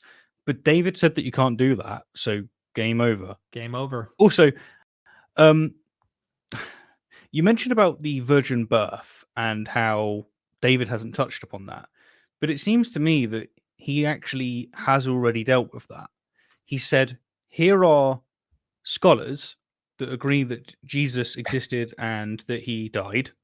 And it's the same pathway, right? He's going to say, just as he's able to get, he resurrected 3 days afterwards, he's just pulled that out of nowhere. He's going to be able to pull the virgin birth out of nowhere, because all of a sudden he's treating it as if these scholars agree that everything that Paul had to say is true. So, I mean, think about really, it. Let's think this through together, right? Scholars believe Jesus existed. Scholars believe he existed. Then how did he come to exist? Duh. Virgin birth is how he came to exist. Jesus existed. I just made the case for David, even though he didn't spell it that way. We just made the case that Jesus was virginally birthed. And it's because Jesus existed. Yeah. And this is not even facetious. This is what David did. So maybe the Christians watching will just buy us when we just said that. They go, actually, yeah, really good Christian thinking there. But if we do it for a different religion, then no. That's obviously nonsense. I definitely agree with you. Different people will give different reasons for denying Jesus' resurrection, but if you do a little digging, two broad issues emerge most frequently. First, many people have a prior commitment to naturalism. Supernatural explanations are ruled out before the investigation begins. And if supernatural explanations are ruled out beforehand, Jesus' resurrection is never even a candidate for belief. So you're talking earlier on about psychoanalyzing. That's what he's doing now, right? He thinks he's presented such a compelling case that really there is no rational way not to have his view. Therefore, you must be being nefarious in some way. Like there's something else going on. So he's essentially throwing an accusation, I think, not as well founded and not with the nodes and context in place to us as we have to him. Now, if I'm not mistaken, a very large number of scholars, religious scholars, they got into the field precisely because they were religious. They wanted to vindicate this. This is a story that's very much true of scientists back in the 18th century. They wanted to show that this is God's earth. This is God's way. Let's vindicate the Bible. And just as a lot of them started to have to, rearrange the way that they saw the world, they had theological struggles. This is true of a lot of scholars that have went into this, and they've went, it isn't what I was taught in Sunday school. They taught me that this is absolutely the case. It isn't. And their confidence, the confidence that David wields, actually backfired. It turned people away from Christ because they were expecting that vindication, and it's just, oh crap, I've learned a little bit about logic and that doesn't work. I've learned a little bit about the actual sources and it doesn't say that. Turns out the King James version isn't the best one. Like maybe that's not the only version we should be quoting. So yeah, like basically David is trying to paint this narrative again of not just, he's got the internet atheists being mythicists, and then he's got all the scholars being nefarious. I want to give David an alternative account of how someone like me came to this conclusion without boring your head off by giving you the whole story right now, because we're already dealing with criticisms. I started believing everything the Bible said was true. I believed literally these were historically true all the way to Adam and Eve. I literally was that kind of Christian. And what happened is over time, as you pointed out, the bubble starts popping. But my bubble pop was not to naturalism or atheism. My bubble pop was realizing I couldn't not see mythology in other accounts that were also found in the Bible. So I found a way to reinterpret my biblical text and still kept an esoteric belief, a mystical tradition. But God was bigger than just the Bible, that I didn't want to ignore those other cults and their claims. And I'm not saying that I went around worshiping Asclepius or anything or Hercules, but I couldn't unsee how Samson was the Jewish, if you will, Israelite version of Samson, and the Greeks had their version, and Melkart with the Phoenicians, and Gilgamesh with the Mesopotamians for their strongman hero. And I started seeing so much overlap and similarities that I couldn't help but think God had his hand on all of these religions, because they're all actually portraying something that is overlapping in these myths. They're not identical. They're localized to their own tradition, but there's similar themes and tropes that I saw in genre that were overlapping. I did not know that actually critical scholars existed out there who said, actually, there's probably a long-standing tradition from Gilgamesh onward where Gilgamesh may have influenced the Melkart myth, the Heracles myth in the Greek world, and even the biblical Samson. However, even other critical scholars think that Heracles, which is the Greek pronunciation, which means the older version of Hercules, influenced the biblical Samson story. It may be Melkart, it may be Heracles, but there's actual potential influence that they're directly or indirectly influencing these myths. Now, here's the interesting thing. Notice none of that was naturalism. All of that was observing that there are other myths with other stories and other claims of those stories. I just stopped going, okay, hold on. The Bible's the only one.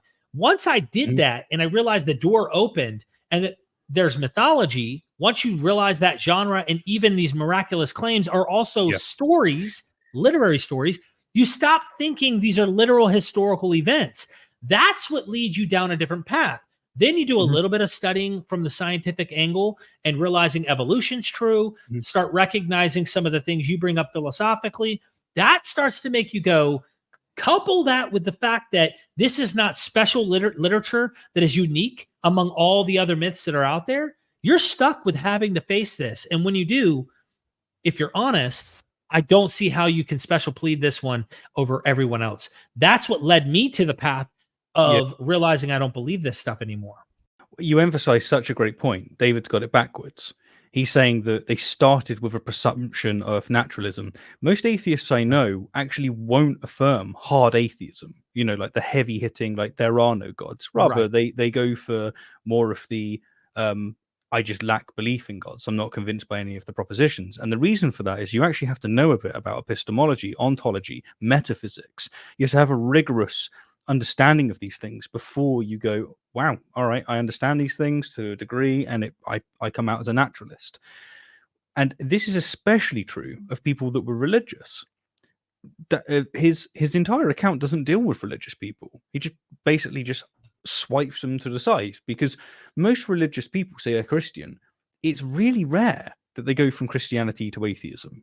Rather, what happens is they go from Christianity to I'm a bit of a special Christian and I haven't found my place yet, to well, you know what, I'm still a theist, but maybe Christianity isn't quite, maybe Jesus didn't resurrect, and then they go from there. That's always the process of what's happening. So this painting of them being, no, they're naturalists from the get-go, nonsense, absolute crap, citation needed, not enough to just state it. I agree. The other thing is, we don't rule out supernatural explanations when we affirm naturalism. So I'm a naturalist. I think naturalism makes perfect sense of the data that we've got. It doesn't mean that I'm 100% in it. It doesn't mean that I've ruled out supernatural claims. No, in principle, I could buy a supernatural claim. But this comes back to what we were saying at the beginning. Extraordinary claims require extraordinary evidence. If you was able to show better evidence, far better evidence than scholars agree that scholars agree that Jesus died therefore, they also agree with everything else that Paul had to say. No, that's not going to cut it. You need something better than that. If you had extraordinary evidence, we'd believe it, right? Now, there is a point that can be said, and that is that naturalism will essentially bring whatever new discoveries are made into naturalism. There's a discussion to be had there, but this is more about the semantics and more about the definitions. The principle of what it represents, the instantiation, is quite clear. We find quantum mechanics. Quantum mechanics violates so many other things that we intuitively feel is still true. Same with general relativity. These things are bonkers. They are really strange. You need extraordinary evidence to be able to get me to believe in them. Well, you presented it, so I believe it. Be nice if Christians could do that with, Jesus. Be pretty damn cool if they could actually show some kind of receipts that they would buy from another religion. But you don't get that.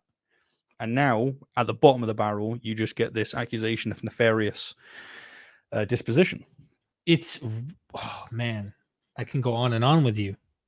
There's an example I gave with my mom. She asked me why I don't believe Jesus anymore. And I knew I couldn't say, well, because Jesus and New Testament and Jesus, because that's when her defenses and I imagine cognitive dissonance would set in even more. And she'd double down on her faith and she'd be afraid because she's afraid of hell. She says that to me. And I just said, can I tell you a story from the Greek world? And I told her the Odyssey in a nutshell, how Odysseus goes off to war. He's in love with his wife, Penelope. He goes off to war to defend his nation. And the reason I said that is my dad was also a soldier who retired, Green Beret, who has gone to war, has gone overseas, has been away from us for long periods of time. We've worried about him. He's almost died several times, things like that. Mm-hmm. So I use this analogy to paint something close to home for her. I tell her how Odysseus goes to war in Trojan battle with all his men. On his way home, he gets lost. He promised that he was going to come home to her and his son, Telemachus. On his way home, he gets lost and ends up on an island with a Cyclops and a witch, Circe, and gets trapped in this faraway land by a goddess who is in love with him and all this stuff. And finally, he gets granted to come home, but it's 20 years later. The suitors that are supposed to be there at the house are literally trying to take his wife. He comes home, but he can't come home as he looks. The goddess disguises him to make him look like a beggar, to make him look like a homeless man. He does not look the same. So he goes home and he's greeted by his wife after, I'm not going to get into every little minutia of detail. Long story short, he's welcomed into the home. Few people slowly discover his true identity in the entire path. And each time I told it in such a way that is like the story that my mom starts crying. My mom starts crying because she's forgotten why she even asked the question to begin with. At the end of the story, just to get you a nutshell, he is in love and making love to his wife in bed again, as it was at the beginning. He's back with her. He's loving her. And everything is almost happily ever after at the end of the story. A lot of tragedy along the way, but he makes it to her. My mom's crying. And I said, you like that? And she said, yeah. And I said, well, that's practically the canonized story for the Greeks. Many of the gods played a role in that, the Odyssey and the Iliad. And that was what the Greeks technically believed. They had that as their story. Mom goes, that's a powerful story. And I said, well, just like they believe that story, Christians believe the Jesus one. And many of the elements in the New Testament seem to also borrow from that older story in how they paint Jesus. Mm-hmm. What I'm saying is I don't believe those stories literally happened, but I think they're true in some ways. There's some truth. And I don't mean true in the empirical, historical sense, but there's some deep meaning we can gain from them. Well, I could do the same for Jesus, I said to Mom. And Mom's like, okay, let's change the subject now. But you see what I did there is I helped her to understand and couch it in a way that wasn't as offensive. You can't, it's hard to do that with these guys like David Wood and them. They've got their entire...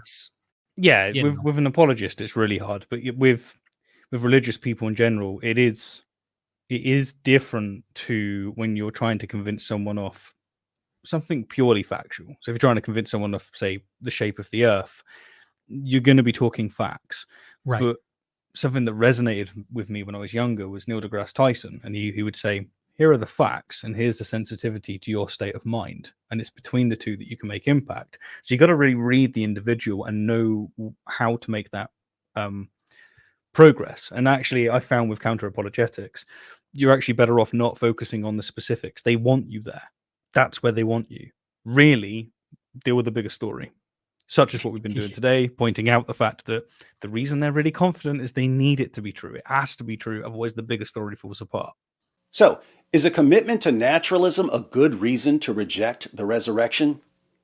As Alvin Plantinga and others have shown, naturalism as a worldview is fundamentally incoherent because it ends up undermining the reliability of the cognitive faculties required to affirm it. All right, so David is completely moving on. He's moving on to a completely different topic. He's going to be talking about naturalism. He thinks he can debunk naturalism, and therefore having a naturalistic commitment is not something that you can have when it comes to considering specifically the miracles to do with Christianity. He wouldn't, of course, be quite as happy as saying this with Islam and whatnot. And he's going to present a variation of closer to C.S. Lewis's version of the evolutionary argument against naturalism. But yeah, let's hear it. If I could just make one comment as this too, as someone who's not familiar with the naturalist, I'm not in depth aware of the philosophies and epistemological backgrounds and such that you are. I would say, as someone, as a normal common sense person who once believed everything the Bible taught and just hook, line, and sinker accepted the entire thing, the demons, the gods, except I didn't realize there was polytheistic tendencies. I didn't know how to deal with the divine council, different things. As a Christian, it was one God and he had angels and there's demons and stuff like that. And then the devil, that kind of worldview. What ends up happening when you're trying to act like, well, we shouldn't start skeptical. We should actually be open to all of these things and not just be critical up front and need evidence to prove they exist first before we just have this open mind and thinking they do. Is I went from that worldview to thinking maybe ifrits and leprechauns and demons and chupacabras and, where do you draw the line on mythical, fictional, fairies, the whole nine? How do you pretend that you should not then open your mind to every and all mystical, magical, nonsensical things? And that's what they don't get. I'm willing to play their game, even though I tend to be skeptical that any of these things actually exist and that the figments of our imagination and part of fiction and maybe part of our human lack of awareness of mental capacities that we're not really able to, in those days, understand, like mental health illnesses and such that we call demons or whatever it might be. Today, we have better explanations. I say all of that to say they won't follow that consistency. They want to pretend, they just want to open the door for their versions, and they don't want to let ifrits and they don't want to let the various other deities and demons and strange mythical creatures from other cultures and such exist. They don't grant them the same credibility. And that is where I say special pleading, even in this, it's just to make you convinced of their version. They're not following it consistently. And that's what annoys me. And that is such a fantastic point, because people that criticize naturalism in the way that Plantinga does and the way that C.S. Lewis does and the way that David's doing, they have it completely backwards. So if you ask a naturalist, why are you a naturalist? It's never, I started with this. And the thing is they look at naturalism in the same way that they look at theism. Theism's this big package. Here you go. Here's what you've got. Try figure out what's going on. Sure, but this is your package. It doesn't work like that with naturalism. Rather, and as you pointed out, you end up learning a bit more about the world, because by default, you're going to believe all sorts of things. This is why cultures believe miracles by default. It's why, the stats that he showed earlier, we're much more susceptible to believing bullshit when we don't know much. But as we learn more and more, we go, damn, that God of the gaps was filled. That wasn't a miracle. That was actually this. And you end up building up a structure where science keeps winning and it keeps providing greater explanatory value. And as you build up that framework, you have methodological naturalism, where you go, you know what? I'm pretty, for all intent and purposes, that's my default now. It's not I start with it. It's rather, this is a really good piece of equipment in my mind that works and makes better sense of the world. It could be violated. as we were saying earlier on, there are things you can discover which will violate it. Yes, naturalism will adapt for it in most cases, such as quantum mechanics. But it isn't like this default position of, nope, there's no supernatural stuff. And then when you do want to say that there's supernatural stuff, when you do want to broaden your mind, you don't want to broaden your mind so, open your skull up so much that your brain falls out. And that is what's being asked of us when it comes to certain miracles, such as those that you find in Christianity. So if you say you had a miracle where all of a sudden, out of nowhere, a statue appeared. Wow, you're going to need extraordinary evidence for this. Like this is an extraordinary claim. However, compare that to Jesus's resurrection and the narrative around Christianity.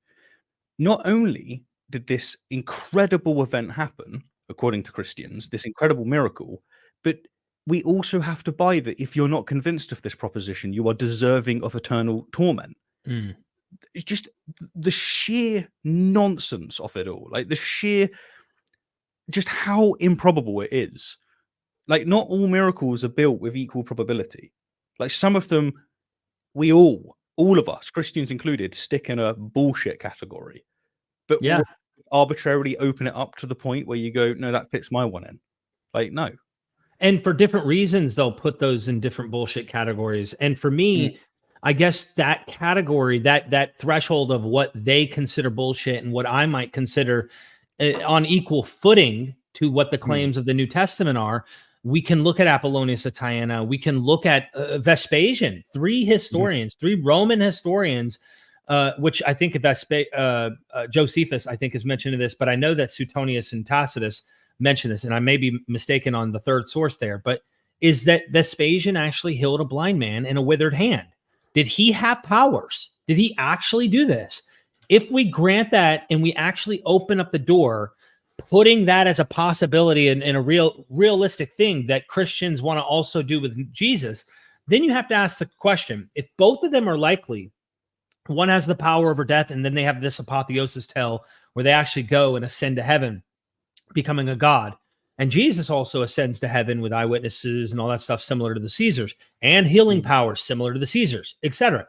Then you have to kind of go, well, who do I trust more? This side says demons are behind the power for Vespasian, and Vespasian's side is saying demons, let's just say, are behind the Christian superstition that's a horrible superstition that they would demonize. Okay, well, both of them are pointing the finger negatively at the other. Then who's right?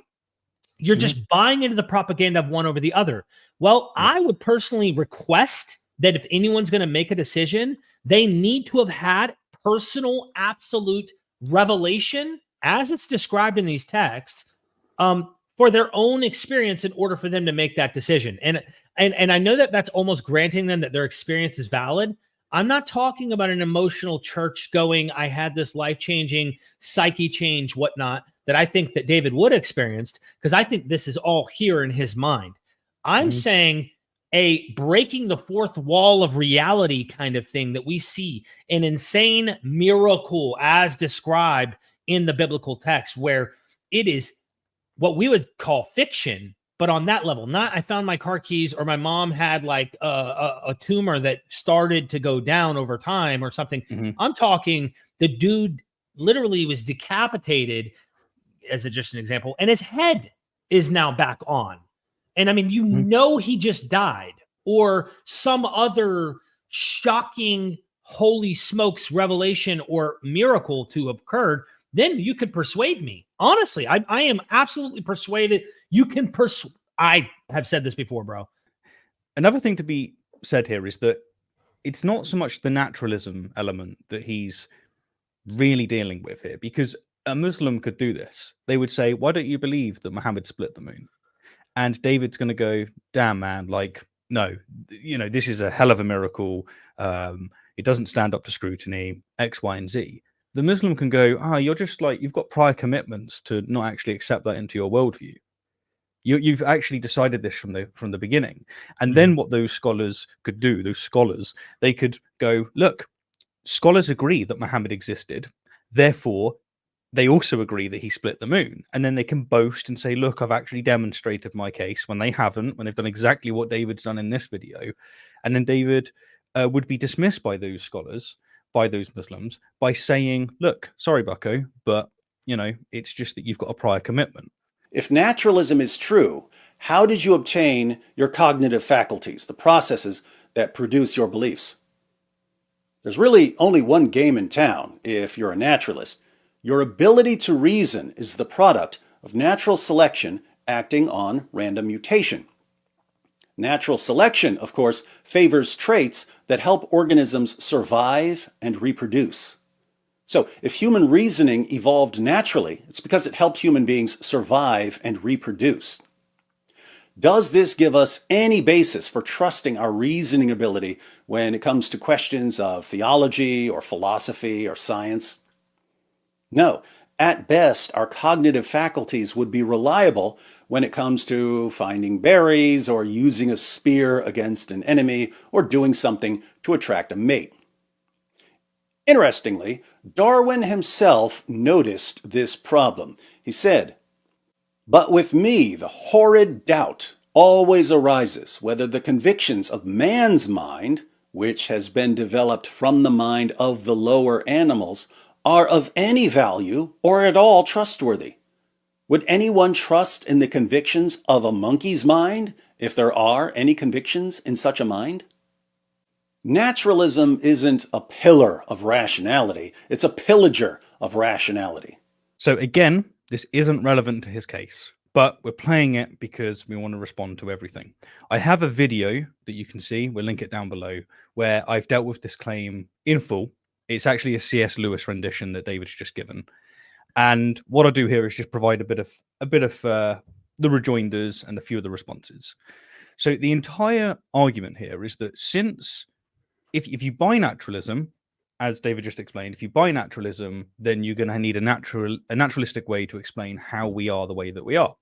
And the only game in town, at least at the moment, is evolution by natural selection. And it's damn well sufficient. It explains the data. So we evolved. But notice that we didn't evolve necessarily for truth. Rather, we evolved to survive. Mm-hmm. And so if there was selections for us to have false beliefs that are useful, such as religions, then that's going to come up. And what David and what C.S. Lewis and what Plantinga and others will do, the proponents, is they will say, therefore, we have no reason to trust our cognitive faculties whatsoever. It's the idea is that it completely undermines your reasoning. Therefore, if you want a coherent structure, you have to buy theism. There is so much wrong with this. So, first of all, it's the central premise is just false. There's nothing in evolution that says that it's going to select for just random things that are I'm going to rephrase that. So the biggest problem with this is that the central claim, the premise, is just false. Evolution by natural selection will select for survivability, but some things are going to be more beneficial than others, hence the survivability. And truth is one of those things. So suppose you've got two tribes. One tribe, what evolution wants to do is make sure that they don't drink from a river. The reason they don't want to drink from the river is because it's got cholera and it's killing their people and it's causing them to dissipate. Okay, one tribe has this belief about the world, and the belief is that all water from flowing locations, if the water's moving, it's really, really bad for you. You should only drink water that's still and from up high, so rainwater. That's their belief it gets selected for. The other tribe, their view is there's something wrong with that specific river. That's what their view is. What happens as the landscape changes? All of a sudden, the one that had the view that's more accurately describing reality is going to survive, whereas the other one won't. Because suppose they get a drought. Well, the group that's evolved to only drink water from, the rain, basically, they're dead. And if they travel out elsewhere, they're dead. Whereas the tribe that accurately had the view that there's something wrong with that river, they travel somewhere else, they find more flowing water, and they give it a go, and there you go. Good stuff. The very fact that humans can apply what we've learned to abstract entities, we can do it in mathematics, in quantum physics, in astrophysics, and we keep getting accurate answers, is all evidence that our views are actually mapping onto reality. Now, you're always going to be blunted at the beginning. But that's fine. That's not what David needs. David needs to be able to say that our views are arbitrary. They're not. They're just not. And he doesn't get there with natural selection on its own. So it's just wrong from the very beginning. That's the first thing I would have to say about that. I just throw in something here that I think's a good observation of what you just described. So Heath Durrell, Francesca Stavrokopoulou, other scholars have written on human sacrifice in antiquity, specifically in the ancient Near East. And as this relates to the biblical text, because there are fossil remnants in the literature of the Bible that hint at Yahweh or El receiving sacrifices of humans.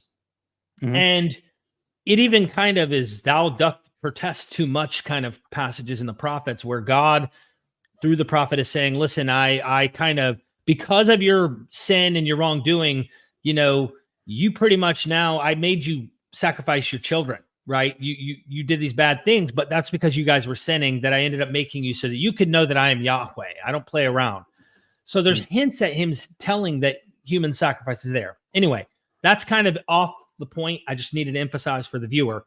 But the point is, one of the big, I guess you say, pushbacks that came was, well, if these Phoenicians, for example, were actually sacrificing their firstborn children, firstborn sons, to God, and this is like a Molech or a Molech sacrifice and such, then this population would have stopped surviving and it wouldn't have been successful and thrived. And humans would have been too attached to the children to actually perform such a thing. So this is not true.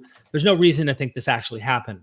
Heath Durrell actually said, no, we have very good archaeological evidence that they did sacrifice their firstborn children. They were a thriving civilization, even though they killed their firstborn children. By the way, part of the process of doing that was for fertility, agriculture, and such the next year, that the God would bless them if they gave their most valuable, precious thing, that is the first child. The other thing Heath Durrell pointed out as humans, and he said the attachment to the first child, the birth rate and death of children was so prevalent that mothers did not attach themselves to the child till they had fully developed in many ways, so that they wouldn't have so much of a catastrophic emotional trauma in losing a child in that time. So to pretend in an anachronistic way that all these mothers would have felt about their children the way a modern person would feel is totally missing what the context would have been like for an ancient person. I say all that to say they thought the utility of killing one of their children as a sacrifice to the gods was noble and true and the right way of keeping life for the whole community. Well, do we today in any way think that that's actually a wise move? No. And ancients also vilified the practice over time. We evolved to realize that's backwards. That's not something we should do. And this kind of touches on your point. And I needed to emphasize that to say he sounds somewhat like the pre-suppers, though I have to give him a little credit for trying to play along with evidence type stuff. But it sounds like another sneaky way to bring in a Jay Dyer type argument that you have to accept our premise that you can't have rational thought or discover truth without first accepting the theistic premise, like you said. And I call bullshit on the whole thing. And this is why I didn't even play around with Jay Dyer's nonsense. No, it is. It's it's very much in the pre-sup playbook for sure. So you're absolutely correct to identify it there. As I said, I've dealt with it in a bigger video, but I will just leave one more consideration. Theism has the same problem. So suppose that, God exists, and as theists believe, as David believes, okay, well, how can you trust your cognitive faculties? Okay, because God revealed it in the book. Yeah, okay, but you know that God works in mysterious ways, such as the problem of evil, right? He might be testing you. So how do you actually know that your cognitive faculties are wired for truth? Okay, well, it tells us in scripture. No, you can't do that. You're using the very thing that you're assuming, right? So actually, there may well be problems here. And you, as I said, you contrast this with the fact that you use this skepticism and you use this mystery as a defense when it suits you. Actually, you're in a really big trouble. You don't know what's true, and you don't know, and you can't navigate the space. Despite that blunting, most of the proponents still see, no, okay, well, I can't know for sure, but it doesn't follow that I have no reliability whatsoever. And yet the same is true of naturalism. Yes, can't know for sure. We're all epistemically blunted. You got to pull yourself up by the bootstraps at some point, but that doesn't give them what they want here. But yeah, like it's just not relevant to his case here. Like Right. it'd be funny if he does make a response to this, and this is the bit he responds to. Like it would almost be poetic in the sense that it's not relevant to his actual case. But that's what I would expect to see, to be honest with you, because he's got to come back with something pretty impressive for his case, because he's so far given us nothing. But a more glaring difficulty, given a discussion of miracles, is the global abundance of miracle claims. In 2006, the Pew Forum issued a report titled Spirit and Power, a 10-country survey of Pentecostals, discussing statistics on Pentecostals and charismatic Protestants in the United States, Brazil, Chile, Guatemala, Kenya, Nigeria, South Africa, India, the Philippines, and South Korea.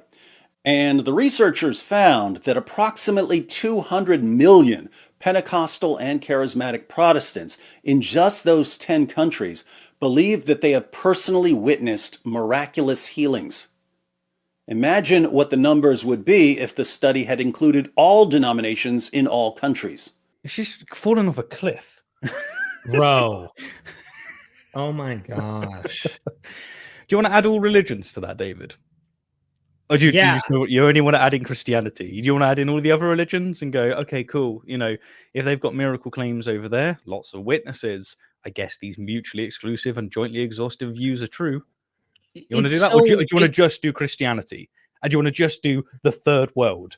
It's just God appears more often in the third world, where they lack education and socioeconomic status and opportunities. When people have generally suffered more, is that when God's going to come in and go, this is where I'm going to go? I mean, that does correlate with some of the narrative, doesn't it? But Right. It implies that if you want to go to heaven, fuck off to a third world. It's amazing what you're pointing out. And I thought about this the other day at the gym. You know, I don't think Christianity is going to remain the number one religion in terms of popularity, and meaning more people will eventually be either Muslim or some other religion will eventually surpass that.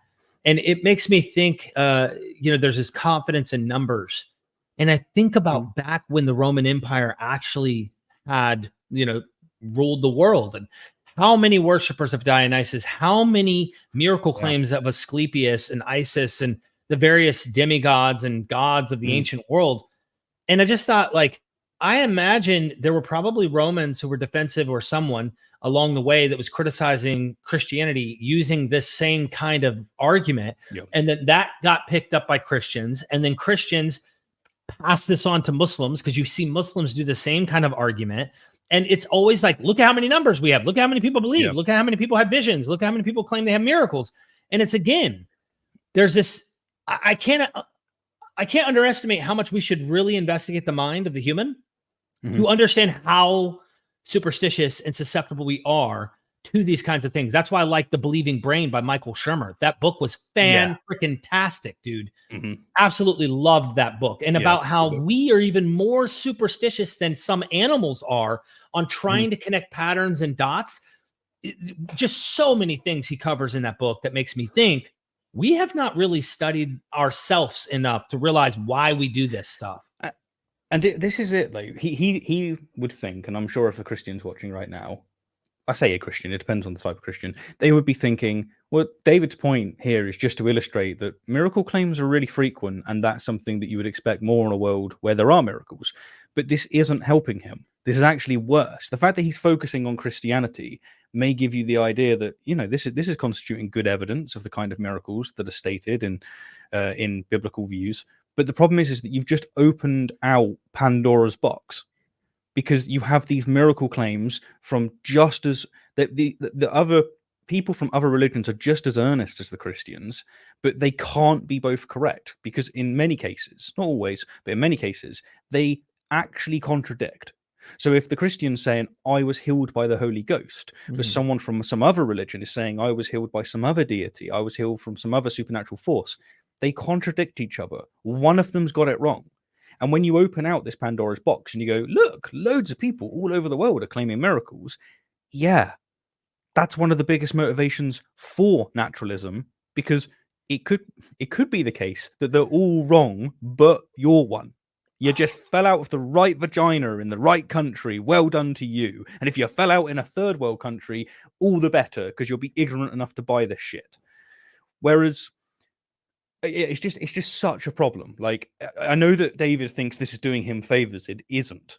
The other thing I just want to quickly mention is he mentioned all of those countries, and then he spoke about, like, look what's going on here, and he emphasized certain countries as well. However, it was most highly correlated, because I took a look at the study earlier on. It was most highly correlated, these claims of miracle healing, where there was high socioeconomic issues. So, for instance, Kenya, Nigeria, those two were among the countries with significant poverty rates, and they happened to be the countries that reported the miracle claims. Wonder what's going on there. Right. And the same trend is seen when it comes to other socioeconomic situations and the beliefs and religions that they have. It just isn't doing the work that he thinks it is. I want to just make two comments. First comment is this. I know from being Pentecostal-ish, I wasn't a Pentecostal, I was a non-denominational charismatic Christian at first. So I know that if you would have asked this question around churches on a survey, I would have checked, yep, I've seen plenty of miracles myself as a believer, which also factors in how many of these people are being told a miracle just happened in the church, but really didn't see a biblically described miracle, which, by the way, would have fit into a fictional category in other godly accounts that you would say, no, I don't believe that Heracles did that, or Isis did that, or Asclepius did that, or whoever, Vespasian did that. But Jesus did that, yeah. So I would have said that miracles had happened. And I'm saying today, I think other explanations psychologically explain what actually occurred, because I never saw an arm literally instantly come back when they did not actually have an arm. I mean, I've seen magic tricks. I've seen people pull illusions or do that kind of stuff, but not actual straight up miracles like that. We aren't sure. You know, there's so many problems with this, dude. Okay, so I made a video a while back titled "Why Doesn't God Heal Amputees?" And it's exactly the point that you just raised. Suppose that there is these miracle healings. Okay, do something that's generally impossible. Something that really is miraculous, such as you grow your limb back, such as, like something of that magnitude, not something that already happens naturally. So, like, you'll have it so an atheist has stage 4 cancer, and then they get very lucky, and actually they're okay. And they go, wow. But that happens to the Christian, and they're like, thank you, God. Jesus, thank you, God, for saving me. Jesus, you saved me. It's like, bro, like, where's the methodology here? Like, this is just, I mean, what, did Jesus also help the other guy? Did Jesus look at the other children dying of leukemia and go, no, you're done with your soul building. You get to come to heaven. In fact, no, you don't. 2 of you children haven't bought Jesus, even though it's so obvious that Christianity is true. So you're actually going to hell. Like, I love what you did there, and I'm glad that was addressed. I just think, what is this doing? But just trying to add that people are still saying these superstitions are happening and stuff. But in a 2022 article for the New York Times, Dr. Molly Worthen writes, scholars estimate that 80% of new Christians in Nepal come to the faith through an experience with healing or deliverance from demonic spirits. Perhaps as many as 90% of new converts who join a house church in China credit their conversion to faith healing. In Kenya, 71% of Christians say they have witnessed a divine healing, according to a 2006 Pew study. Even in the relatively skeptical United States, 29% of survey respondents claim they have seen one. I was part of a house church, which meant we were willing and able to go beyond a typical church that's in a public building with a lot of people.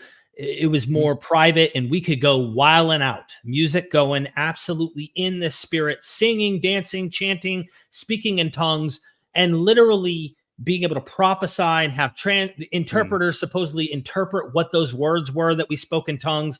And the pastor lady, by the way, was so in tune with claiming to have seen people rise from the dead in third world countries, claiming to have healed people who were dead and they came back from the dead and all that kind of stuff. This was part of my initial states into Christianity. The pastor lady did say this, and she was like so close to Jesus in my mind. This lady was so sensitive and delicate, loving, but yet hyper spiritual, and actually claiming to witness these things. Well, during this whole growing up in Christianity, my early phases in Christianity, she would say that Jesus speaks to her and she can hear the Lord talk to her, and that he told her that he will be coming back sometime, not too far off from the time that I was going to this church, but definitely before she died.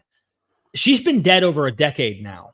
And I'm telling you that all of her claims that she just said, by the way, here we are with witnesses again, trustworthy. I really trusted her. She gave me no reason to ever not trust her in my mind. She always treated me with love, always treated me with kindness. Well, she made this bold claim about the Lord speaking to her. Now, once that failed to happen, that the Lord said he was coming back before she died, in my mind, how am I supposed to rationalize this and understand this? And this is one, I'm certain millions of people across the earth have had pastors in private revelatory experiences claiming Jesus said, and soon we're at the end times, things are about to happen, yada, yada, yada. I was left to think she was wrong. Now, how do I dichotomize? Well, she was wrong about this, but she was right about saying she rose people from the dead in the third world country.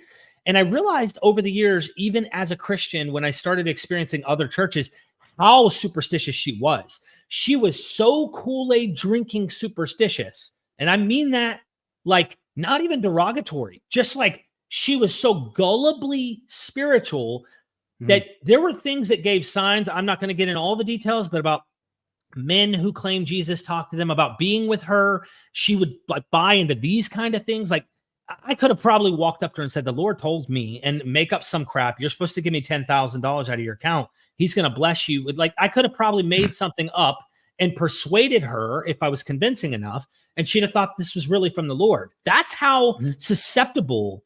And we're going to believe that people in very troubled areas, impoverished, difficult struggles, who are highly sensitive to hoping that God intervenes into their lives, aren't going to have this kind of susceptibility to believing in these things and then claiming miracles are happening. I know from experience how that is. And so the fact that David's regurgitating something I am fully aware of and knowing firsthand, you can't take this stuff and believe it, tells me how gullible he is. It often amazes me when I speak with other atheist content creators, such as yourself, who have you've lived and breathed this stuff. Whereas where I would assume, ex-Christians will look at some religious practices and go, you'll almost cringe. You'll be like, that is so obviously bollocks. Like, what are you doing? Like when you watch, like, for me, like when I watch Christians in church, like getting the Holy Spirit in their body and they're shaking about, and I'm just like, fuck the cringe of like, what is happening? This is such bullshit. And yet, for yourself, you've been in it, you've experienced this, and it's amazing what a difference that makes, because it can make me very insensitive to the state of mind of Christians, because they're not going to listen to me if I just go, what you believe is bullshit, even though they would do exactly the same and do precisely the same when it comes to other religions and even to atheism. But yeah, it's just such a fascinating intersection there. Like, let me put a cherry on top. I casted out demons and had demons cast out of me purposefully. You did that part as well. I did all of that. I prophesied. I spoke in tongues. I casted out demons. I've had demons cast out of me. And really, it's all about purposefully indulging into the activity. Like you're willfully going in, purposefully trying to kind of play along with it. And even when I learned to speak in tongues, just let the utterance flow. And they're trying to, they're like speaking in tongues. And I finally started to imitate, mimic what I heard from them. And and then they start praising you and they start complimenting you. And so with sorry to interrupt your flow there, but like what you're saying there here's a good example, right? We look at people on TV with mediums, and I'm getting your dead husband through. It's a B or a C. He can't speak to me properly. He can only give me the first letter. Come on, cold reading. Done. Those people in the audience are there to participate, and they're there to participate subconsciously. They want it. And so what's going on there, from someone that's outside of it, you can look at it and you could cringe because it is cringe, or you could look at it and go, all right, I know what's going on here. It's the susceptibility. Would David say, look, these talking to ghosts, it happens all over the world. There's reports of it happening all over the world. There's high correlations of it happening among people that have experienced hardship and are ignorant of basic facts. Therefore, this constitutes fantastic evidence that ghosts are real. No. But that's precisely what his argument is when it comes to here's why you shouldn't be a naturalist. Last thing I want to emphasize, again, repeating myself, but I think this is just such an important point. David doesn't recognize the can of worms he's opening out here. The Pandora's box is destroying Christianity. Because what did he show? He's shown that those in the United States, remember, you're only going to heaven if you accept Jesus. And yet 29% of you are going to be convinced by a method that up to 90% of new Chinese Christians are getting through. So the implications here are what? What's the theological situation here? Like, what's going on? Like, God would know about socioeconomic influences. Would he condemn you because you were born in the United States? Would he condemn me further because I'm born in the UK and we have an even lower rate than the US when it comes to this kind of susceptibility or gullibility, as I would call it? Like, it's just this is such a problem. And again, you have to come up with such a weird theology, a weird way of explaining this data that's just so obviously nonsense. Or you can just go, yeah, it's all bullshit. I do want to add something to what you just said that goes to the previous point on him kind of doing the precept C.S. Lewis thing you were talking about. And that is, again, why is it that the high amount of miracles are taking place with people who are in the worst of conditions, potentially? Mm-hmm. Keep in mind, this is the analogy I'd paint. What helps that girl? Giving just an example, we hear about these people who break free after 15 years of being captured in the basement of some abuser who gets 3 and 4 children through her and abuses them and chains them in the basement and literally uses them as sex slaves, technically. The woman finally escapes after 15 years. How does she psychologically survive for 15 years in a helpless situation? Yeah. You have to believe a lie in your head. You have to, something has to give. The Christian message, and Nietzsche talked about this, but it gets emphasized in other works by other scholars, is a slave mindset. Rome is completely occupying the land with absolute control. The bottom echelon of society, that is the weak, the meek, the helpless, the poor, the leper, the sick, those who are the lowest of the low. And notice, sell everything you have, become like us, be the poor, forsake all your goods, etc.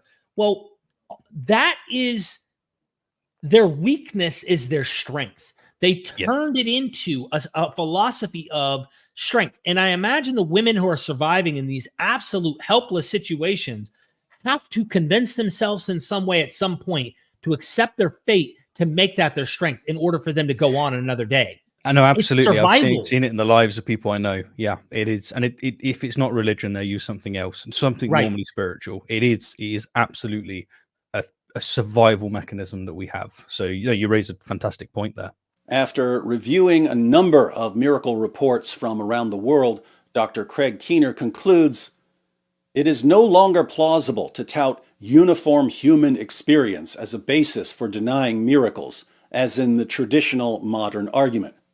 Hundreds of millions of claims would have to be satisfactorily explained in non-supernatural terms for this appeal to succeed. While many may be so explained, one cannot adopt the conclusion of uniformity as a premise without investigating all of them. David's just jumped from showing Pew Research, which is something we're going to say, all right, there's some good data to work with here, to a Christian, Craig Keener, But as he notes, Keener is commenting on what he thinks about these studies and more. Like, this isn't in the study, and I know that David didn't say it is, but like the way that he's just shifted here is giving like an authoritative transfer, but it just isn't the case. This isn't scholarly consensus. This is a Christian who teaches in a Christian school with a D-min saying, yeah, something that's in favor of Christianity. Okay, wow, wouldn't expect that. What about actual, sociologists? What do they have to say about this? Can you give me one of those quotes? Yeah, and I just don't know. I mean, I have not personally investigated this in depth, so I'm no expert on this, and I'm totally pulling an opinion out of my butt to say, why can't a universal kind of human experience explain this phenomenon? Why would we start with that until you can prove an actual miracle occurs?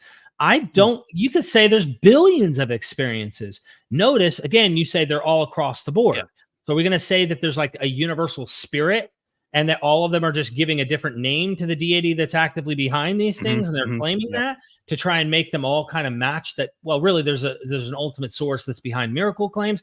Or do we start with saying, man, humans for the longest time have always assumed gods, demons, ghosts, patterns, pulling out the the stomach parts of animals and predicting future, watching birds augur, and they're thinking, oh, that's a sign that this, and this is a sign that. We have always attributed things to gods, and the more, like you said, the God of the gaps gets filled with actual information that helps kind of invalidate that part of it. And we just keep making God further and unfalsifiable and such. Why aren't we starting with humans tend to do this as a normal natural phenomenon until we have data of an actual arm that didn't exist actually coming out, not in ancient literature, but like observable, testable, like people are seeing it and knowing this, not in a very highly superstitious setting where you're already susceptible to this kind of material. You know what I mean? Yeah, I do, man. I mean, but that's it, isn't it? That's the data. You go, look, here are all sorts of cultures having all sorts of different miracle claims happening. We know that it correlates with socioeconomic circumstances. So, for instance, if you give them sufficient knowledge, they won't be making miracle claims based on that, but they'll be doing it on this. However, if they lose that technology, if they go backward socioeconomically, they will start making those miracle claims, and they do it towards different deities and different religions. So what we have is this mass data of they definitely can't all be right, but it's just across the board. How do we explain this? The naturalist is looking at it and they're going to go, yeah, like there's actually quite a simple explanation here. This is just something that humans do. They're not seeing miracles. It's not really miracles, but there is something to do with human experience. Whereas the Christian wants to go here and go, no. All its evidence constitutes that there are miracles, but they're all wrong apart from the Christian ones. Does that seem probable?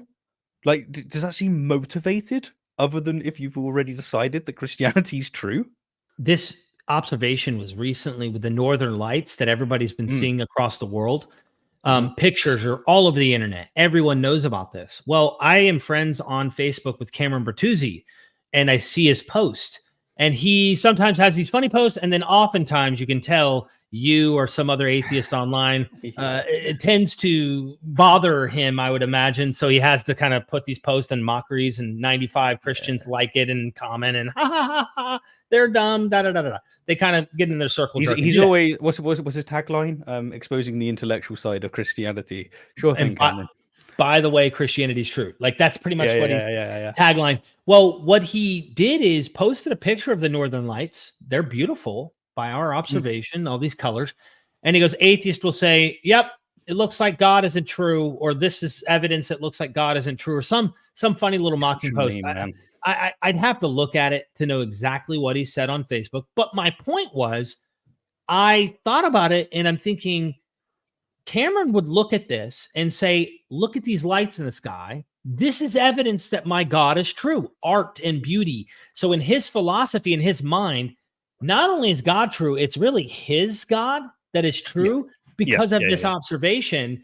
And I think to myself, how many Christians in church are hearing a message and he's the light of the world. And then they notice the sun beaming through the window that lights, touches the cross at the bottom behind the pasture or something, and went, this is a sign. The light of the world. He just said light of the world. And there's light coming through the window. They're connecting dots, again, patterns as creatures, creating the meaning, constructing the idea in their mind that this is true and it's miraculous. I used to do this.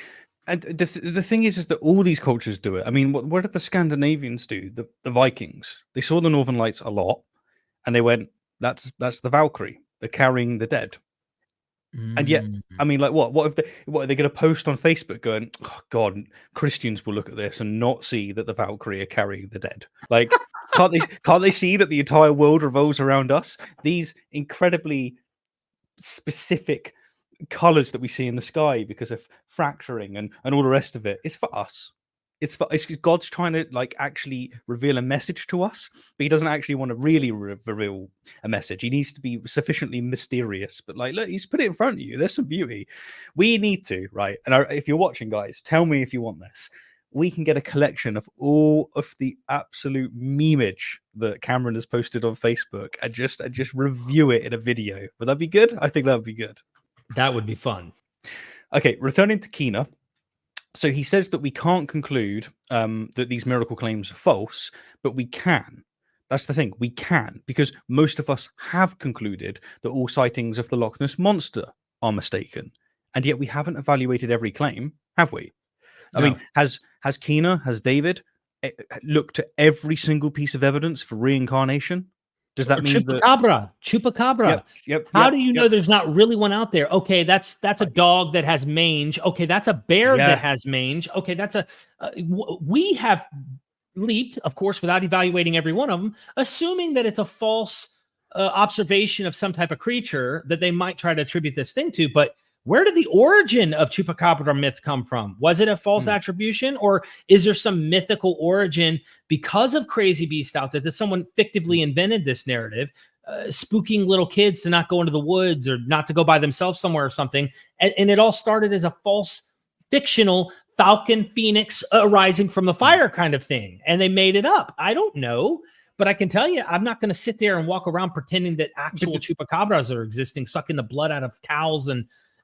come on. This is it. Like, what we do is we make an inference to the best explanation, which is a staple of logic that theists wield all the time. They do it all the time in arguments. And yet the naturalist is not allowed to do it. Somehow he has to examine every instance of a miracle claim until he's justified in saying, I don't believe it. Like, you're playing tennis without the net when it comes to apologists. It's a mess. In other words, those who exclude supernatural explanations prior to investigation do so by faith, not because the evidence demands it. We're not actually doing this by faith. We're doing this, like you said, logical deduction, because once you have clearly, we can even join hands with David, falsifying many miracle claims and showing human motivation, false attribution, even like you've discussed this in previous videos, but I love, what's his name? Something Mention. He's a famous atheist singer. And he has this funny one. He's like, thank God for healing my mom of cataracts or something. But like really what happened is she had a remission. So like over time, it just dissolved and went away and, oh, it's God, it's Jesus. But like, we can falsify many things. And you know what's interesting?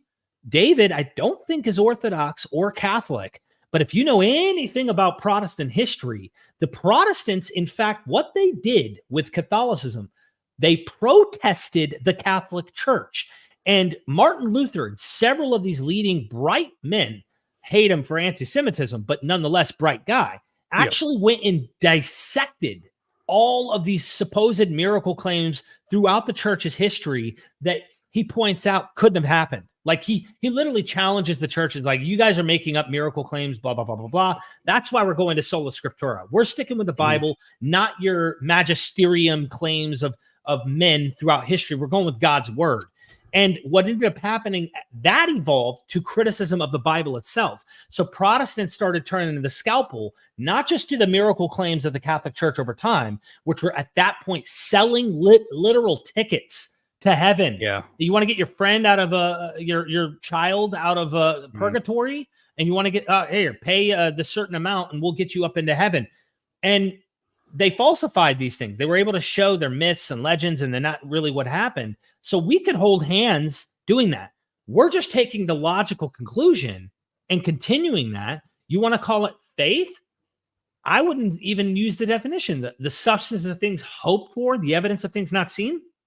We have good evidence to suggest people are inventing these things and making them up. We're just drawing the logical conclusion without having to check the 100 trillion claims that are out there in order to do so. That's all we're doing. Agreed. Nothing else to add. Second, it's perhaps even more common to reject the resurrection because of what the resurrection implies.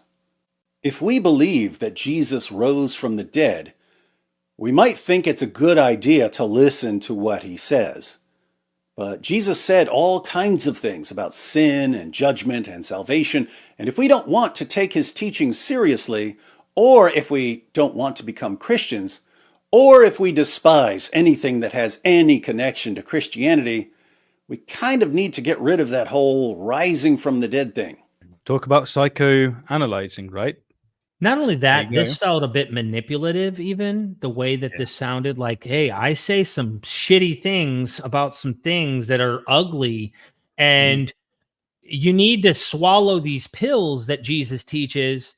But because you don't want to swallow the pill of an impending doom and apocalypse of the end that's soon near to come, and I'm going to judge the wheat and the chaff and the goat and the sheep, and I'm going to damn those who do not. Or if you want to be a true Christian, as I quoted Ignatius, go to your death for Christ. If you're not willing to do that, no wonder you want to reject he rose from the dead, because you're not willing to go suicidally to your death for Christ, to attain to God. Why aren't you doing that, David Wood? Go to your death, man. Become a Christ follower. You're not a true Christ follower until that happens, man. Of course, I'm not really truly encouraging that. I want to say that as like a serious. No. But you're off in the point. Yeah, absolutely. It just sounds manipulative, and it's more than a fair one. Yeah, no, I hear what you're saying. I mean, what narrative has David got in his head of atheists? Like, it's truly bizarre. Does he think that we sit here and we go, I don't want to live forever. I don't want to go to literally the best place ever. Like, does he think that that's the way that we operate? And the reason I want to do it is because I want some kind of, finite happiness here on earth, despite the fact that I'm well aware that I'll have infinite punishment for it, or I'll at least lose out on an infinite reward. Does he think this is how people think?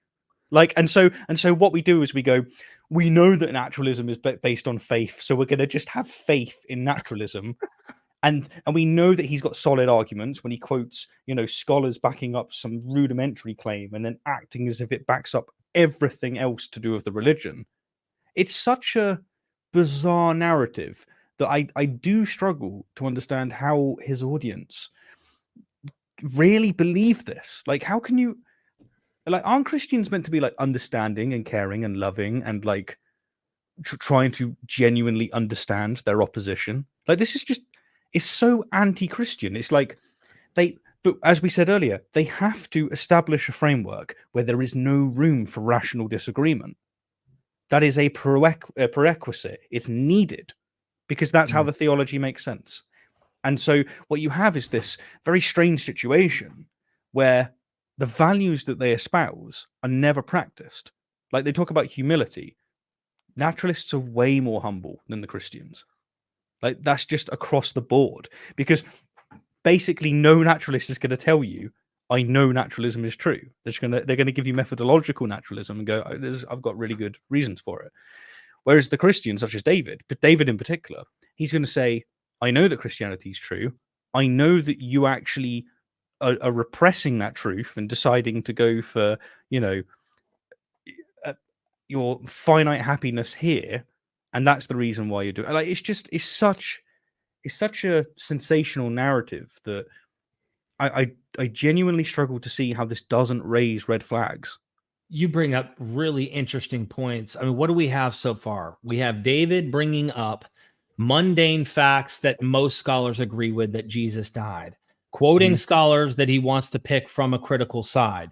Then he has to now backpedal to then critique the people he quoted to try and build his case that a guy existed and died, which we all would have no problem with, any man existing and dying, even a man who may have had high claims for himself, because cult leaders are ubiquitous. So now we're at this point where he has to now explain why Bart Ehrman and Gerd Ludemann and John Dominic Crossan or whoever he might be quoting isn't drawing his conclusion, though he quote mined them to make his case.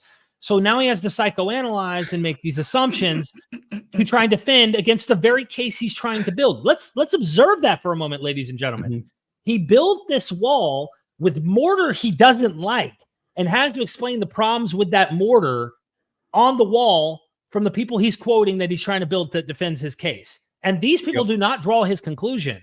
So, you know, and there's so many problems we've been bringing out along the way. You're right. It's not just that you use these scholars to go, look, that's helping my case, I'm going to do it. He then spits in their face by psychoanalyzing in the very uncharitable way that he's done here, by going, they're not rational.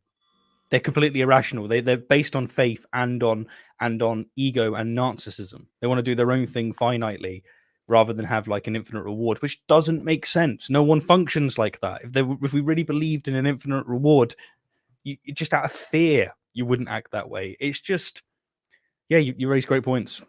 Now, this has always seemed like an odd approach to me. Decide what we want to believe ahead of time, and then reject evidence that doesn't line up with what we want to believe. You haven't presented any evidence. This is the problem with being so overconfident, right? He's acting as if he's really done the job, done the hard work that scholars for thousands of years have not been able to do, so that he can sit on his throne and speak so poorly about the scholars he used to prop up his argument. Mesmerizing.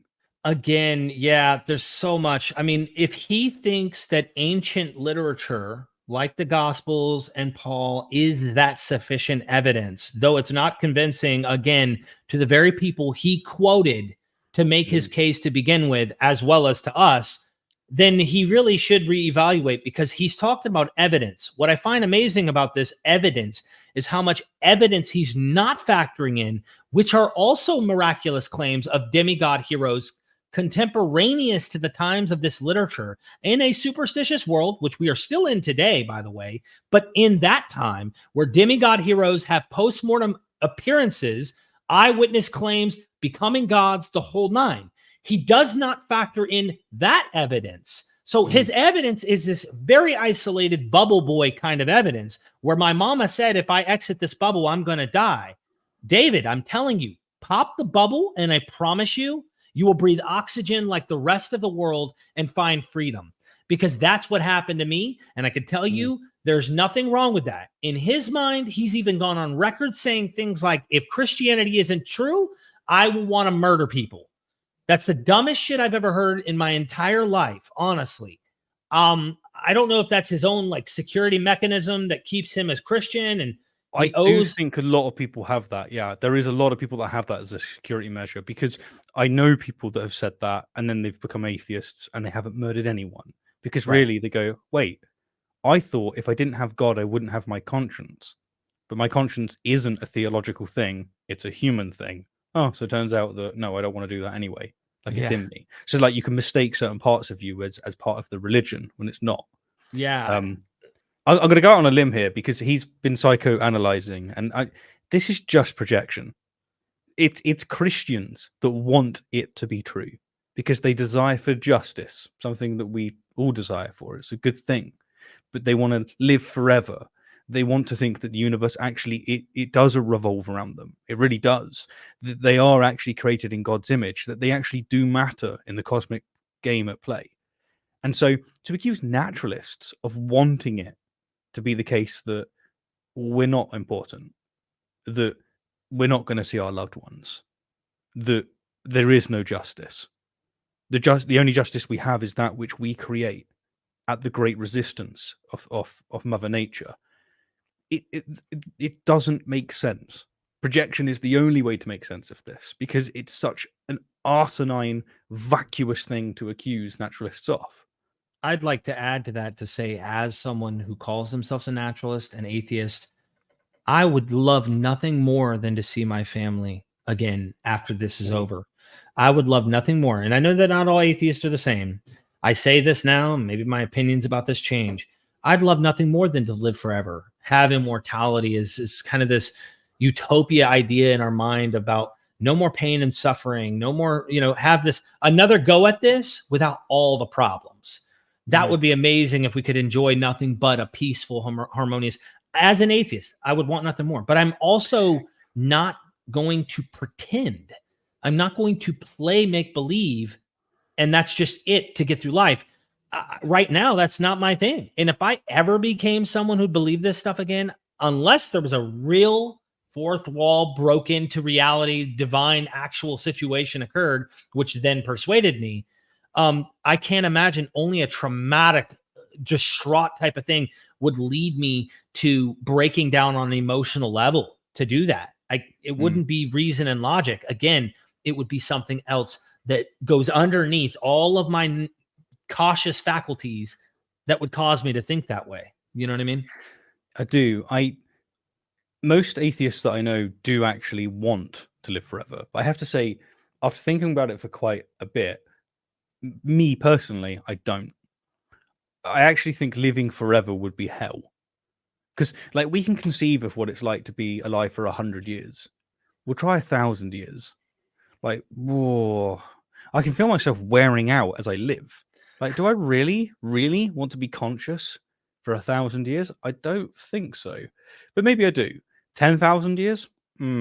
That's quite a lot of time. Imagine it only got better, whatever that means. Right. Like, I get it. Yeah, we could play hypotheticals though, and imagine it only got better and things only became more creative and more, we could come up with all of this make believe stuff to make it sound cool and interesting. But the more wisdom I've gained and the more I've come to appreciate the world, I've actually went more towards what Eastern religions are getting at, and that is a state of nirvana, a state of saying, you know what, I care less, and I feel more one with the universe, and less is being lent on my conscious experiences, and less is being lent on my egocentristic drives. And so the trajectory of that would actually be, I don't want to exist. But it's topic for another day, but very, very intriguing. And atheists normally condemn this approach. Suppose an atheist comes to you with some kind of evidence. Let's say he gives you evidence for common descent, the claim that all living things share a common ancestor. If your response is, well, I don't like what common descent implies because that would mean I'm related to pigs, so I'm going to reject any evidence you give me for it, the atheist will accuse you of being anti-science and anti-evidence and irrational and stupid and bigoted and so on. But then, if you present that same atheist with evidence that Jesus rose from the dead, you'll suddenly find that heaven and hell and the Salem witch trials and gay wedding cakes and all kinds of other topics are entering into his evaluation of whether Jesus was dead and whether he was alive again later. Okay, so wow, who are these atheists? I don't know who these atheists are. And they probably exist. And David, I give you the benefit of the doubt. You probably encountered this, and this has somehow caused you to make them all atheists. Again, you're pigeonholing all of us because some upset chip on their shoulder type of atheist who may end up identifying as gay or something like that. And then now you're making that all atheists just want to sin. All atheists want to reject the evidence of the resurrection. Let me help you from an atheist who is probably more extreme and charismatic about miracles and stuff than you ever have been, and has now come to the other side, a different angle. You already heard, I started seeing mythical comparisons and started seeing that, hey, this stuff looks like genre that goes in a fictional category that we would all say Heracles and Romulus and Asclepius and other gods and demigods and their claims and miracles, and even the Caesars categorized. Justin Martyr says as much. So even though Justin Martyr wants to make Jesus above and a much better philosophy, and he is painting them in a similar category, though. They have a lot in common, okay? So I'm sitting here thinking to myself, how do I explain this to David? And it's not about wedding cakes, and it's not about, man, I don't like what's being said here. It is the fact that there are so many other competitors that have so many other claims. And once I saw the special pleading for this one and not actually treating all of them equally or trying to go at them, at least in some ways, the ancients took those serious too, who practiced those religions, those cults. And I saw, again, man is the center of the universe. Once we got out of that egocentric mine's true and really evaluated others is when I stopped seeing the strength of the one claim, that it was Jesus. And once you start realizing, keep in mind that the God of the Old Testament contradicts the God of the Old Testament. We're not even talking about the New Testament. There's so many problems when you realize where this God comes from in ancient Ugarit and Phoenician, ancient Near Eastern gods with polytheism and so many issues, so many things that don't match the Orthodox narrative within the Bible itself. You can then start to go, hold on, back up, throw my hands up. Why am I convinced of this anymore? Why does the power of the resurrection not grab me and claw my soul like it once did, like it's supposedly doing David? It has nothing to do with modern sin. You might pretend and psychoanalyze that that's what it is. But in reality, it was research that drove me away from believing Yahweh existed and that Jesus actually rose from the dead and was born of a virgin and walked on water. Because guess what? We can now go to other characters who have similar claims. And we know classicists categorize those things in genres that are fictional, fable, legend, mythology, and such. Jesus walks and talks and does very similar things in his own way. Unique stories, but very similar. Notice I didn't have to bring up modern things. No, man, no, you're only an atheist because of gay cupcakes and stuff. It fits the narrative better. Exactly. It's easier, right? Just label and dismiss. Look, let's so consider his analogy of common descent, right? So evolutionary theory is supported by a vast and diverse body of evidence from multiple scientific disciplines, including genetics, paleontology, and comparative anatomy. The evidence for, like, you'll be hard pressed to find any theory that has more evidence in its favor than natural selection. Like this is, you have to be ignorant not to buy it or to have ideological dispositions. This is why most Christians today now accept evolution, even though it causes really serious theological problems.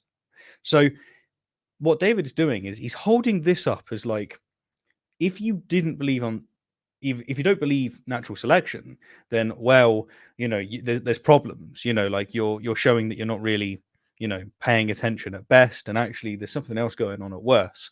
And he's comparing this with the utter tripe that he gave us in this video, as if saying that scholars have a consensus that Jesus almost certainly lived and was executed, as if that constitutes evidence for Christianity and all of its miracle claims, like all of the paleontology, the comparative anatomy, the genetics that feed into natural selection. The comparison here is wild.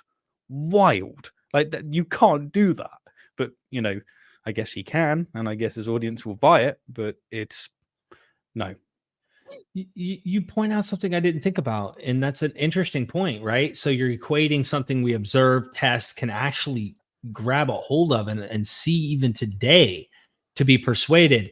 And he's wanting to equate ancient literature, which is written with a propagandistic, cultic kind of, we write this that you believe, we're here to persuade you. And there's so many other cults doing these kinds of things, trying to say their gods and their demigods and heroes and whatnot did these things. And he thinks this is equivalent evidence to that of natural selection or some other scientific theory. And that, I didn't think about that when I was responding, but I did want to make it a point of saying, when you study the field of comparative mythology, history, categorizing genre, and recognizing genre in other books, other literature, we quickly know how to categorize a theophany myth, a romance narrative, a delayed recognition myth. For example, Odysseus goes on his travels, comes back, and his identity is hidden. Well, what's going on in the Gospel of Mark, where no one knows who he truly is? This is a delayed recognition myth. This trope of Jesus hiding his identity in Mark that no one knows, even thanking God that he only reveals this to the inner disciples and that others don't know who he is. But the thing is they still don't even get it. That is a motif. That is a literary motif. That is not a historical evaluation. You don't look at the Odyssey and pretend Odysseus and all this is historical. No, you find this as a literary tool. When you see those tools used in the New Testament, coming at this secular, not you must believe in my Kool-Aid, drink it. You approach this like you do the other literature. You walk away going, wow, these authors are using all of these tools that fit the categories of myth, fable, legend, etc., etc., etc., these various mythic motifs in the Jesus narrative. Now, you want to go and say there was some guy at the bottom and they just fancied up the tale in some way? Cool, whatever, dude. But that, when you do it in a rigorous manner, that's what you're going to walk away with. You're not going to walk away with, all of this happened and Jesus really was born of a virgin. But Suetonius, Apollo didn't impregnate his mom and the eagle didn't bring the food back and the frog stopped croaking and yada, yada, yada. Come on, dude. Yeah. I've got to reiterate it because it's amazing that he complained that I didn't deal with all of his video. And yet it really is. Scholars agree that Muhammad existed. Therefore, the Quran is accurate. And this is somehow such powerful evidence that it's the equivalent of natural selection. I lost. I feel like I'm exercising incredulity too much, but fuck, man, what else can you do? Like, yeah, it's special pleading for this particular case. Feelings become the ultimate trump card. We obviously can't stop our atheist friends from smuggling their feelings about Christianity into discussions of historical facts about Jesus, but we can point out how ridiculous it is for them to claim to be the champions of reason and science and logic when their feelings and emotions have full reign over their reasoning. It's almost like he's trolling at this point. This is, to be this confidently wrong, it should be a crime. I'm just saying. I'm frankly jealous.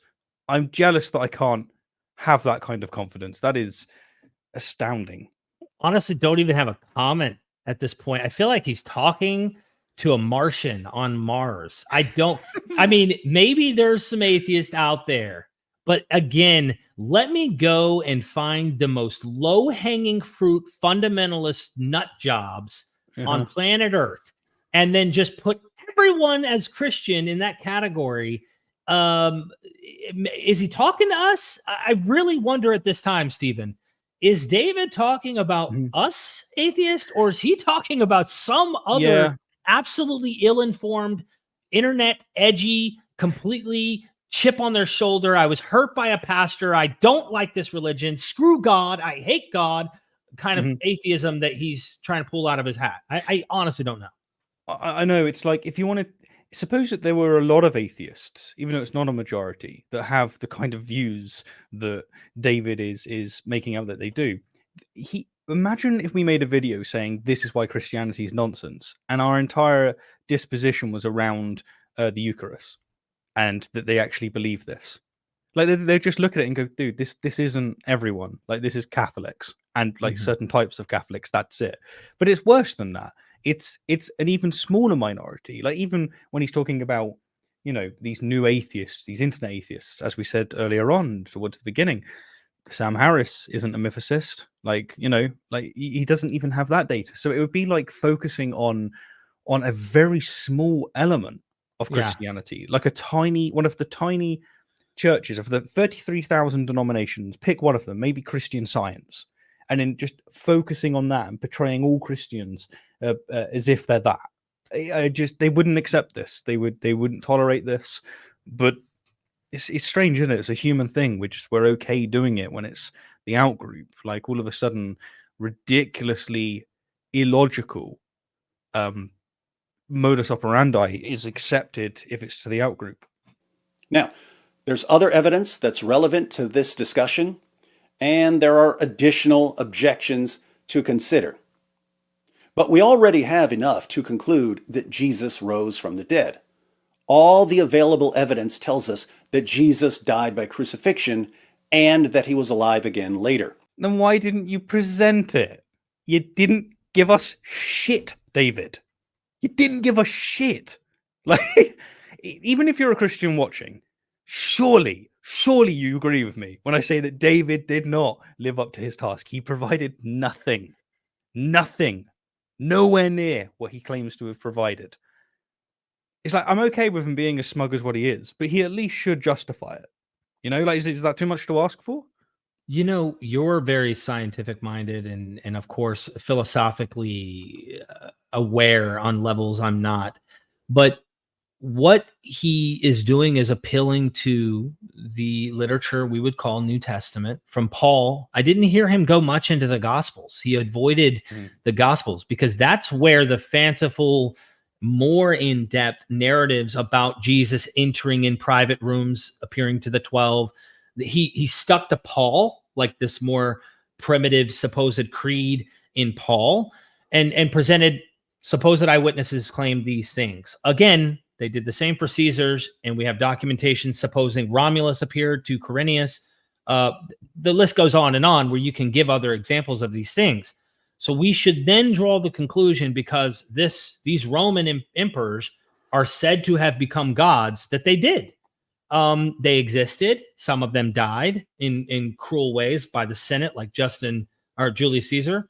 And then others, like Augustus and the emperors that continued, becoming gods. They became gods. We should accept that they are actually gods in heaven. You're not persuaded, David? Well, what the heck? I've just convinced you. I could show you the sources that eyewitnesses claim they saw these things. You don't trust those eyewitnesses, do you? Or you're going to try and rationalize those witnesses and explain motivated factors, potentially power or money, or potentially they get some clout or whatever it might be. Oh, you're finding ways to wiggle out of. You're just trying to sin against the Caesars, aren't you? You want gay cupcakes, don't you, David? I can't believe that you would dare not accept the Caesars as the Son of God. Friends and foes were so thoroughly convinced that Jesus had appeared to them that they were willing to endure torture and death for the privilege of proclaiming the Christian message. You didn't establish that fact, David. You just quoted Paul as if the scholars also agree with everything that Paul said. This is Frank Turek level apologetics. Like, I was facetious when I made my video and I had the title saying, you know, the worst apologist. In actually getting through this video, maybe that is actually the case. Like, I don't know. Look at my reference to Ignatius earlier. This is a Christian who never saw Jesus, never claimed to witness him, saw him, or anything, who's ready to die. And I'm only saying that to say, I imagine many Christians died. Now, for what and why? I saw this really cringy video on Facebook that had this description of like how all the apostles died for the belief that Jesus rose again from the dead. And if they would have just said that, okay, I don't believe he rose from the dead, then they wouldn't have been killed. And that is a false narrative, because why these Christians, if any, died, if we're supposing there were a couple martyrs that we might have high confidence in supposing they got killed somehow, for the reason exactly they died, get me those sources. Pull those sources on the exact reason. And then, by the way, notice real quickly how Christians invented martyrdom myths for these early apostles. So much fanciful stuff. I think in one case, Paul gets beheaded and milk runs out of his neck or something. There's so many fanciful tales of how these martyrs had their deaths and skinned alive and the most cruel type of torturous, almost BDSM type descriptions of how they get killed for Jesus or whatever they are trying to paint that narrative and the reasons behind them getting killed. What I'm saying is they're already doing legend inventing about how these martyrs were killed. And I'm sure that Richard C. Miller could add to that, but go and ask some of your more conservative, McDowell, for example. Sean McDowell has written that we can only have confidence in like 2, really high confidence that 2 of them were martyred, maybe up to 4 out of 12. We don't have early anything for these other apostles dying for the faith. Yeah. And even if we did, again, Ignatius never saw Jesus and has this really wacky idea of, I want to die to attain to God, a philosophy. So people don't even need to see Jesus or have claimed eyewitness accounts, and however you want to understand that, to go and die for this stuff. What has he done? He hasn't proved any of that, and he hasn't even proved that the martyrs died on behalf of believing Jesus rose from the dead. Yeah. That's why they were killed. You haven't established that. Well, that's the thing. It's he just hasn't established anywhere near what he speaks as so confidently as if he has. And I'm if you're like a Christian watching, would it not be the case that you would look at this and go, okay, I'm convinced because I've read other scholars and, you know, I've got information from elsewhere, but David has not delivered that, and so you probably shouldn't be speaking this way? Or do you think that they look at this and they think, no, I follow David's reasoning here, he has established this?